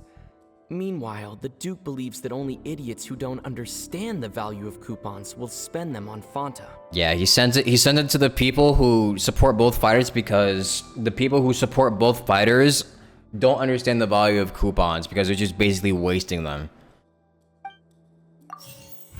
Yeah, these two have to be interchanged, so I got that one wrong. Ooh. According to Collins, This one Fonta's and internal reports. this. There we go. That makes sense. Paimon gets this rule too now, so there really was nothing to be afraid of. That hidden rule of the Pancration Ring is about how, people are not supposed to bet on both boxers at the same time. And if they do, they'll receive a package containing a strange blood-colored liquid. People get scared when they see it because they've subconsciously begun to associate it with the missing boxer. Yep. But really, it's just a bottle of the latest yet-to-be-named and packaged new Fonta trial product. A blood-red drink. It's no wonder even Fonta's own staff were questioning the company's decision-making. Bro, we say that yet, like, we have, like, so many blood-colored drinks. Like, bro, we got fucking fruit juice in this world. Like, what? Y'all can't handle a little bit of cherry Fanta? The company, facing backlash from its own staff, decided to try to trial the product on a smaller scale to see how it might be received by customers. They came to the fortress of Meropede and offered to sponsor the Pancration tournament so they could push their new product. But the Duke completely refused to even entertain the idea. The Duke, knowing how valuable coupons are in the fortress, knew that only total idiots who didn't understand their true value would bother buying a Fanta product here. Yep. And so, only those who proved their stupidity by being dumb enough to bet on two opposing sides of the same match were selected to receive the drinks. I acknowledge the effort you've put into bringing the truth of this mystery to light. Although, based on your description, that Fanta promoter is a bit too careless with his words, I may just reconsider my collaboration with the company. All right, and here's the final question. -1 sponsor. What's the secret behind our head nurse and all of her patients in the infirmary? Okay, well, this one, I have no fucking idea. We haven't collected enough info to answer that question. Stop your cruel and pointless games, Risley! You know that we haven't finished our investigation, so there's no way we can answer the last question. What the? The thought of sparing Lynette and Fremine never even crossed your mind. Lenny! You'll pay for this! What? Lenny, are you alright? Oh, close one. I owe you, Sigewinne. That was a fantastic shot. He's dead. He's just fucking dead. It was nothing, Your Grace. Oh. Sigewinne?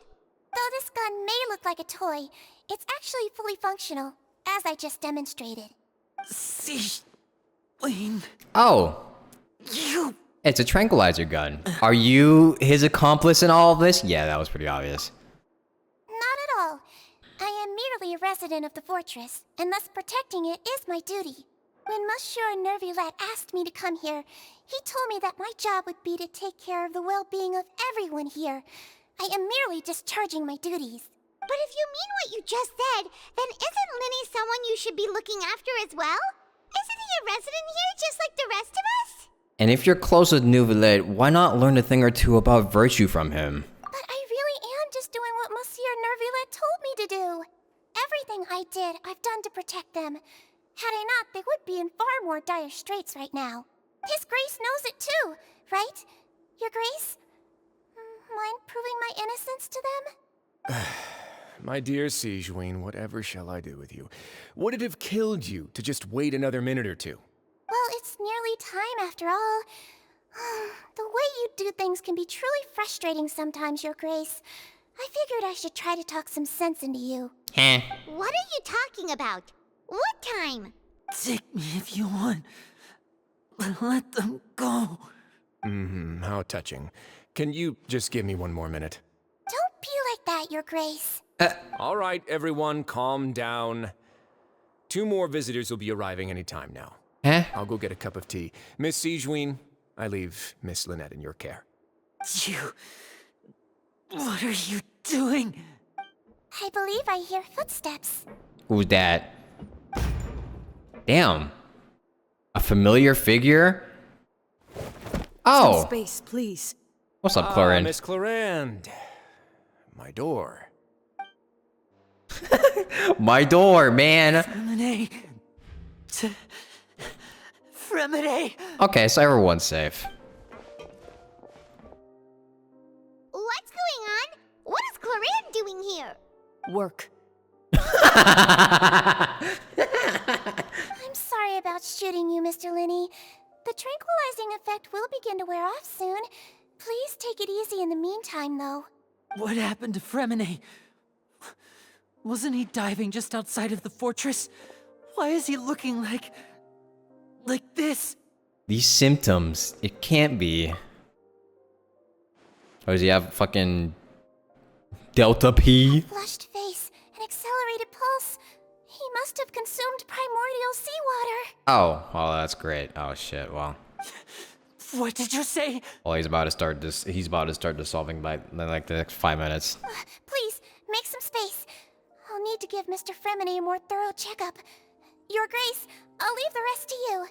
I'll talk to Clorand while you get Fremine to where he needs to be. Everything else can wait.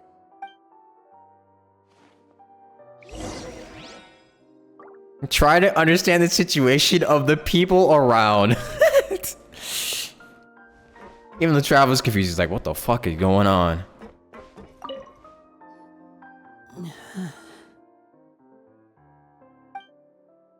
Lenny's expression looks disgusted.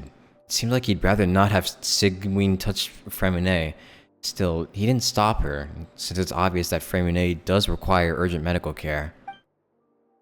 Sigewinne's examining Fremine carefully. She doesn't look too upset, which is a good sign. I hope Fremine will be okay. How is he? These symptoms are probably caused by an acute ingestion of a large amount of primordial seawater. Still, his condition is not critical. Of course, it would be best if he stayed for further observation. Let's leave him here for now, and move him to the infirmary once he's recovered a bit more. Sorry. I am aware that the infirmary may not be your favorite place in the world at the moment. We do only have a single clinic in the fortress, however. Why would he ingest a large amount of primordial seawater after leaving the fortress?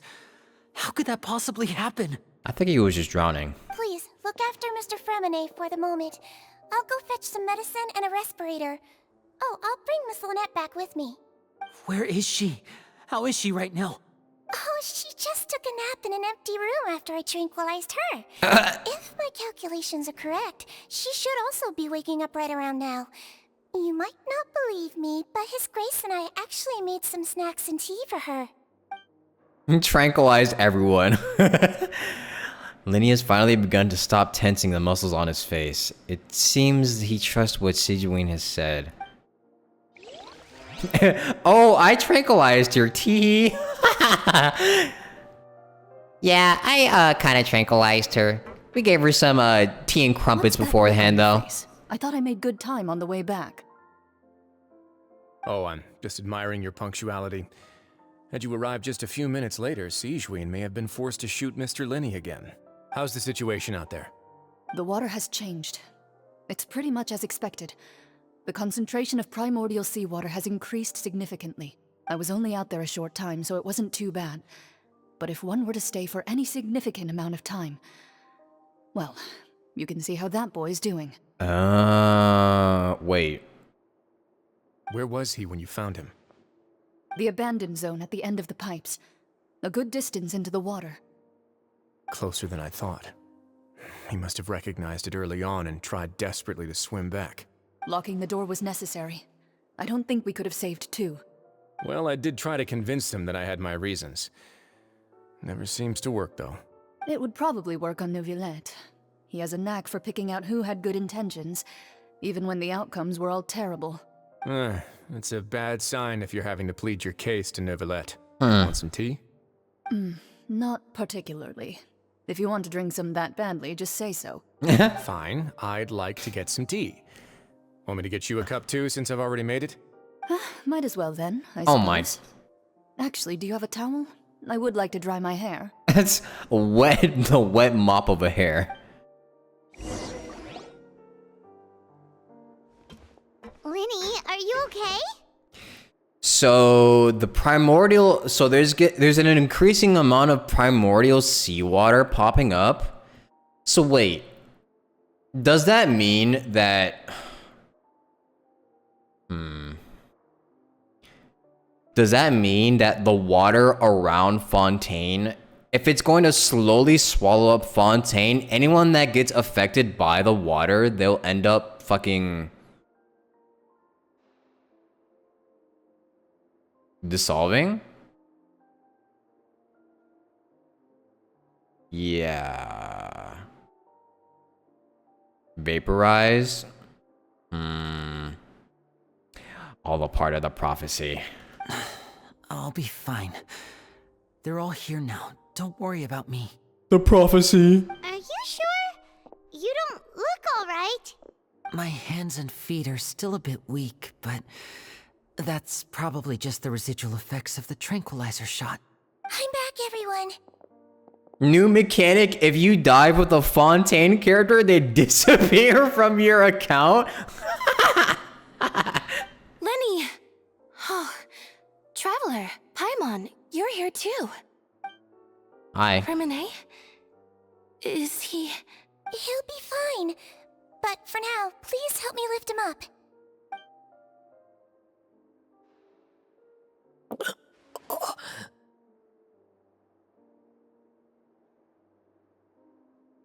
Hello. So wait, they said that he was out there. His breathing's beginning to slow down. How long did they say he was out there before he tried to get back inside? He was only there for like, he was there for 9 days, that as long as we know, right? So when did he notice that there was primordial seawater out there? Give me a hand and help me get him to the infirmary. Yeah, I'll take him from this side. Lynette, together? On it. Traveler, you seem pretty worried about him. Want to come with us? Very well. The Duke and Clarande are gone. They went to get some tea together. I don't know where they were at. They probably went to get some tea. The Duke will explain the truth in just a bit. Miss Clarande will need a break, since she only just returned from rescuing Fremine out of the sea. Clarande saved Fremine from the sea. Just what happened there?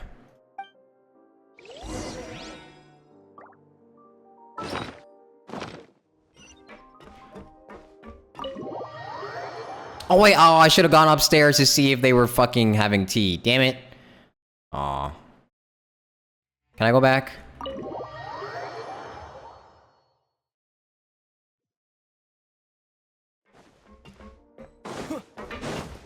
What the hell? Y'all having tea up here? They are. Could I tempt you with some sugar for your tea? No need. That's it. Alright.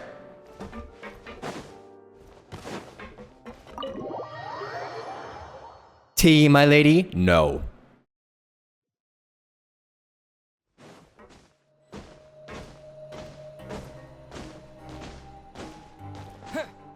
Would you like some sugar? No.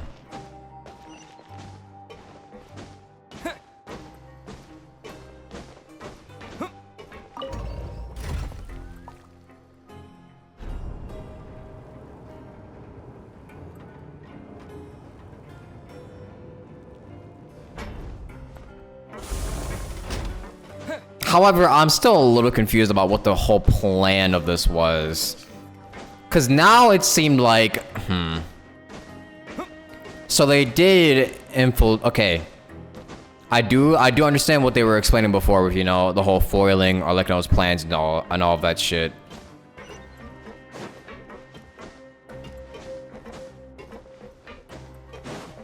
Am I liking the developments? They're good twists.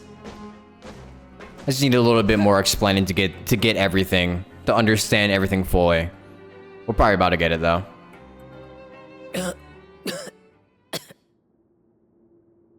He's awake. Fremine, how do you feel? Lenny. Lynette. We're all here. Where am I? The infirmary, at the Fortress of Meripede, Mr. Fremine. And you are no longer in any danger. Yay. How do you feel? Don't push yourself if you're not feeling up to it. Traveler. Paimon. It's been so long. The sea. There's something wrong with the seawater. Shh, it's okay. We can talk about it after you've recovered. No, listen to me. This is really serious. There's primordial seawater mixed into the regular seawater. I don't know why it's there, but no one should touch it. What happened after you stuck into the pipes? Pipes. Right, the pipes. It's all coming back to me now. It's all coming back to me.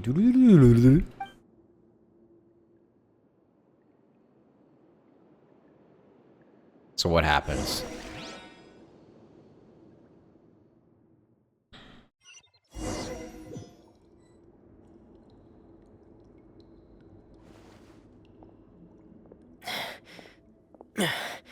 I'm in.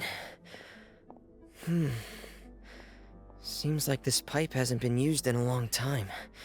It looks abandoned.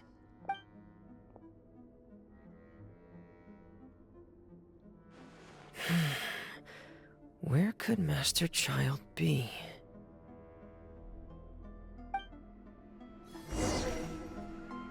Ooh, we get to play as Fermine! I don't have him yet.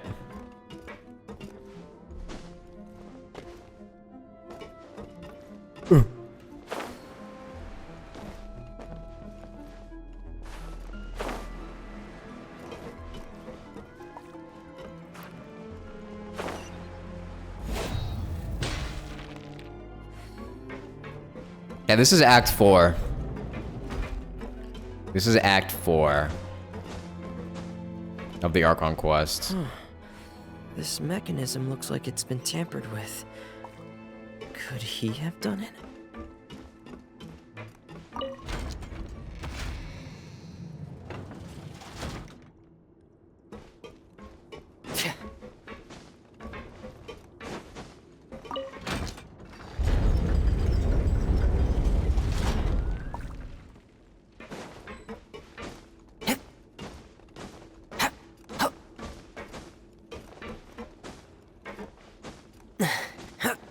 Boop, boop, boop, boop, boop.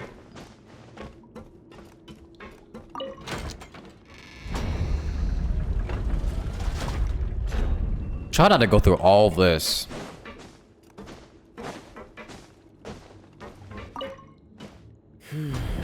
It's getting stuck on something. Seems like I'll have to avoid those obstacles while I turn it. That makes me wonder, how was Child able to get all the way up to the surface while holding his breath?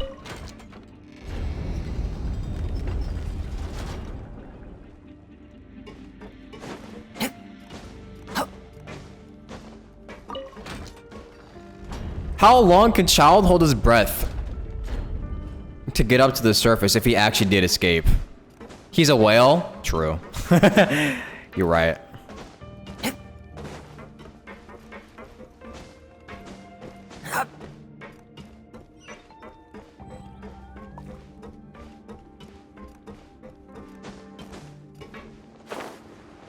He's a harbinger? I mean, if I put Senora into the water at like 4,000 meters deep, I don't think she'd be able to live, but...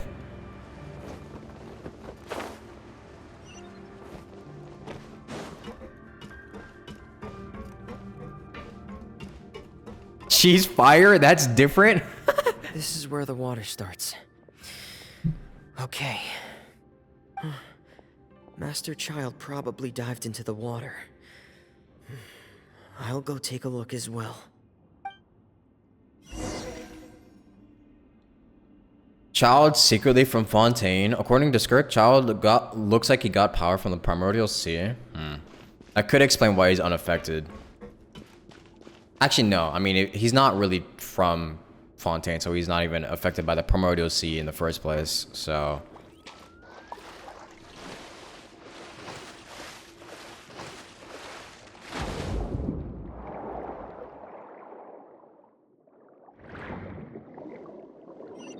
Why doesn't Fremine put on his little, what was it called? His helmet when he's underwater. The vegetation here is a bit more sparse. These traces aren't natural.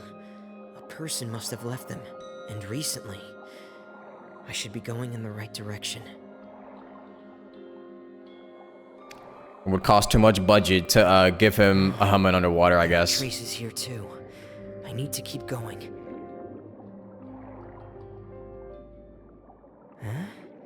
The traces are gone. But I don't see where he could have gone from here. Wait.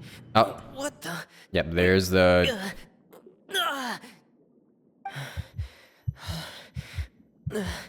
My heart is racing, and it's getting harder and harder to breathe. What's going on? No good. I have to get back. They still don't know anything about what's going on. If I turn back right now, I should still be able to make it.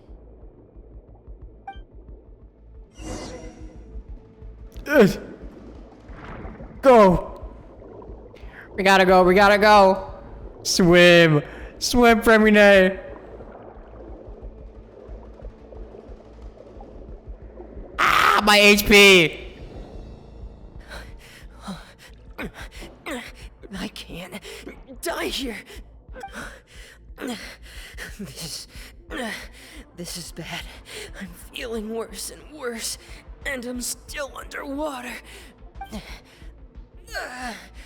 I have to push. Dang, we were so close! No! Oh, there she is. Oh, there's Chlorine. Just in time. Somehow she was still able to have her hat on while swimming through there. So, in other words, the trail you were following vanished, and you had no idea where Master Child could have gone. But there was also no obvious place for him to have disappeared to. That's right. I tried my best to swim back, but I had already put some distance between myself and the fortress, and I just couldn't find the strength to keep going. I probably passed out some time after that, and you know the rest. Miss Clarande brought you back, but we also don't know why she just suddenly appeared at the fortress, or why she went out to save you. Yeah, it's something we gotta ask them. Miss Clarande, you say? I must go thank her in person. You're still too weak for Monet. You can go after you've had some more rest. Miss Lynette is right. I believe Miss Clarande will stay here as a guest for another few days, so there's no need to hurry. A guest? Then I can assume Risley was the one who invited her to come down here? You should ask His Grace about that. He'll be able to explain better than me. Got it, I'll go talk to him. Yeah, it's about time he actually told us what's going on. Wanna come with us, Lenny? No, please go on without me. I don't want to leave just yet. Lenny. The logical part of my brain is aware that we're safe right now, but I still can't bring myself to leave. Both of you are just in danger. Understood. Then let's just sit together for a while. Aw. In that case, I'll leave the infirmary to you. The Traveler and I are going to head out for now. As long as you stay in here, I don't think you'll be disturbed. Thank you. Let's let them just chill. Just let the twins chill out. They just sit on the bed. I'm so sorry, Lenny. I'm also really sorry, Lenny. I should have been more careful. Don't say that. It was all my fault. I was the one who should have been more careful. You two were nearly... If I was stronger, maybe I would have already found Master Child. No, how can you say that? Huh? I'm sorry. What I'm hearing is, we all dropped the ball at some point during the mission, so the responsibility falls on all of us. Isn't that right? Yeah, that's right. It's on all of us. Lenny, we understand that you're worried about us, but we're worried about you as well. Please don't blame yourself. We want you to keep your spirits up. Yeah.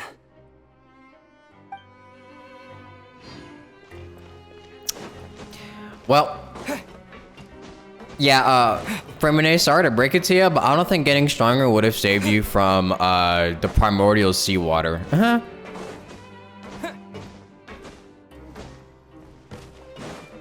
I don't think anything would have saved you there. No matter how many muscles you had, or whatever you did for your training.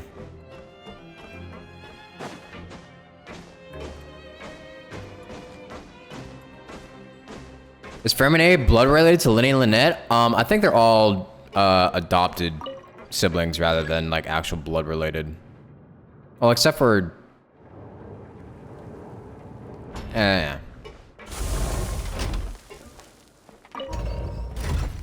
Wouldn't it be faster to just jump down? It's for realism.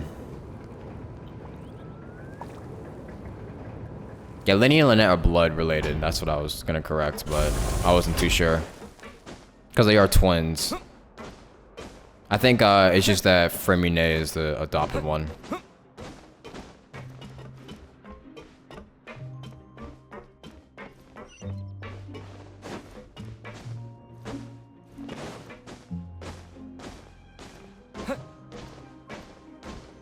Is hopping traveler lore accurate? No, but it makes things quicker, somewhat quicker. See, my version of the traveler is part bunny, so Teyvat has its own laws. I can make up anything on the spot.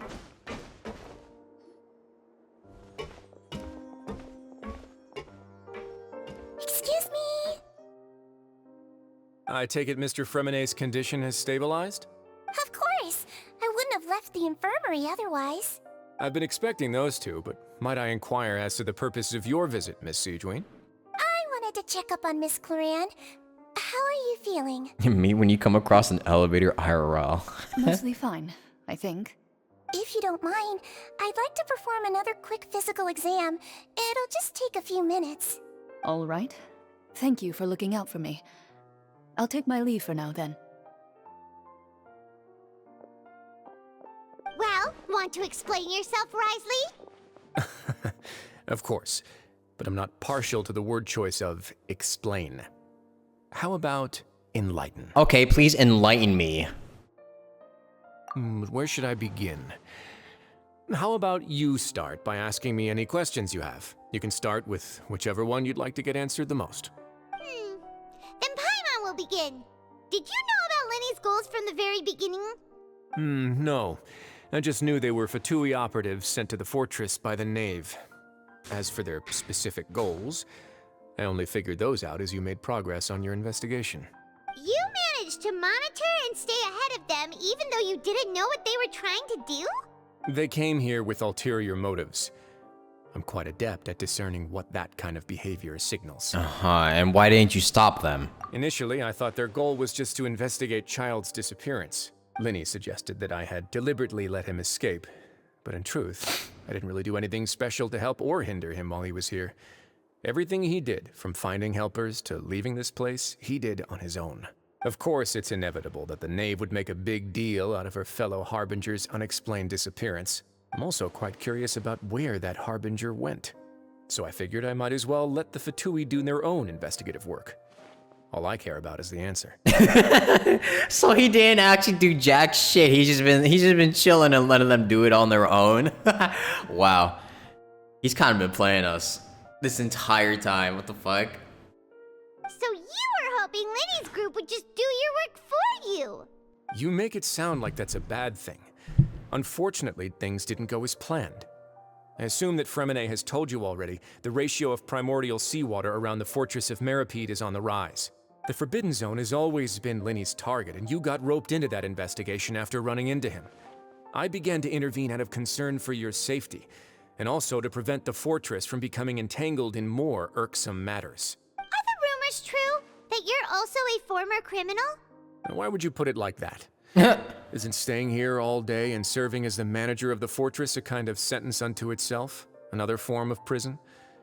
I just happen to have some support from the rest of the inmates. That's all. Oh, right. Paimon wanted to ask, who invited Cloran down here? Me, of course. I paid her good mora to come down to the fortress for some field work. As a champion duelist, Miss Cloran could be considered to be an independent party. I needed to find an exceptionally capable person to help me get through the impending crisis. I see. Saving Fremine was part of that crisis? You can think of it like that, yes. Credit where credit is due, that boy is quite adept at diving. Had conditions not been as hostile as they were, he probably would have found the missing Harbinger already. So the Forbidden Zone really exists. That's not something you should be asking after. Neuvillette only asked you to investigate Child's whereabouts. All I need to prove to you is that the Forbidden Zone had nothing to do with the Harbinger's disappearance. That should be clear now that you've spoken to Fremine. But we've already uncovered that there's something wrong with the infirmary, and we've answered a bunch of questions that you threw at us. Isn't it about time that you answer our last question in return? True. You make a compelling case. Do you really want to know the answer that badly? Yes. Yeah, Paimon really wants to know. Even if the truth may not be pleasant? Yes. Follow me.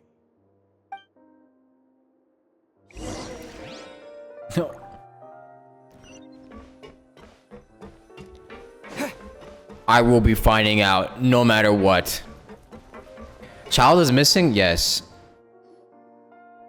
He disappeared from the Fortress of Meripede for some reason. We don't know exactly where he went, There's but... a hidden door here? And a whole basement behind it? Huh. You're pretty good at hiding stuff, Risley. It seems you've forgotten just what kind of place the Fortress of Meripede is. Child is missing. We know he went into the pipes and swam out somewhere, but we just don't know where exactly he is right now. In other words, he vented. Stand on the central plate. Wait, is there a secret mechanism or... Whoa! Going down.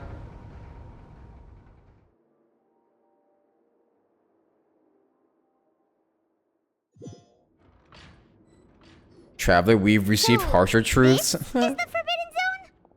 Honestly, for a place so well hidden, Paimon sure doesn't see anything special. And that is... What a huge door! Oh, it's a vault. There are 3 such isolation gates in total. Generally speaking, I'm the only one who's allowed to go inside. Hence the name Forbidden Zone. Am I correct to assume you're going to run on back and tell your little Fatui friends everything? Well, Paimon wasn't thinking of keeping anything from them. Why did the traveler just nod? Well, I'd advise you wait until you've seen the whole truth of this place for yourself before deciding whether or not to tell them.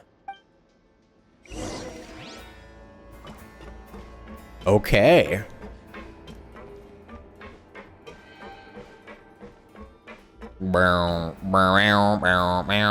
Huh. So there's a switch on the side. Stand back.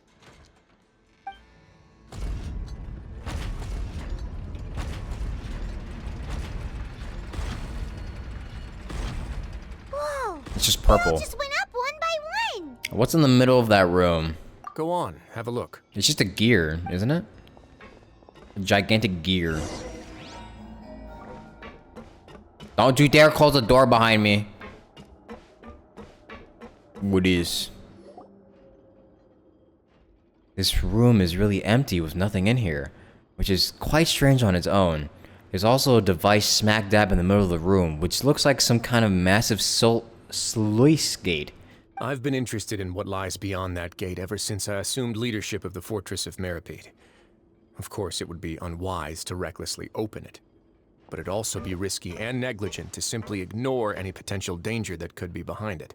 The readings on that dashboard have not budged since the day when I first laid eyes on this place. But over the past year, the needle has crept upwards from its original position, likely because some parameter it's been tracking has changed, if only infinitesimally. Normally I would have ignored it, but I happened to have some free time when I noticed it, so I investigated. Any guesses what the reading could be tracking? The water pressure? Very reasonable guesses. I've considered both of those as well. Unfortunately, our dashboard is tracking something less ordinary. The primordial seawater. The temperature should vary with weather and climate changes, so for something that rarely shifts, the water pressure is more likely. We ran a few tests to increase the pressure from the outside, but the readings didn't change at all. Later on, a few more possibilities occurred to me, such as a potential connection with the primordial sea. I began to make a few preparations based on that hypothesis. Over the past few days, the needle has moved again. With that, and the symptoms that Fremine displayed after leaving the fortress, I can now confidently conclude that the readings represent the concentration of primordial seawater in the seawater nearby. The concentration of primordial seawater? But we're already under the sea! Yeah, we literally just explained. And that is precisely the problem. We're at the bottom of the sea, and now we're surrounded by toxic seawater. Oh, great. Somehow, primordial seawater got mixed in, and the concentration is steadily rising. But how is the primordial seawater continually leaking to the sea, though? Where the fuck is it coming from? Yes, that's very likely. But forget about the two of us.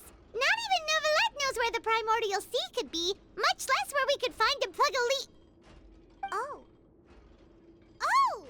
Seems like you've figured it out.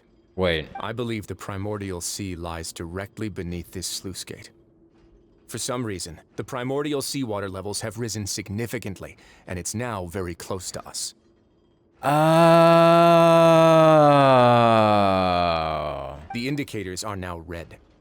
Although the gate still stands, some primordial seawater has already leaked out and mixed into the sea around us. Oh, wait, so this thing is literally just like we're like, this place is accidentally poisoning the sea? Oh. If this continues, soon it will no longer be able to hold back the primordial sea at all. So this thing is just a ticking fucking time bomb? Oh god. And if the primordial sea is leaking through, if this gate falls, all of Fontaine will fall with it. Yeah, you know what the legends say. If this place falls, then everyone in Fontaine will be turned into puddles in the span of a night. Great. Oh, well that's amazing. How the hell are we supposed to solve this? How are we supposed to make another plug? But that's just too weird. Why would the Fortress of Meripede be built right above a sluice gate for the primordial sea? Who built this place anyway? All reasonable questions. Your expression tells me you think this might be part of a vast, complicated conspiracy. To be honest, you might find the actual answer may be exceedingly boring. It's just that the secret of the Forbidden Zone had been long forgotten by the nation before I rediscovered it with my research. There's no single founder of the Fortress of Meripede in any traditional sense. What we know about its history has been left to us by the people who used to live here. When the previous Hydro Archon Egeria ruled the land, all convicted criminals from Fontaine were exiled. The people drove the criminals away like a wolf pack chasing away the banished. The criminals received no sympathy of any kind from the people. They were exiled to the desolate seaside, where they experienced only pain, struggle, and the bone-chilling cold. Some of them began to repent, and prayed to the Hydro Archon, asking if there was still anything they could do. The Hydro Archon took pity on them, and said, "You may go guard my secret, deep underneath the waves." And so, leaning on the power of the Hydro Archon, they gathered underneath the sea and began to build a fortress. They became a community down there in the deeps, and over the years helped it to grow. Okay. As the number of exiles increased, more and more people joined the community. When the first group of exiles died, they left the yet unfinished fortress to their successors. The Hydro Archon continued to lend her support, allowing the fortress and what it stood for to continue growing ever larger. Before long, this dark underwater fortress became the sinner's only home. And with that, the people here stopped referring to the fortress as a prison. They saw themselves as repenting sinners who would regain their freedom once they had sufficiently redeemed themselves. But as time went on, people also realized that the fortress was a lonely place. Once they had gotten used to life here, they could no longer feel comfortable living in the overworld. Once they had finished serving their sentences, some people left and some others chose to stay. They'd find some idle position and let their withered souls fade away with the ancient secrets of the past. After many, many centuries, few people still remember the reason for the fortress's founding. Now they just see it as an integral pillar of Fontainian society, as the place where criminals deserve to be sent. So, the Fortress of Meripede is more like a different society for criminals. Although it's not supposed to be a prison, it's more supposed to be like an actual community. Now and again, researchers manage to break one law or another and live out their days in the fortress. I learned all this from an elderly historian. Everyone else just thought he'd made it all up. But now you know every part of that history is true. Indeed. It's just as the prophecy says. If this gate fails, then everyone will be dissolved into the sea. Do you believe in prophecies? To be frank, not really. But sadly, that hasn't stopped this prophecy from proving all too accurate. Yeah, Prophecies are troublesome things. Just hearing one will create the first wave of panic. Seeing signs of it will bring about the second, and actually witnessing it in real time, the third. So, as the Duke of Meripede, just what do you plan to do about it? Nothing. What are we supposed to do? Fucking create a gigantic sponge and soak up all the primordial seawater? We ain't stopping shit. Let's go somewhere else. I want to show you something. Ain't nothing we can do about this. This is it. Your Grace, perfect timing. The results from our last round of experiments have... Wait, Jurier, he's not alone! Huh? Lorvine and Jurier? No need to panic, you two. I've already told them about our plan. What? After you warned us not to tell a single soul about any of this? I'm skeptical as well. Are you sure they are trustworthy? The results speak for themselves, don't they? These two may already know more than you could ever imagine. All right then, if Your Grace insists. They seem harmless enough, so I'll trust them for now. How about some reintroductions? This is Jurier, one of the highest-ranked researchers from the Fontaine Research Institute. He used to work under Edwin. I trust that you've heard of Edwin? Yeah. Good. Saves me a bit of time explaining. I saw that. Ed who? Edwin's main areas of research were archaeum and gravimeters. As his assistant, Jurier is quite familiar with them as well. I hired him to be my technical consultant. You want to blow up the fortress of Meripede? Well, yeah, well, I guess that could be reasonable. What a lovely idea. I'm already imagining it in my head. I know someone who could be good at doing that. You know, they were a little bit of red. They might be a little bit smaller than you'd imagine, but she could get the job done. Gotta admit, I'm tempted as well. Guys, focus! Focus! That taskmaster over there is Miss Lorvine, and is also one of my technical consultants. While Jurier used to be Edwin's assistant, she used to be Jurier's assistant. Ooh, are they together? Was that really necessary? See, everyone keeps asking this question. Are you too sure you're not a couple and just using your work as a convenient cover? True. Your Grace, I am not in a relationship with this man. If I dated her, I'd officially be madder than Edwin. Mm-hmm. Jeez, forget I said anything then. Follow me. Okay, Miss Heart palpitations. Whoa, there's another door that goes right up. Your constant amazement makes it seem like the fortress can do anything. That's Paimon for you. But Paimon really thinks everything's super cool. Is this just a normal room? Well, let's spice it up a bit. And here you go. Whoa. This is... What a huge ship? This is also a production zone that Paimon's never seen before. What's going on? How much do you know about Fontainian history? Okay, I see. Not much at all. Okay, so they were probably building this ship before the water started rising, didn't they? Well, then maybe you haven't heard the story of ancient Lemuria. To give you a quick rundown, Fontaine used to be ruled by the Lemurian dynasty. According to legend, the Lemurian king Remus came to this land after being inspired by divine revelation and found the seer Sibila, who had taken on the form of a golden bee. Taking the golden bee with him and riding on a huge ship, the Fortuna, he created his nation above the surging waves. He called his nation Lemuria and used the Fortuna to incessantly search for new tribes and islands, calling on them to join his empire.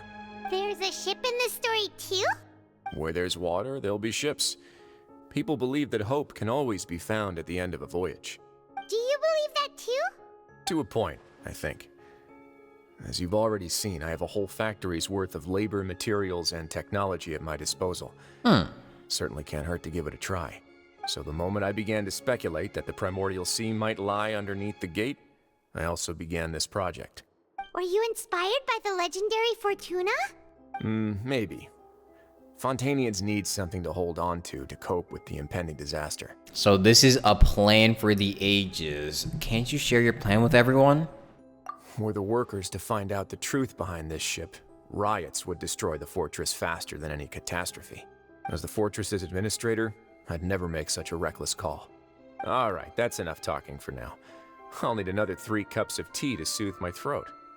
Do you have any other questions? Seems like you're good. Come on, I'll take you back. Okay. That was a whole lot of exposition, but like, I didn't really get any of that.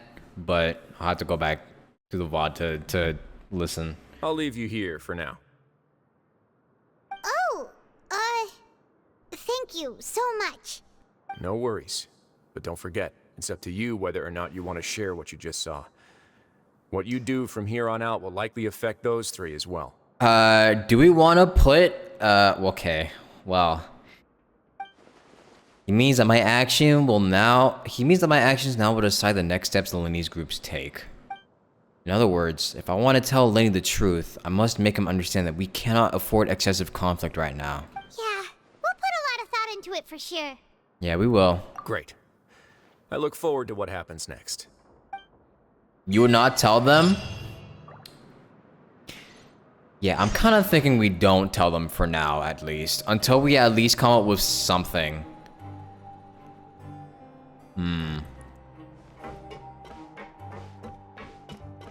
Because I feel like telling them would only incite more panic. Just as they've been saying. I don't have a choice? Yeah, I kind of... I mean, we don't have a choice whether or not we want to tell them, but... I mean...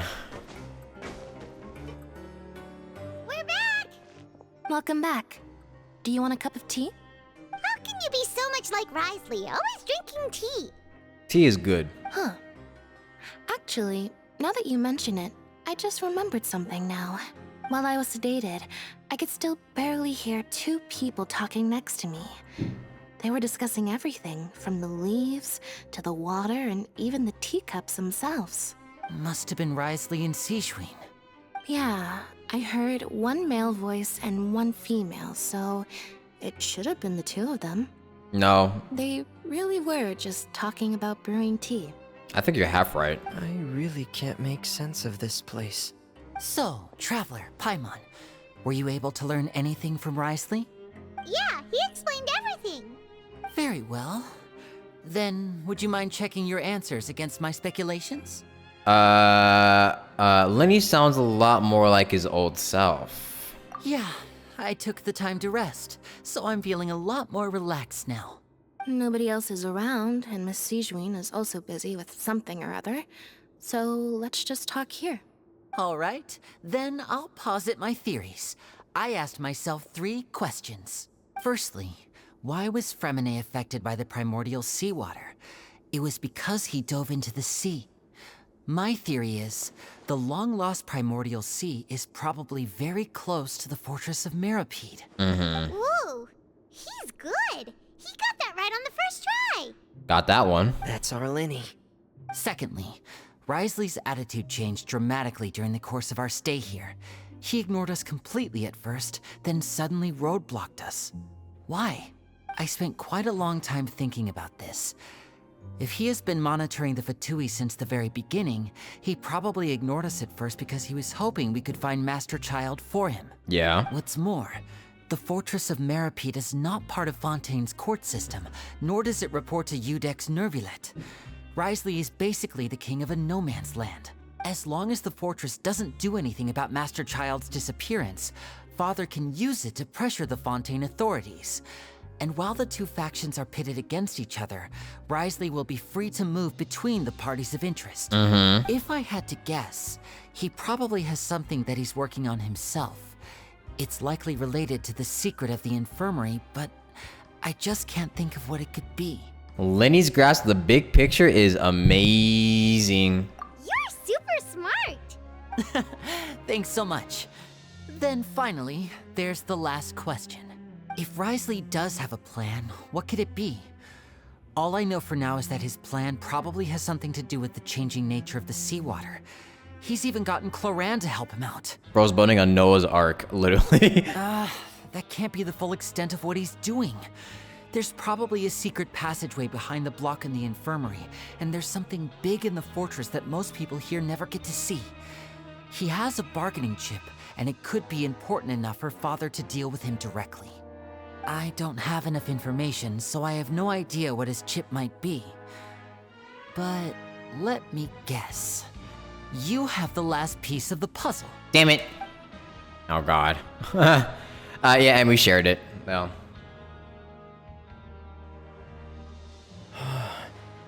I can't believe it. The sea will engulf everyone. Just like the prophecy said. Could Wriothesley have wanted to meet Father to figure out a way to deal with this crisis? If you remember, I once mentioned that Father sees the House of the Hearth as her base of operations, and she truly wants to resolve the crisis. But how could Wriothesley have known that? Or perhaps he didn't know, and just wanted to bring Father over to his side? Which could be why he said he just wanted to negotiate. Yeah, that makes sense to me. I understand your concerns as well, Traveler. I'll figure out a way to pass this on to our father. No matter what, we're on your side. Well, I guess, we just don't have any choices in this game. The two of you have already aided us far too much. We probably wouldn't be standing here right now if not for you. If you ever need anything else going forward, please come to the House of the Hearth at any time. Though you may not share the sentiment, after all that we've gone through together, the three of us basically see you as family now. You have my gratitude. Thank you for protecting Linny when it really mattered. And thank you for sharing the secrets of the fortress with us. We didn't think you were going to do it. Not like I had a choice. Why are you being so formal all of a sudden? And again, then again, this isn't really a self-insert protagonist as that much, but don't mention it. We can work together again if necessary. Given your strength, you might not need our help at all. But if you are ever in danger, we will try our best to protect you. Aww, the sound of that makes Paimon feel all warm and safe inside. Yeah, you also feel hungry inside as well. Paimon's hungry. Oh, you've done so much already. Go get some food. Alright, then we'll catch you guys another time. I'm 70% done of an Act 4. It's 2 a.m. right now. I don't even know how much longer I could go for. I don't know if I want to go until like 5 a.m. Maybe I could, but...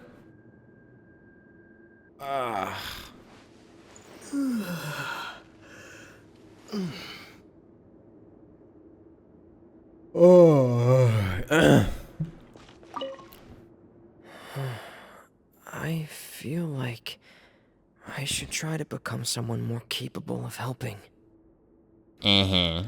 You're incredibly helpful. Lenny thinks so too. Yeah, you two are always telling me not to push myself, but aren't you just like that as well?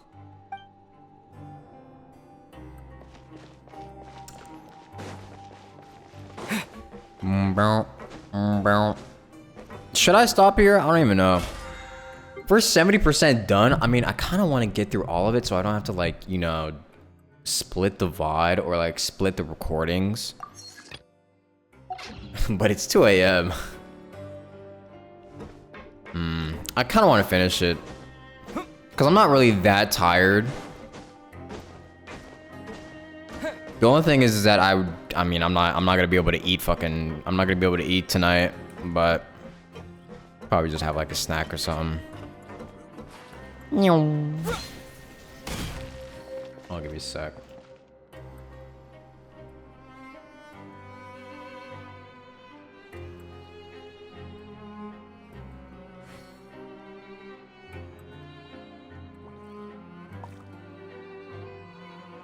Five hours in, 5 more? Holy shit.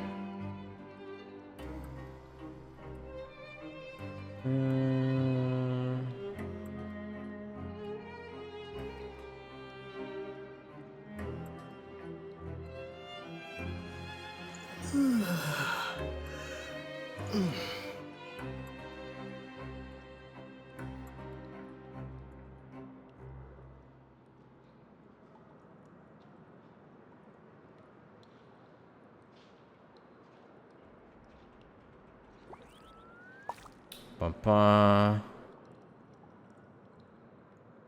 Okay. All right, give me a sec. I'm gonna continue, but just give me a second to give me like get some like snacks and use the bathroom real quick. Just 1 second.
Alright.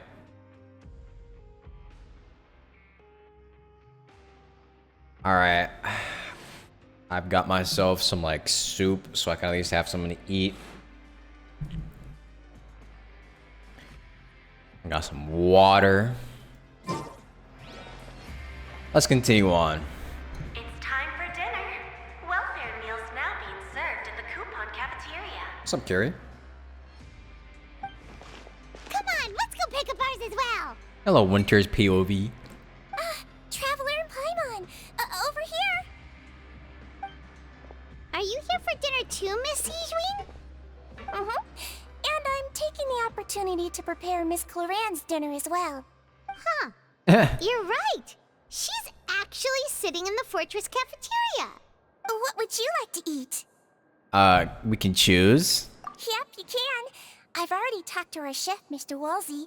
It's all on me today, so you can get whatever you'd like. Ooh, nice. I'd like the taste. Actually, I like the biggest portion you have to offer. Actually, we know. Tastiest or biggest portion? Huh, what's better? Would you rather be more full or have like a what are they called? Like a 5-star cuisine. Tastiest quality versus quantity? Yeah. I mean, obviously Paimon's gonna choose like the biggest portion, but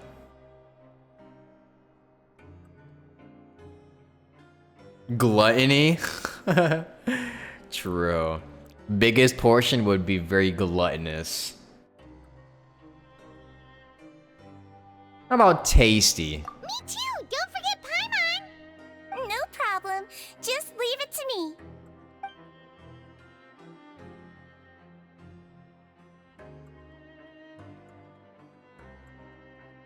They taste a little strange, huh? It's probably the Fanta. So delicious. Amazing. Paimon's so happy. Paimon wants to feast like this every day. This soup is lukewarm for some reason. Even though I put it in there for like, I don't even know how long. Wait. Feeling full yet? How's the food? Delicious. Exquisite. Thank you. Besides the milk, what? Besides the milk? Oh, exquisite. I'm so glad to see you all so happy. Oh, see, the expression on your face just now? The muscle here just moved, which suggests that you're feeling quite relaxed at the moment. Sijween, do you do this to help your patients or to better understand human beings? A bit of both, I suppose. I'm a Melazine, which means I'm very different from human beings. I must know what you're thinking if I want to take good care of you. You're really good at taking care of people. Even though you're so short, you still talk and act like an older sister. Really? You're reminded of an older sister? That's great to hear. That's cute. What kind of soup am I having? It's spicy chicken noodle soup. Oh, and what did you mean back in Risley's office? When you said that you were protecting Linny and his siblings as well? Oh, that. I just asked His Grace to look out for those children, especially that diver boy. I was getting a bit worried after hearing that something was wrong with the water. Thankfully, Clorand is very strong and managed to save him in the nick of time. His Grace also sealed the pipes after Clorand left, to make sure that Linny wouldn't impulsively chase after his brother. How was she completely unaffected by it though? Although the path was blocked, we still stationed some guards there to stop anyone from approaching. They were instructed to only open the door once Miss Clorand had returned. Oh, and I was keeping an eye on Mr. Linny as well. We had to press him, but we couldn't allow him to be in any real danger. You were all super considerate and really thought everything through. It's just what we do down here at the fortress. At least this has been His Grace's style for as long as he's been the leader. Oh, I really wish Monsieur Nervula would come down here more often too. I feel like he'd like it here, with all the darkness and chaos. Yeah, I'm sure he would love it. What brand of spicy chicken soup? I don't know, it's like canned. That doesn't make any sense at all. It's hard to imagine Neuvillette outside of his office. Get a good night's rest, you two. You both worked very hard.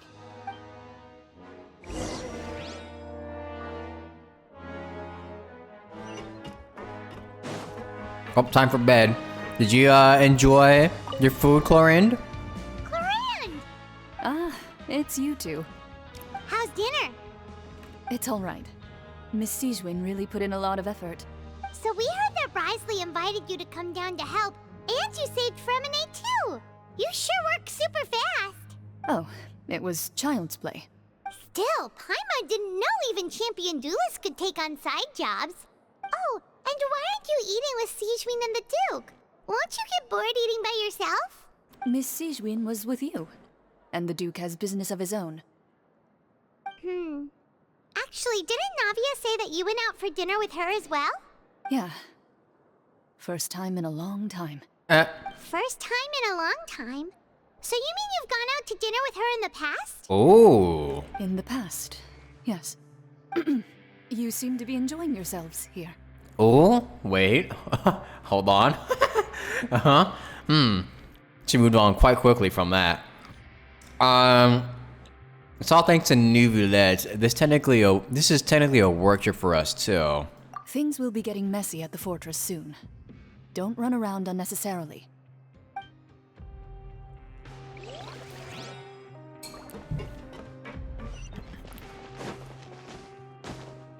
Gag.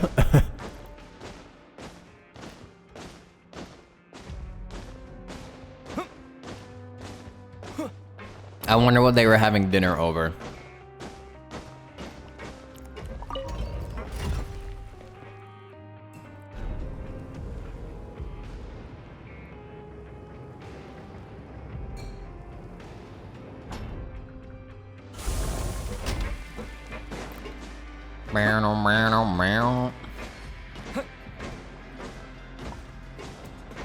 Man, living alone is so unique. I could just stay up at like 3 AM playing Genshin Impact, talking to a fucking microphone.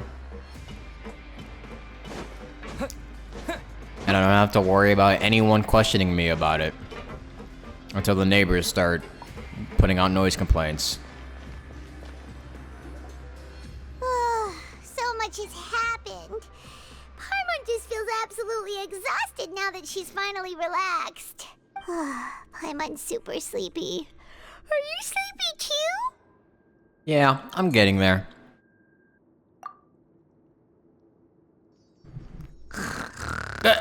Damn.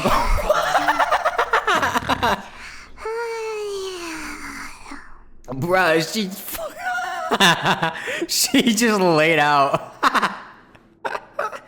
Damn. That was quick. Is this the first time we've seen Paimon on the ground? Just look at her. Why is it so funny?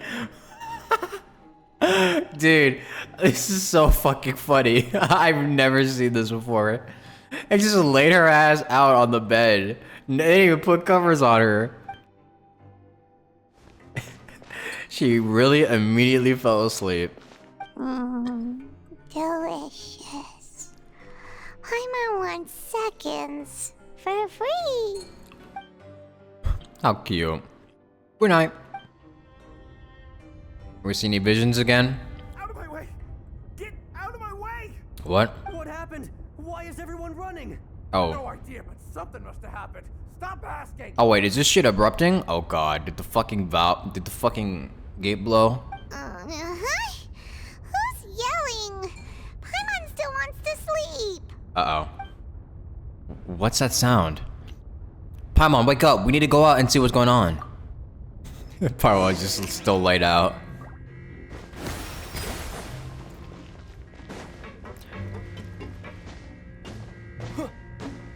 Panic! What happened? Why is everyone running around? Hey, what are you doing? No time to explain, mate. Goodbye. Goodbye. Wait! What's wrong with these people? They won't even talk to us. They're here! There you are! What's up, Kustat? Thank goodness. Quisto and Lavaroon, do you know what happened here? We came here especially to inform you. Something seems to have gone terribly wrong just now. His Grace is telling everyone to evacuate and get out of here. Lavaroon was saying you two are new here and you don't have many friends, so you might slip through the cracks. Haven't you heard all the stories like that? An evacuation is successfully completed, yet you only find out once you do a head count that 1 or 2 people are missing. Wait, weren't you the one who brought that up? Why is it suddenly my idea? Hey, shut up! Okay, whatever. The point is, you should come with us. Your Grace said to your Grace said to evacuate outwards. Yeah, he said to get as far away as possible, upwards and outwards. I mean, so whatever must have happened down below. Yeah, the gate is blow. Oh no. The gate's blowing. Whoa, wait, what? What? Hey, where are you going? We have to go find the Duke. You two just go and get out. Go on without us. Hey, hey! Be careful! Attention, please evacuate upwards and outwards, upwards and outwards. If you're already at the topmost layer, then try to move as far outwards as possible. Panic! Panic! Attention, please evacuate upwards and outwards, upwards and outwards. If you're already at the topmost layer, then try to... Panic! And so what happens if you don't unclog the toilet?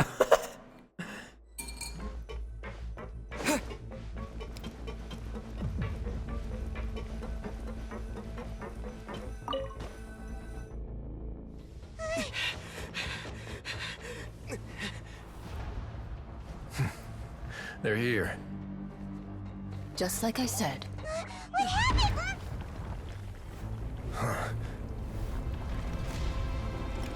It's gonna blow. You're just in time. But be ready to run.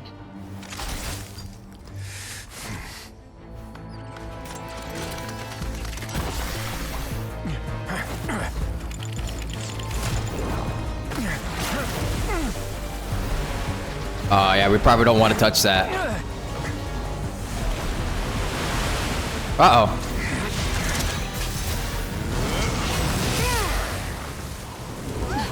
Ooh. Okay, that was raw.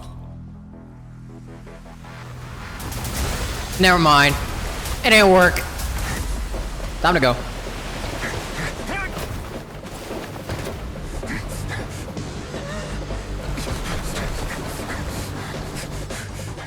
Three, 2, 1. Better run faster, buddy.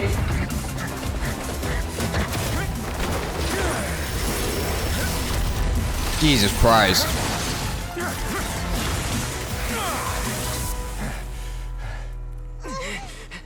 This won't hold it for long. Find Neuvillette. Tell him the defenses are about to collapse. Then what will happen to you? Until he arrives, we're the last line of defense. It would have been funny if he was just crushed. Oh my. The gate. How long do you think it'll hold? That depends on us. There's a whole bunch of seawater behind that gate. I don't think it's gonna hold very long.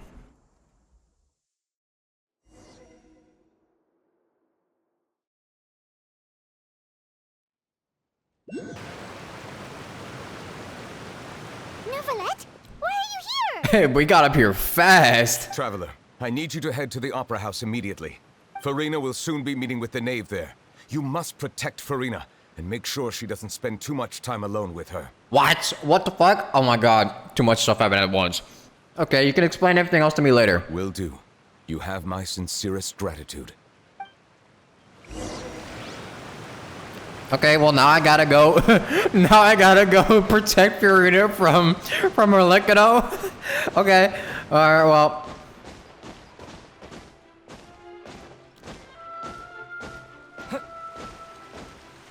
Farina. Side quest. Look, there are a ton of Fatilian Palais Mermonia people over there. The Knave is probably here already. We need to hurry. Are you two the traveler in Paimon? Monsieur Nervalet has left instructions. Please follow me. Okay. Though I'm sure he's already explained, this should be a mostly cordial conversation, unlikely to give rise to violence. But it would be most appreciated if you could protect Lady Farina to the best of your abilities. I'll do my best. Wow, we're just so casual. It's just so slow and casual while we were just running for our lives. While the valve to the prophecy just burst open.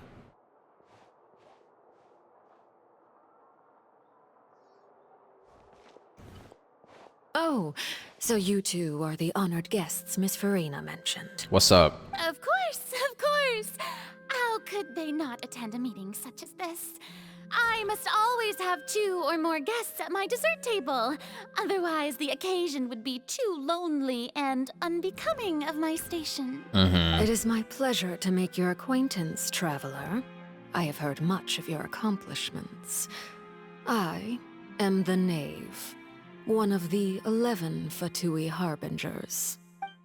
So this is the Knave, the head of the House of the Hearth, and the Lenny siblings' father. She certainly does not seem easy to deal with. Greetings, pleasure to meet you too. I've already prepared seats for you.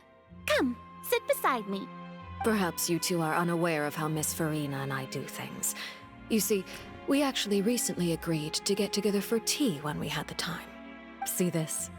This is a limited type of confectionery that Miss Farina simply adores. There are only 16 slices sold every day. Here, why don't you and Paimon have a taste? No, I'm good. She seems friendly enough, but that can't be all there is to her. The Knave is a force to be reckoned with. I should be very cautious around her. Traveler, what do you think of this cake? It's pretty good. It's quite tasty, and I think Paimon agrees too. That's good to hear. So what Child said was on the mark after all. You do share a taste in desserts with Farina and I. Wait, Child should have no reason to have said something like that. I wonder how he's doing nowadays. You must have heard, right? He's suddenly gone missing. I'm really worried about his safety, you know. Here's to hoping that he's an excellent swimmer. Wait, how do you know that he's fucking swam out? I have faith in his abilities.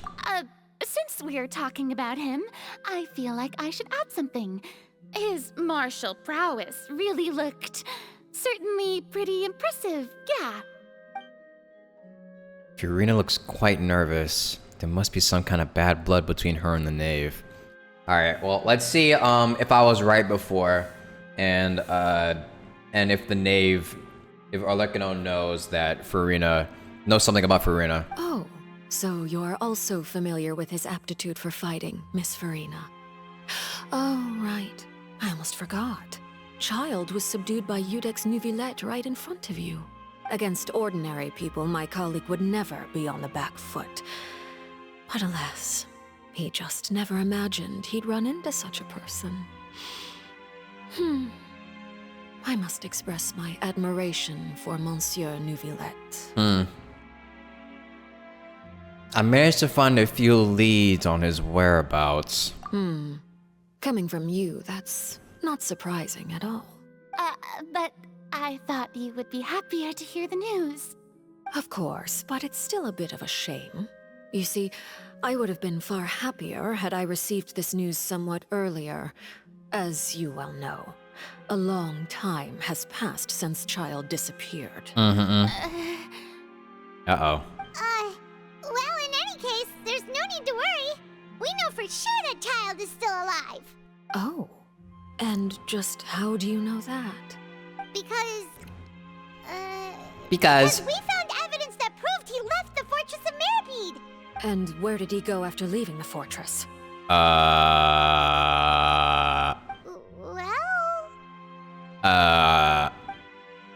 no. Paimon's statement just left us wide open. The Fortress of Meripede lies deep beneath the waves. Unless he pranced right out of the main gate, he must have had to swim for it. Do you have any proof that he surfaced safely? We do not. But there was also no evidence that he's been injured or killed. Ah, that is good news at least. His sister Tonya sent a letter to Fontaine not too long ago. Since he was unfortunately unavailable, I picked it up on his behalf. Do you have any idea how he usually writes back to his family?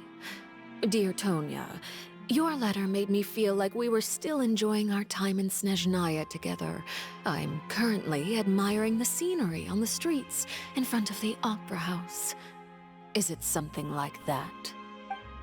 Damn, she's turning up the pressure. I'm not sure if I'll be able to convince her, but I can at least try to distract her from Furina.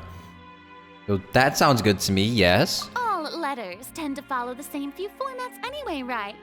As long as the contents are accurate, it doesn't matter so much how it's written or how it's worded. Hold on. The water in the teacup is shaking. Oh shit. Oh well, it's already reaching the surface. Oh, that's great. Earthquake. I suppose this is also a sign of things to come, Miss Furina. Huh? I don't quite understand what you're trying to say. Have we entered into the next stage of the prophecy? Uh-oh.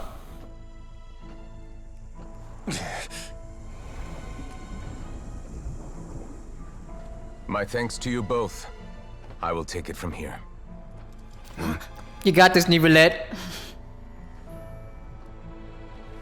Sure you don't need a hand? Quite sure. Wow. So, what's your secret, huh? I want to guess. Nah, who knows? Maybe it's just your sense of responsibility. He's just like us. Sounds about right.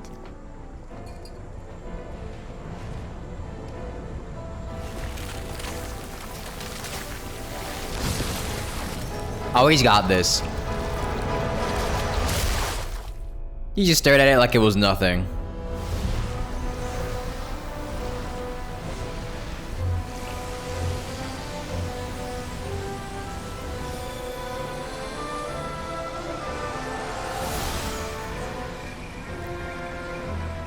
A day may come when he's doing this shit is with fulfilled and the waters burst forth. But it is not this day. This ancient power could easily obliterate an entire race. Bruh. A tsunami of fury would unleash endless catastrophe.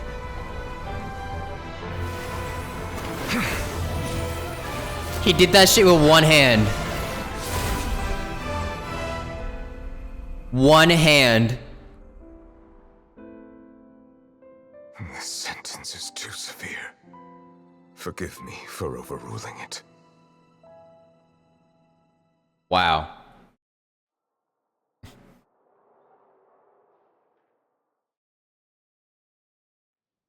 Just like what Risley said. Wow.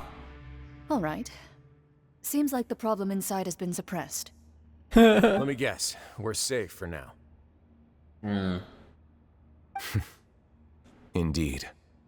But only for now. I win this bet. You owe me a present. Very well. It was indeed just as you said. You made a bet? We made a bet on the size of your entourage. Cloran thought you wouldn't come down by yourself. I figured you would have at least brought a few people along for appearance's sake. It appears I underestimated just how confidential the mission was. Shouldn't you have gotten used to confidential missions by now? That's just how the courts operate. So what gift must the loser give? Tea? He already has tons of tea in his office. I'm thinking about a set of legal codices. Legal codices, bruh. That wouldn't happen to be a dig at my lack of legal awareness, would it? Well, I'm sure His Grace doesn't consider the fortress to be outside the law. I was under the impression the residents of a place like this would be uninterested in the legal codices. That was obviously a joke. These three talk like they're fucking old friends. Still got some unfinished business to attend to in the overworld, correct?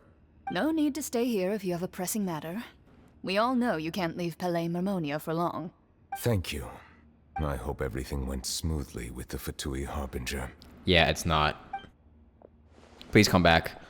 Quickly. We need an adult. Please.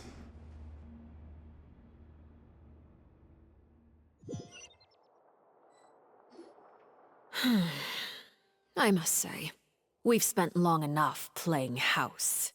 Miss Farina, as the Hydro Archon, I am sure you understand the exact meaning of the phenomenon we just witnessed. Or should I say, that's what I originally thought. But looking at your expression, was I wrong? And you haven't a clue? What are you trying to say? At this point, I don't think there's any more need to speak as diplomatic representatives.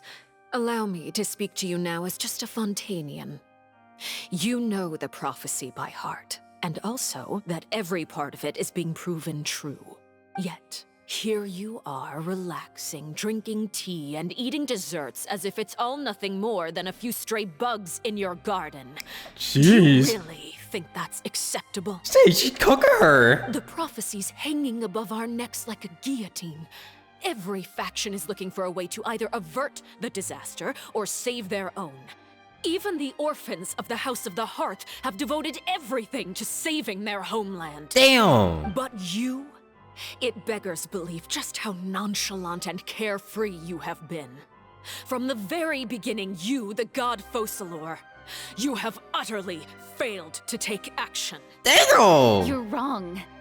I've never ignored the prophecy, nor have I just been passing the time in self-indulgence. Retract your accusation and stop doubting the wisdom of the gods with such absurd conjectures. I am not alone in my doubts, you know. All the children of Fontaine may be harboring the exact same thoughts right now.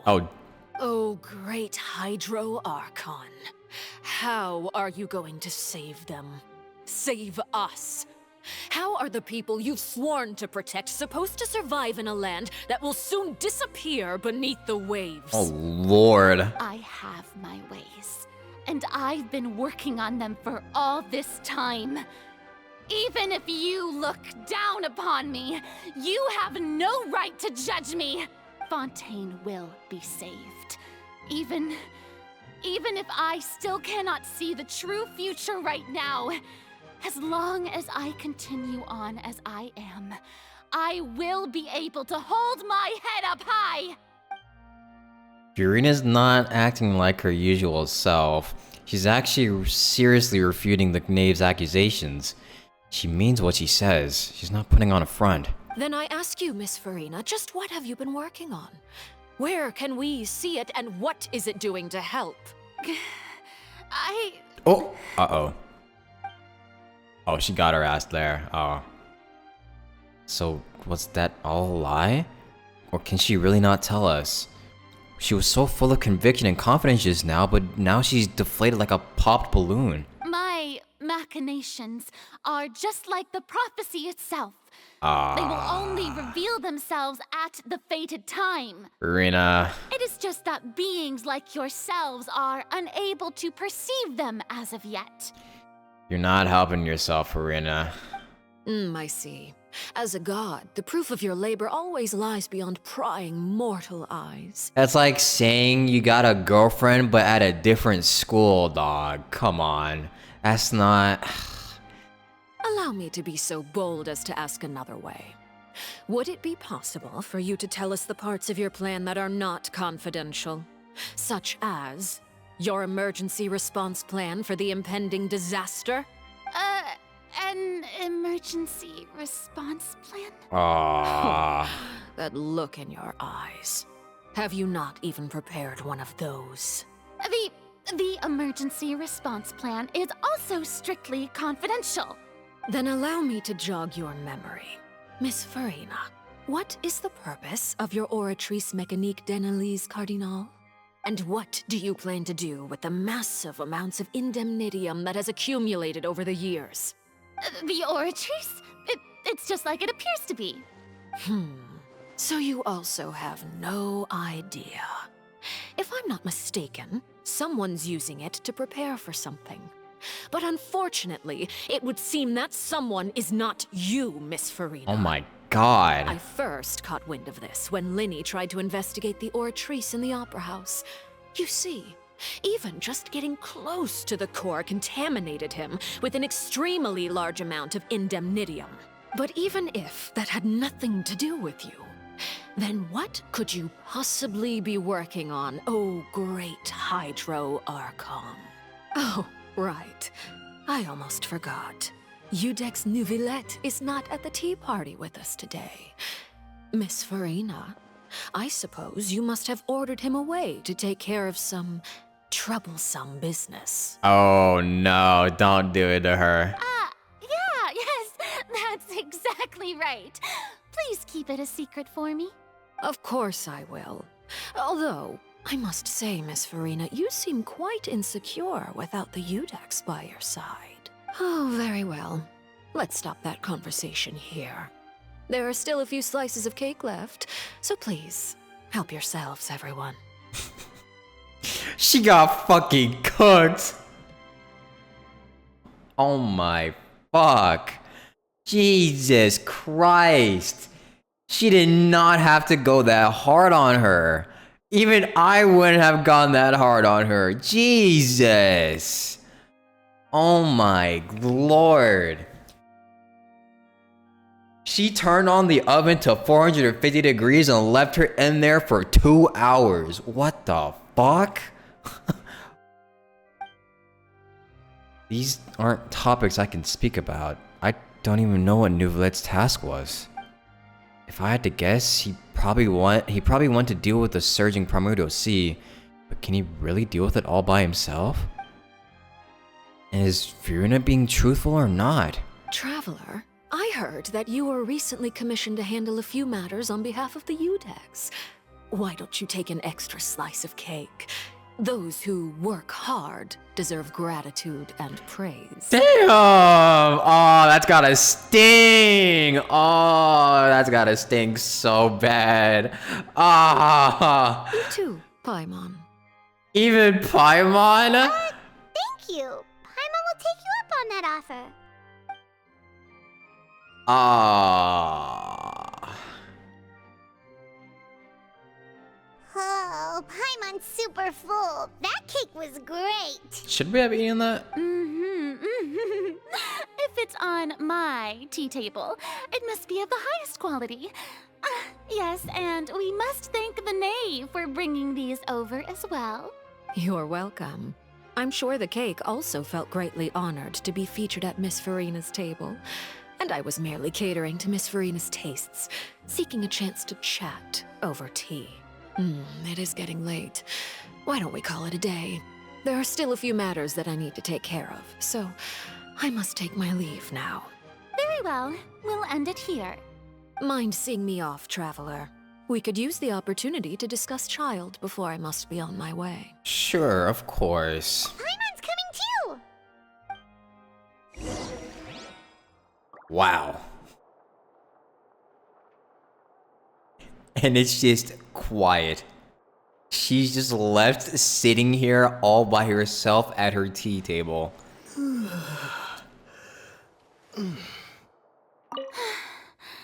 The tea party turned out to be even more difficult than I'd imagined.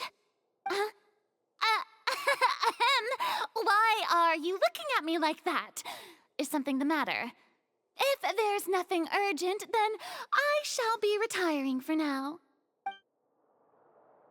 Fight back! You are such a... You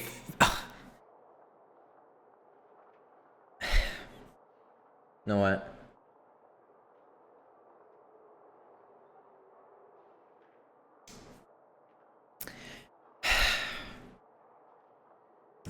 Farina. Yeah, maybe it was a little deserved. Now that I think about it, maybe it was deserved.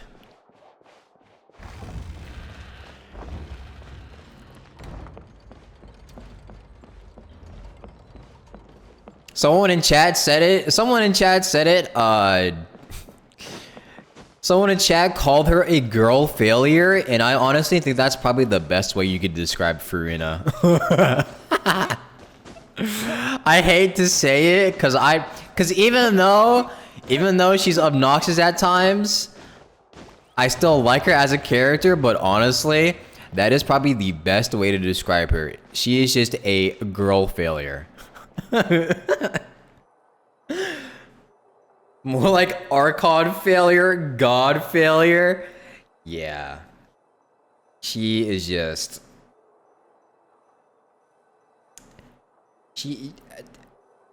I don't even know. Is she even an Archon? She's not doing much right now. She got... Wow. Even Nahida did more? You know what? You know what makes me... You know what's kind of funny? People got on Nahida for being a god. I remember when people used to get on Nahida for being a god that seemed like she wasn't doing much for her nation. You know what? No, this is how I'm gonna put it. People talk about Nahida in the way that Farina actually is. People were speaking about Nahida as if she was like one of the worst Archons to ever exist and that she did absolutely nothing for her nation. Meanwhile, Farina is over here with no fucking plan at all for her people when they're going to eventually drown and just dissolve into the primordial sea.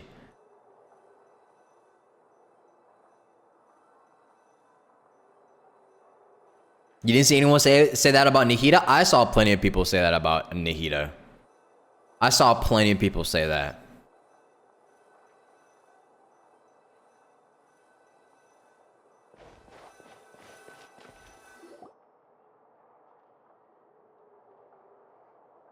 I'm glad that you were willing to come with me.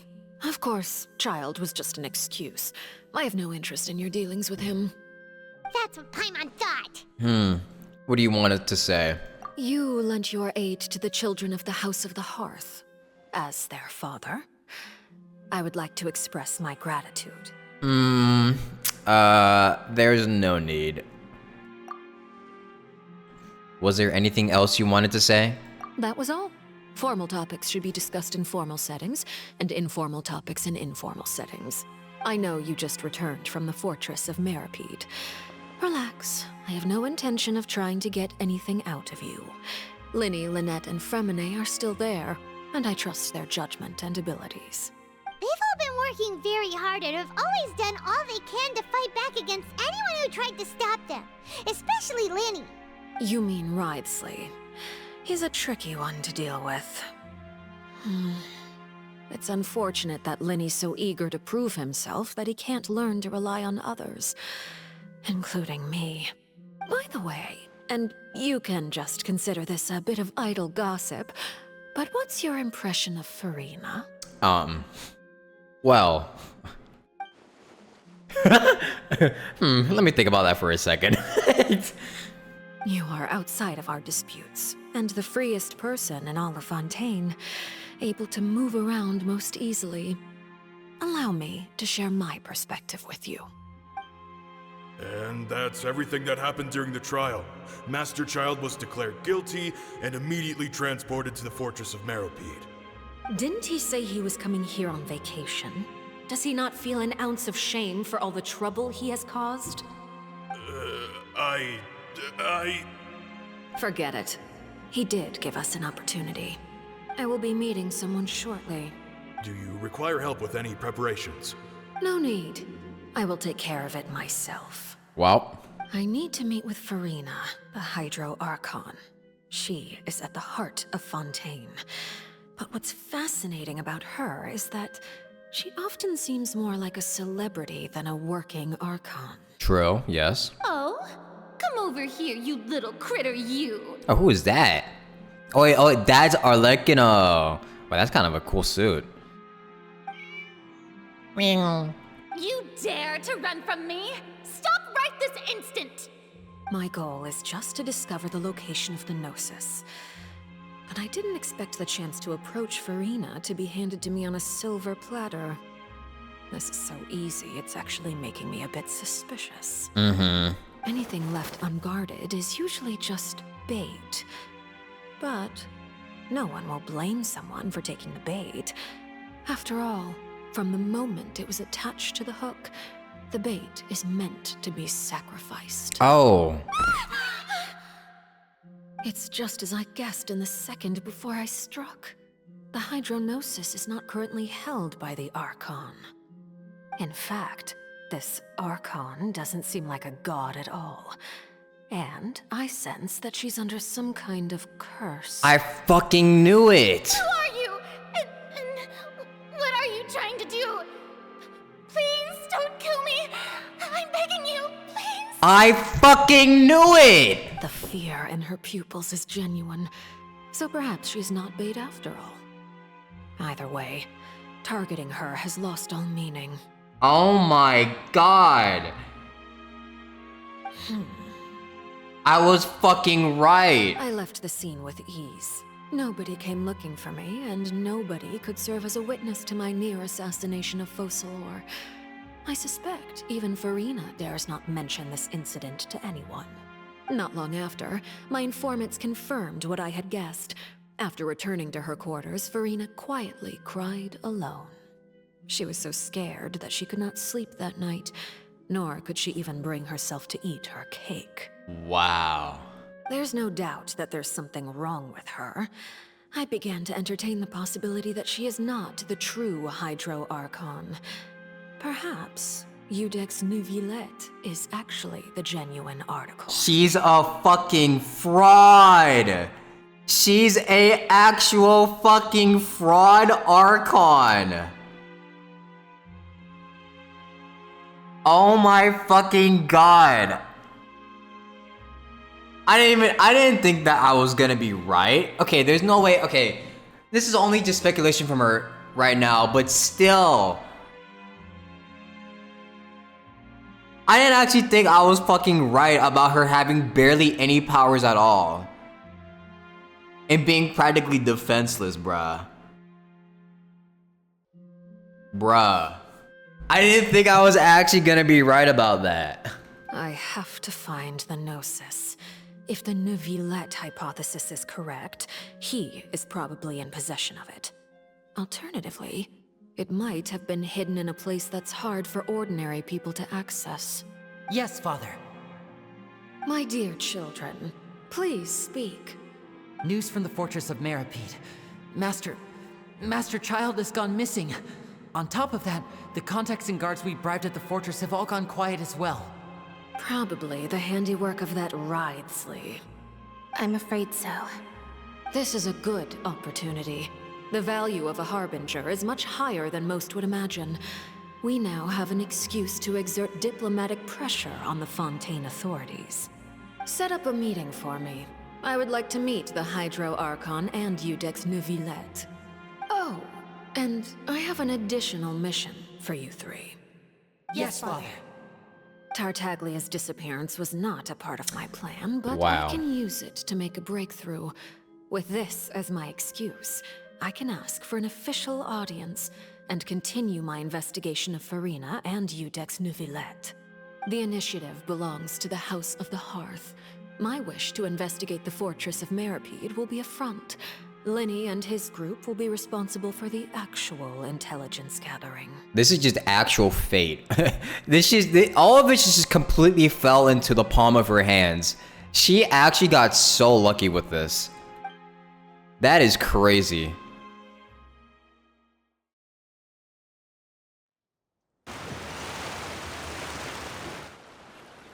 You should know the rest. Linny's group is quite close to you, so they wouldn't have hidden anything from you. You attacked the Hydro Archon? It wouldn't mean anything, even if you shouted it from the rooftops. After all, even Farina herself is still pretending that nothing of that sort ever happened. So that makes more sense as to why she's afraid of Alekina. Alright then. I've now had 2 chances to enjoy tea with Farina. I have to say, the leadership of Fontaine is even more inscrutable than I had imagined. I once surmised that Iudex Neuvillette must be the Hydro Archon, but now, that doesn't seem right to me either. How did you come to that conclusion? I am a servant of Her Majesty the Tsaritsa.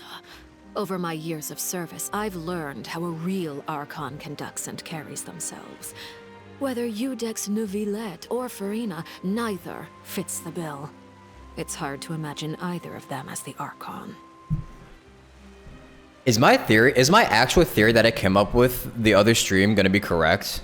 Of course, that is all just how I feel. Gut feelings often do not require justification.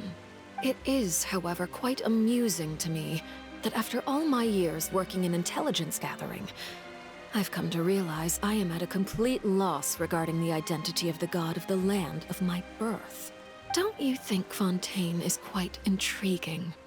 A catastrophe looms, yet many secrets have yet to rise to the surface. It looks like Fontainians will have no choice but to save themselves. Damn. Ultimately, though, one must survive in order to do anything else. Should the need arise, I would be happy to cooperate with you. Oh. You don't need to commit to anything right now, of course. I have a feeling that the situation will continue to evolve, and as your name is often connected with noble deeds, I'm sure we will work together someday. Neuvillette? I'm not sure if that's something that the Traveler will accept. Also, thank you for the raid, Jonathan. Thank you. Welcome. Hope you had a very nice stream. Hope you had a very, very nice stream. What's up? I'm pretty sure we're currently finishing up the Archon quests for Genshin right now. So, if you don't want any spoilers, you might want to click off, because this is one of the newer ones. This is Act 4. But I hope you had a very nice stream, and I hope the raiders enjoyed watching this stream. And thank you for the raid. Appreciate it. Thank you. You have a good night, good evening, or good day, whatever. He certainly returned quickly. You must want to catch up with each other, so I'll leave you to him.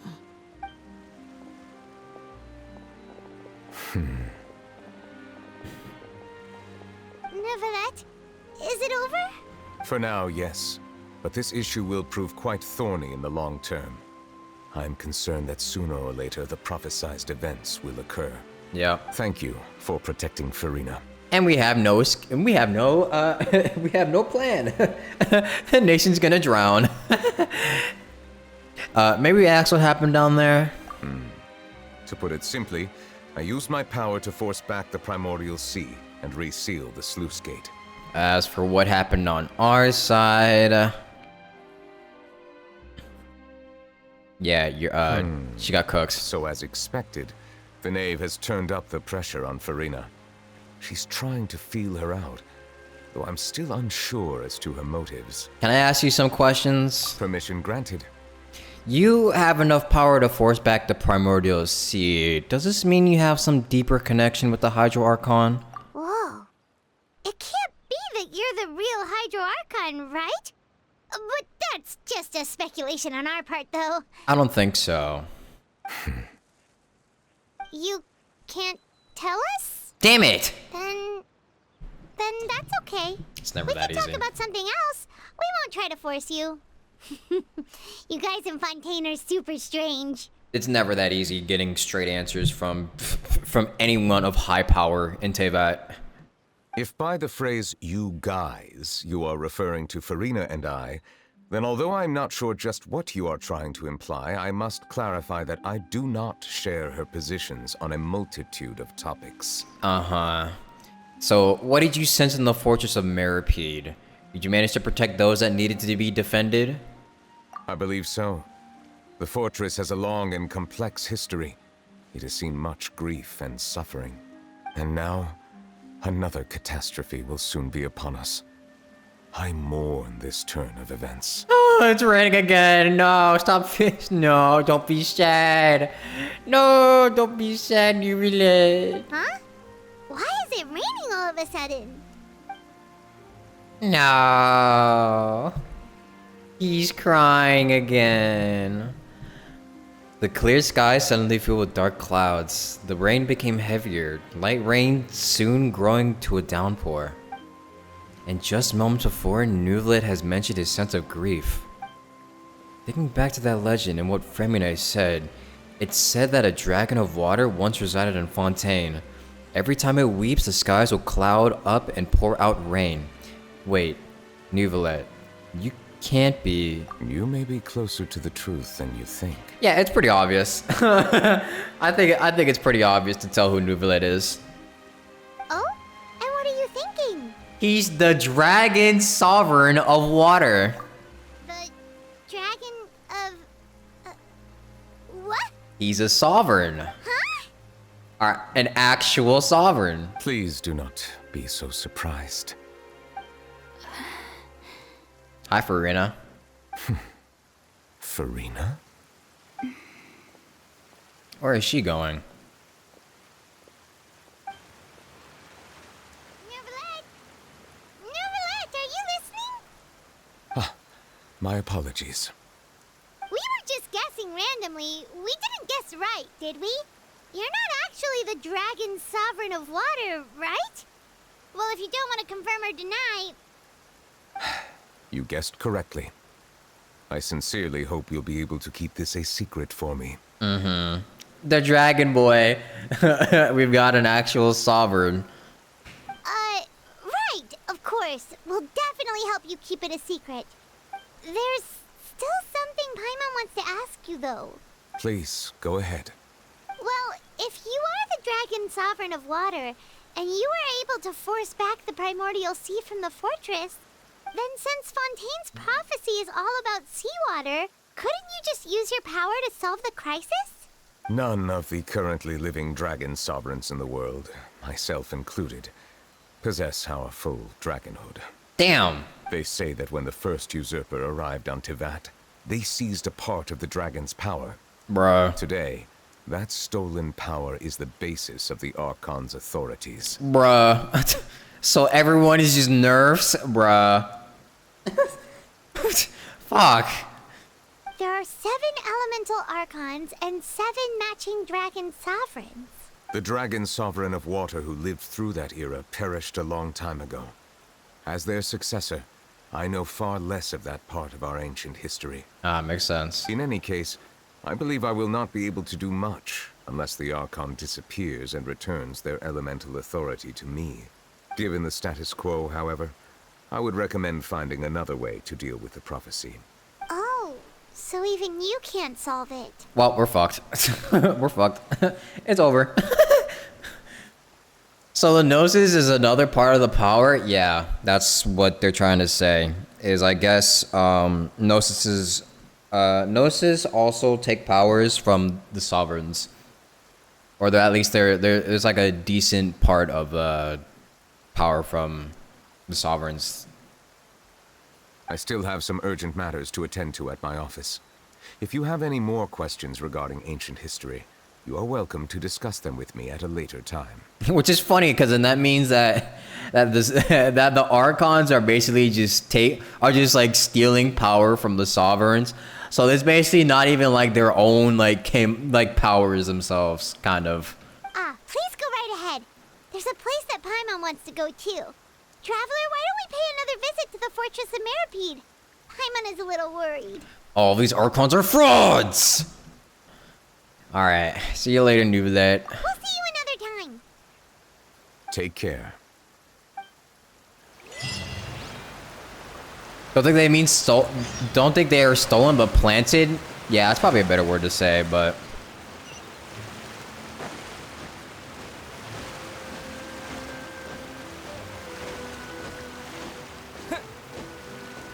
Okay, so if Farina is... So if neither Farina nor Nubilet are rumored to be the actual Hydra Archon, then Am I actually right in saying that there is an actual other Hydro Archon and that she's actually the one that's trapped inside of the what was it called? What was it called? Oh fuck. I forgot what it was called.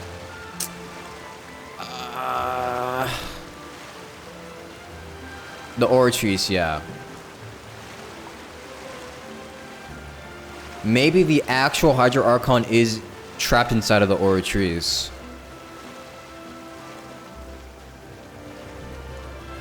Then who the fuck is Farina? A fraud, for sure. That's all we know. Definitely not the real one.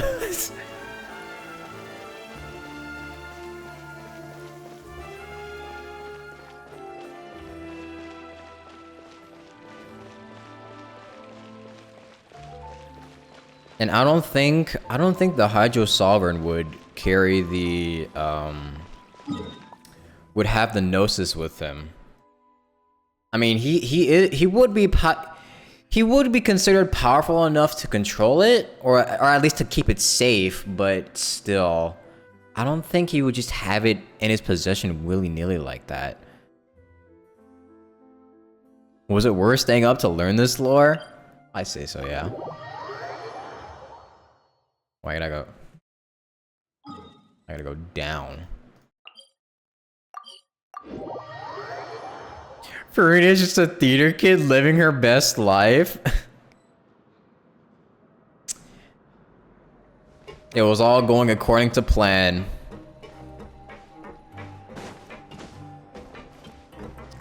Until she actually had to do her job. Faker.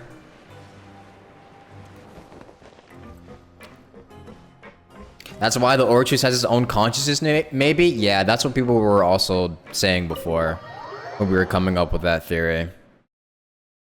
That's probably why the Oratrice has its own consciousness and can come up with its own decisions that are separate from Neuvillette and Farina.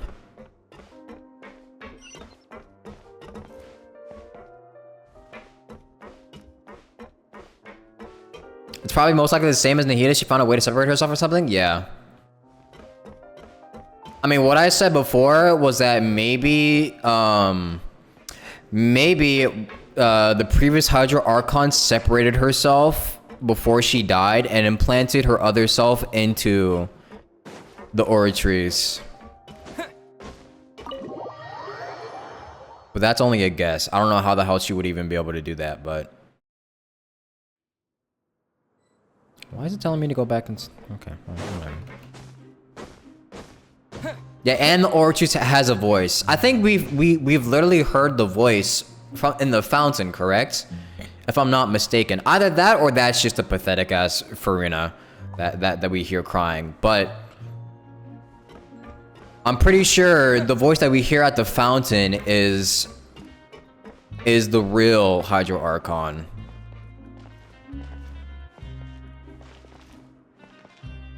At least that's what I'm guessing. You guys are back?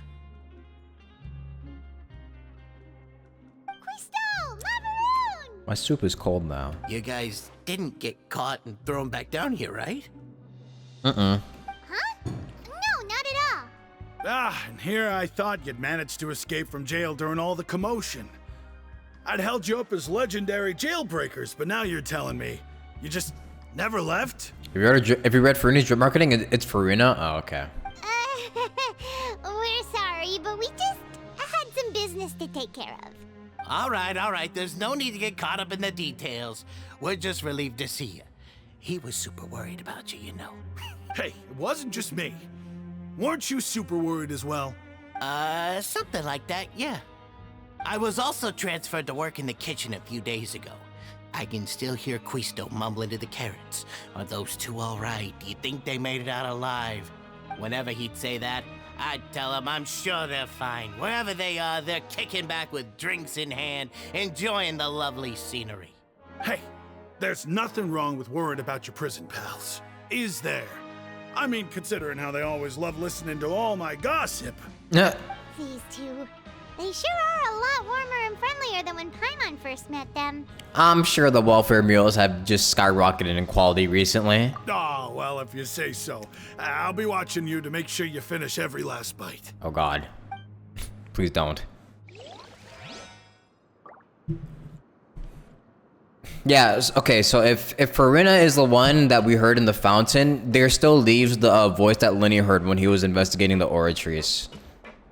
Which we never heard personally, but it could as well. It could very well just be assumed that whoever that voice was the actual person inside of the oratories. Sijuin! Traveler, Paimon, you're back! Are you still doing alright? Did either of you get hurt? Don't worry, we're doing great. We're fine, but what about you guys? It was such a huge mess. How bad was it? A few people sustained superficial injuries, but that's about the extent of the damage. Monsieur Nervulette paid us a visit.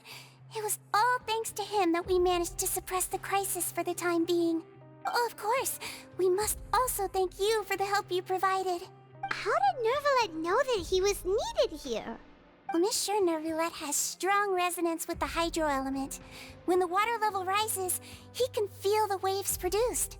I ran into the bombshell bros while bandaging the injuries of the wounded. They were mumbling the whole time about how you just ran down without a word. I'm so relieved to see that you're both alright. If you're not too pressed for time, please stay with us a few more days. Aw. Just let me know if you get a craving for any particular dish, so I can have Mr. Walsey get your meals prepared. Oh, and please feel free to visit the infirmary for a break at any time. Gotta get a better bed though. I'd like to take the opportunity to spend some more time observing your facial muscles as well. Your happy smiles are quite contagious, you know. They're so memorable, and I've missed them immensely while you were gone. Aw. So cute. She is so cute.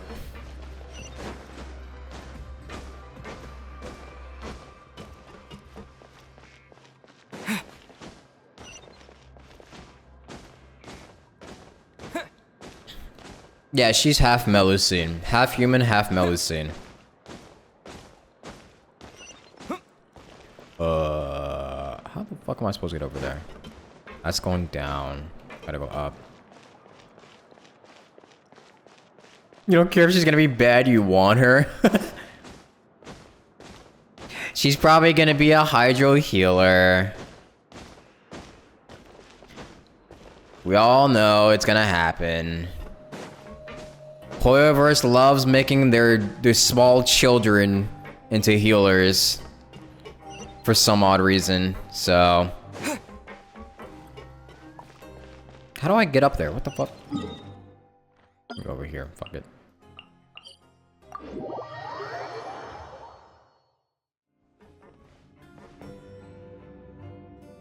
Fuck. That's down.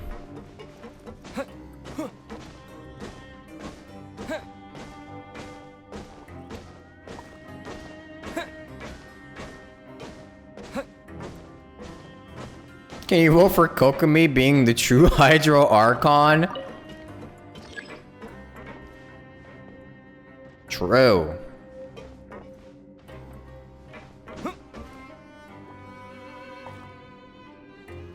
That's just full Melusine, but has a different form? Is she? No, I don't. I'm pretty sure she did mention that she was half. That she was mixed, right?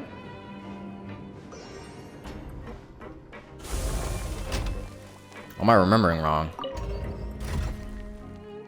Is me dumb?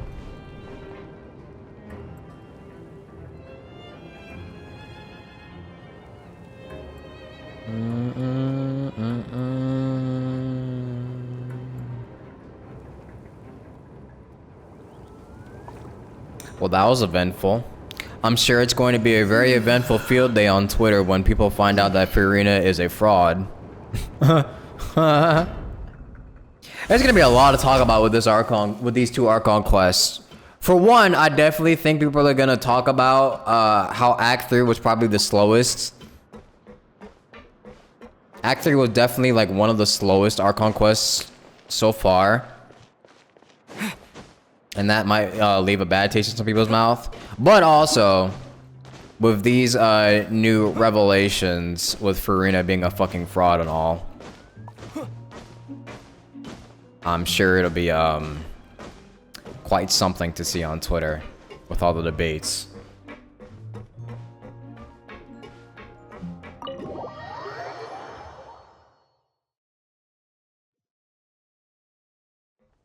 Although I think it's best to assume that these are just speculations from everyone right now, so not everything is set in stone.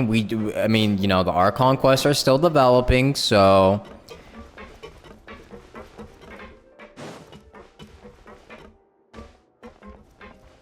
Three is shorter, you just think it's repetitive? Yeah, it did get a little bit repetitive. So, and I didn't even play that long of it because I ended up, you know, kind of breezing through it, but it did get a little repetitive, a little boring after a little bit. Courier, Miss Sijween told me you still haven't eaten. Yeah, I was working on something, so I forgot. That's no excuse for... Huh? It's you two. What's up, lovebirds? Hello there. It's been quite the mess here recently. How have you been? We're fine, thanks. And you? Are you still taking the secret passageway from the infirmary to work on the ship? Yep.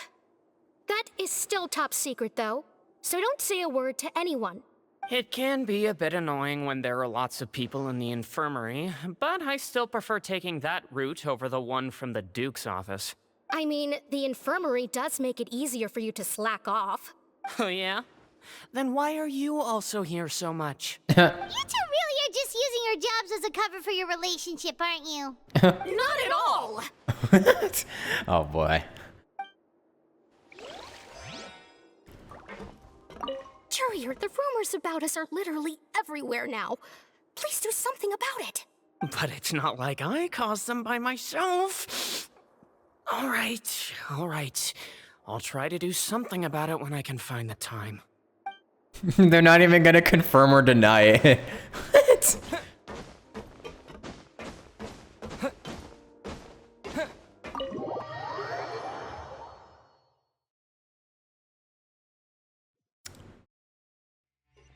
How cute. And now I can actually go there. Enemies to lovers, for real.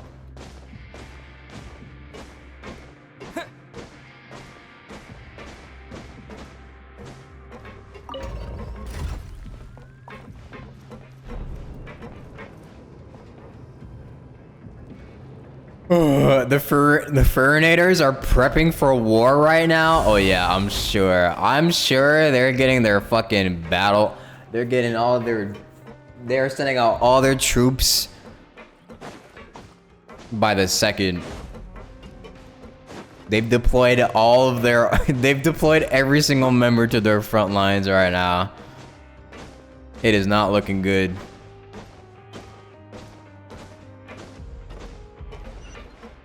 It's all fun and games, though. It's all fun and games.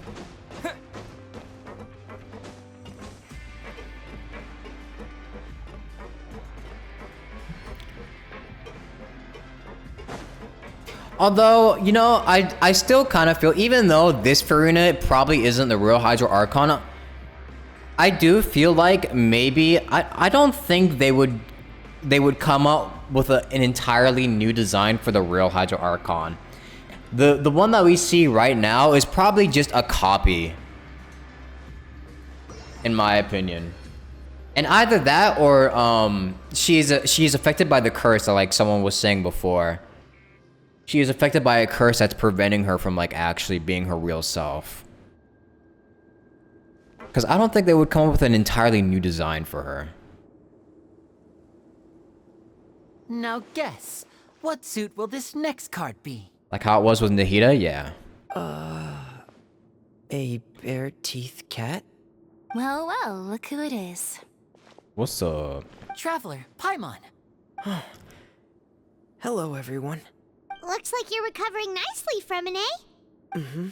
Thanks to everyone's support. Oh, right. I I managed to work up the courage to thank Miss Clorand in person. Whoa, how did she react? She told me that it was nothing. It was as if saving a life wasn't a big deal to her at all. She also told me not to worry about it. She didn't want to stress you out, that's all. She's right, and it's best not to dwell on it. Yeah. Okay, but check this out. We went back to the opera house and we met the knave. You met Father? Did she say anything to you? She said a few things that were, a bit hard to understand. And also that she's looking forward to working with us in the future. Yeah, we haven't given her an answer on that, have we? Her attitude towards you is even better than what we'd imagined. That's fantastic. You should believe her. She has her own way of doing things, and she'll do everything in her power to help those she considers close, which now might also include you. Father is very capable, and also trustworthy. Well, you're talking to the Traveler here, so I'm not sure if this is something that he can just very easily accept. Oh, Paimon just remembered that she thought Linny was a bit too proud as well. She said that you should learn how to rely on others sometimes. Got it. Damn. That does sound like something that Father would say. Hey! Are you going to stay here for the next few days? Looks like it, yeah. Excellent. I will host a tea party. For real? Then Paimon wants another serving of cake. Another implies that you were already served some delicious cake while you were up there. How lovely. Well, next time, you're going to have tea and snacks with us. Yummy. I want cake now. All this cake in this story, I want some cake now. Look, I'm an adult. I can go get some cake whenever I want. We should start preparing that tea party. Oh, that's a great idea. I'm all for it. I'll help you set it up.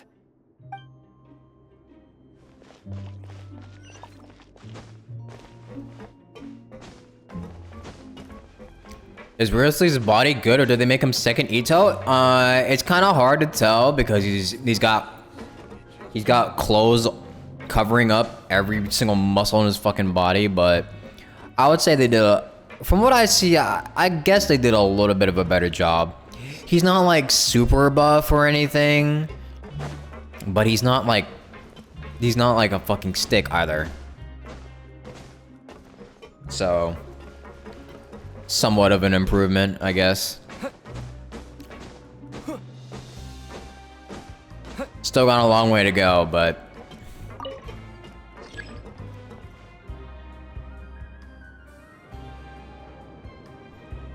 you're gonna be looking like a cake when we go to Natlan at this rate. Don't worry, the Traveler's got a very high metabolism. He'll be fine. How do you think he's able to wear this like no stomach, no like stomach piece clothing?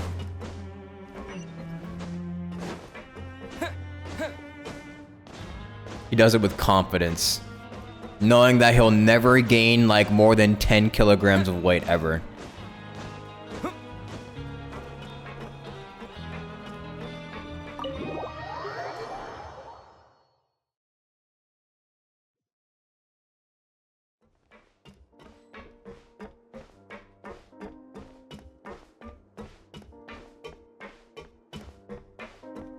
Hello. Do my eyes deceive me, or did I just see two inmates come back after making it to the surface? Some strange winds blowing of late. We wanted to see how the fortress is doing. Is everything still all right? We're fine, for the most part. Neuvillette came down and took care of the worst of it. If that's the case, why don't you just ask him to stay here? Oh, yeah, what a brilliant plan. Let's go convince the Udex himself to exchange the courts of Fontaine for a puddle of water in the middle of nowhere. Yeah. He came here in a hurry and left without even stopping for a cup of tea.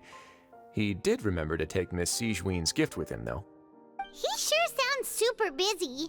Miss Clorand has left as well. She also took her gift from Miss Sigewinne. Were the gifts milkshakes? Neuvillette got the milkshake. Nah. Clorand received lipstick instead. What? Those aren't even remotely alike. Is she also a makeup girly? Well, it's Neuvillette's own fault for making Sigewinne worried about his health by working so much. But besides that, our head nurse is still pretty fond of picking out beauty products for the ladies.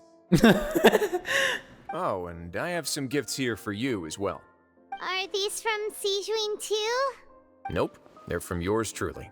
You've already wrapped up your work at the fortress, so you can return to the surface at any time. You haven't yet served your full prison term, however, so you may continue to use your cell until your term is up. Dang, how long do I have left for my term? For real? Then we could stay here for a really long time? Is food still covered? You may access the cafeteria for free. Hooray! Just remember to come complete your paperwork once it's time for your release. Yippee! Your file can't be closed until we've completed your paperwork, so don't forget to come find me again when you're done serving your sentence. Yippee! A place to stay that's not a teapot. I don't think we've ever actually canonically used the teapot. Ever since we got it. Now that I think about it, when's the last time we've seen them use the teapot canonically?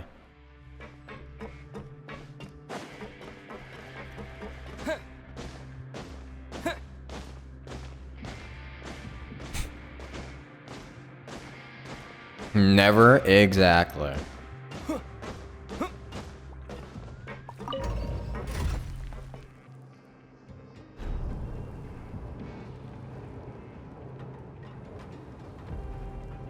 They just did with Furina's and Arlecchio's meeting? Okay, dude.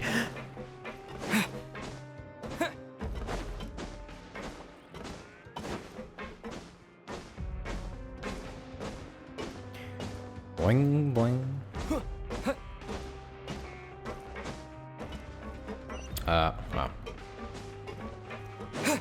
XDDD.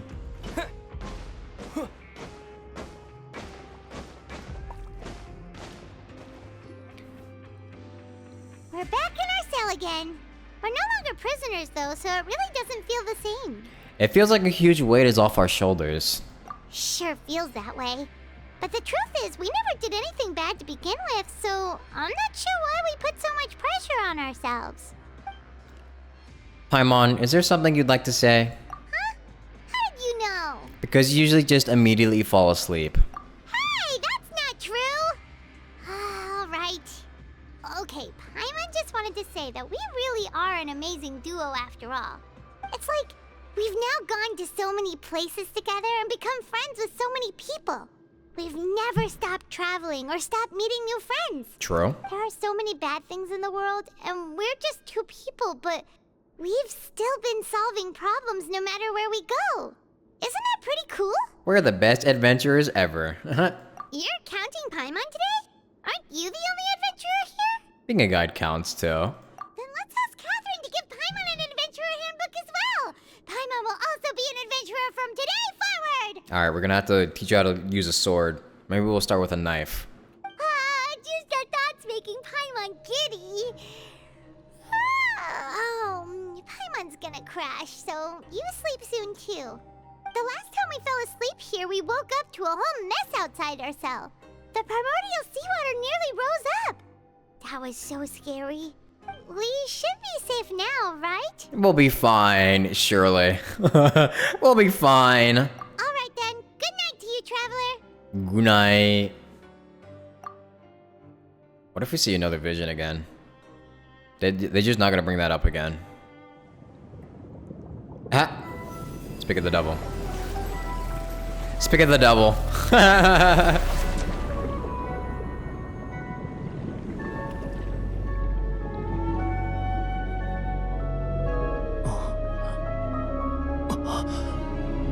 The whale!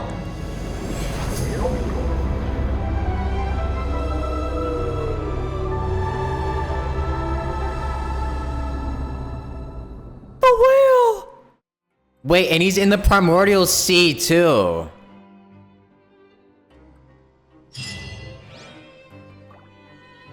He was in the primordial sea as well. So that's where he's been this entire fucking time. This man just been sleeping. Interesting.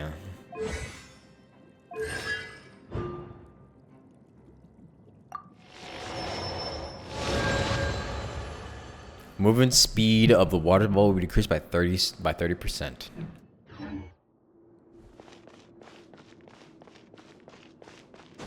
So man's just out floating in the middle of the sea with his whale. Cool.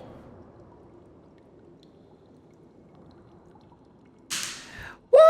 I did it after 7 hours. Let's go. What time is it actually? It's like probably 4 a.m. actually. Oh my god, my sleep schedule's fucked. We're at my sleep schedule again. Yay.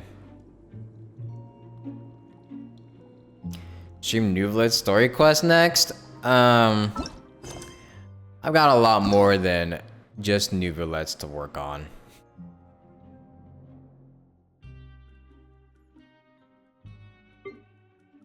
Way more. Oh my god, I've been up so long the daily quest reset. Yeah, I'll do them later. Well, at least I got the quest finished today. I'm glad I got it out the way, cause I have to edit through all of the I have to edit Act 2, and then I have to edit these 2 acts as well. And then, but I have something I'm participating in the Twitch Rivals thing tomorrow, or rather today technically.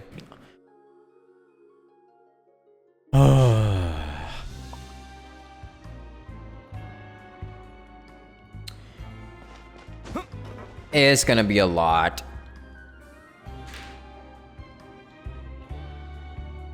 Yeah. But anyways, good quest. Well, I mean, how did y'all feel about that? Honestly, I feel like Act 3 was definitely the slowest part of it all. But it was like a very, very slow build up of just finding clues and everything. For sure, and I definitely tell people were probably gonna get annoyed about that. But I think Act 4 definitely paid it off a little bit better. It's kind of felt like a build up or filler arc for Act 4. What Rivals is it? It's a Genshin Impact Twitch Rivals. It is happening today, technically. I forgot what time it's at.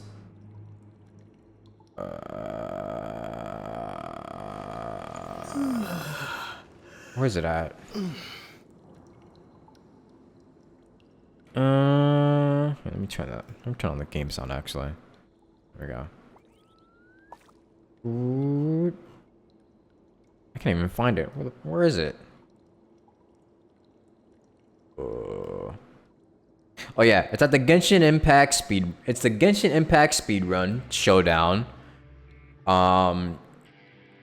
It is today, 9/27 or 27/9, however you say it. And it's at 3 p.m. Pacific time. So like 6 p.m. Eastern for Easterners, I think.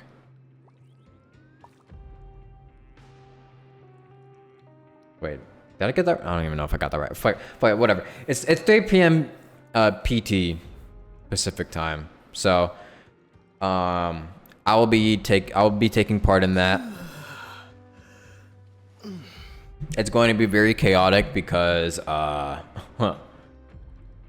it's gonna be very chaotic because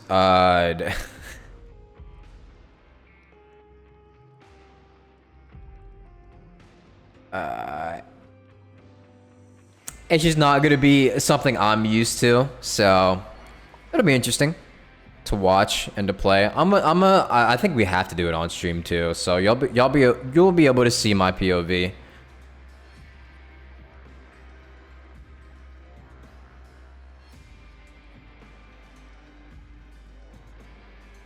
All right. But anyways, since it's 4:11, I don't want to stall any longer. I need to go to fucking bed. I'll probably discuss, you know, theories and the quest on my Twitter and next time I stream as well. So, but in any case, I'm going to head out now.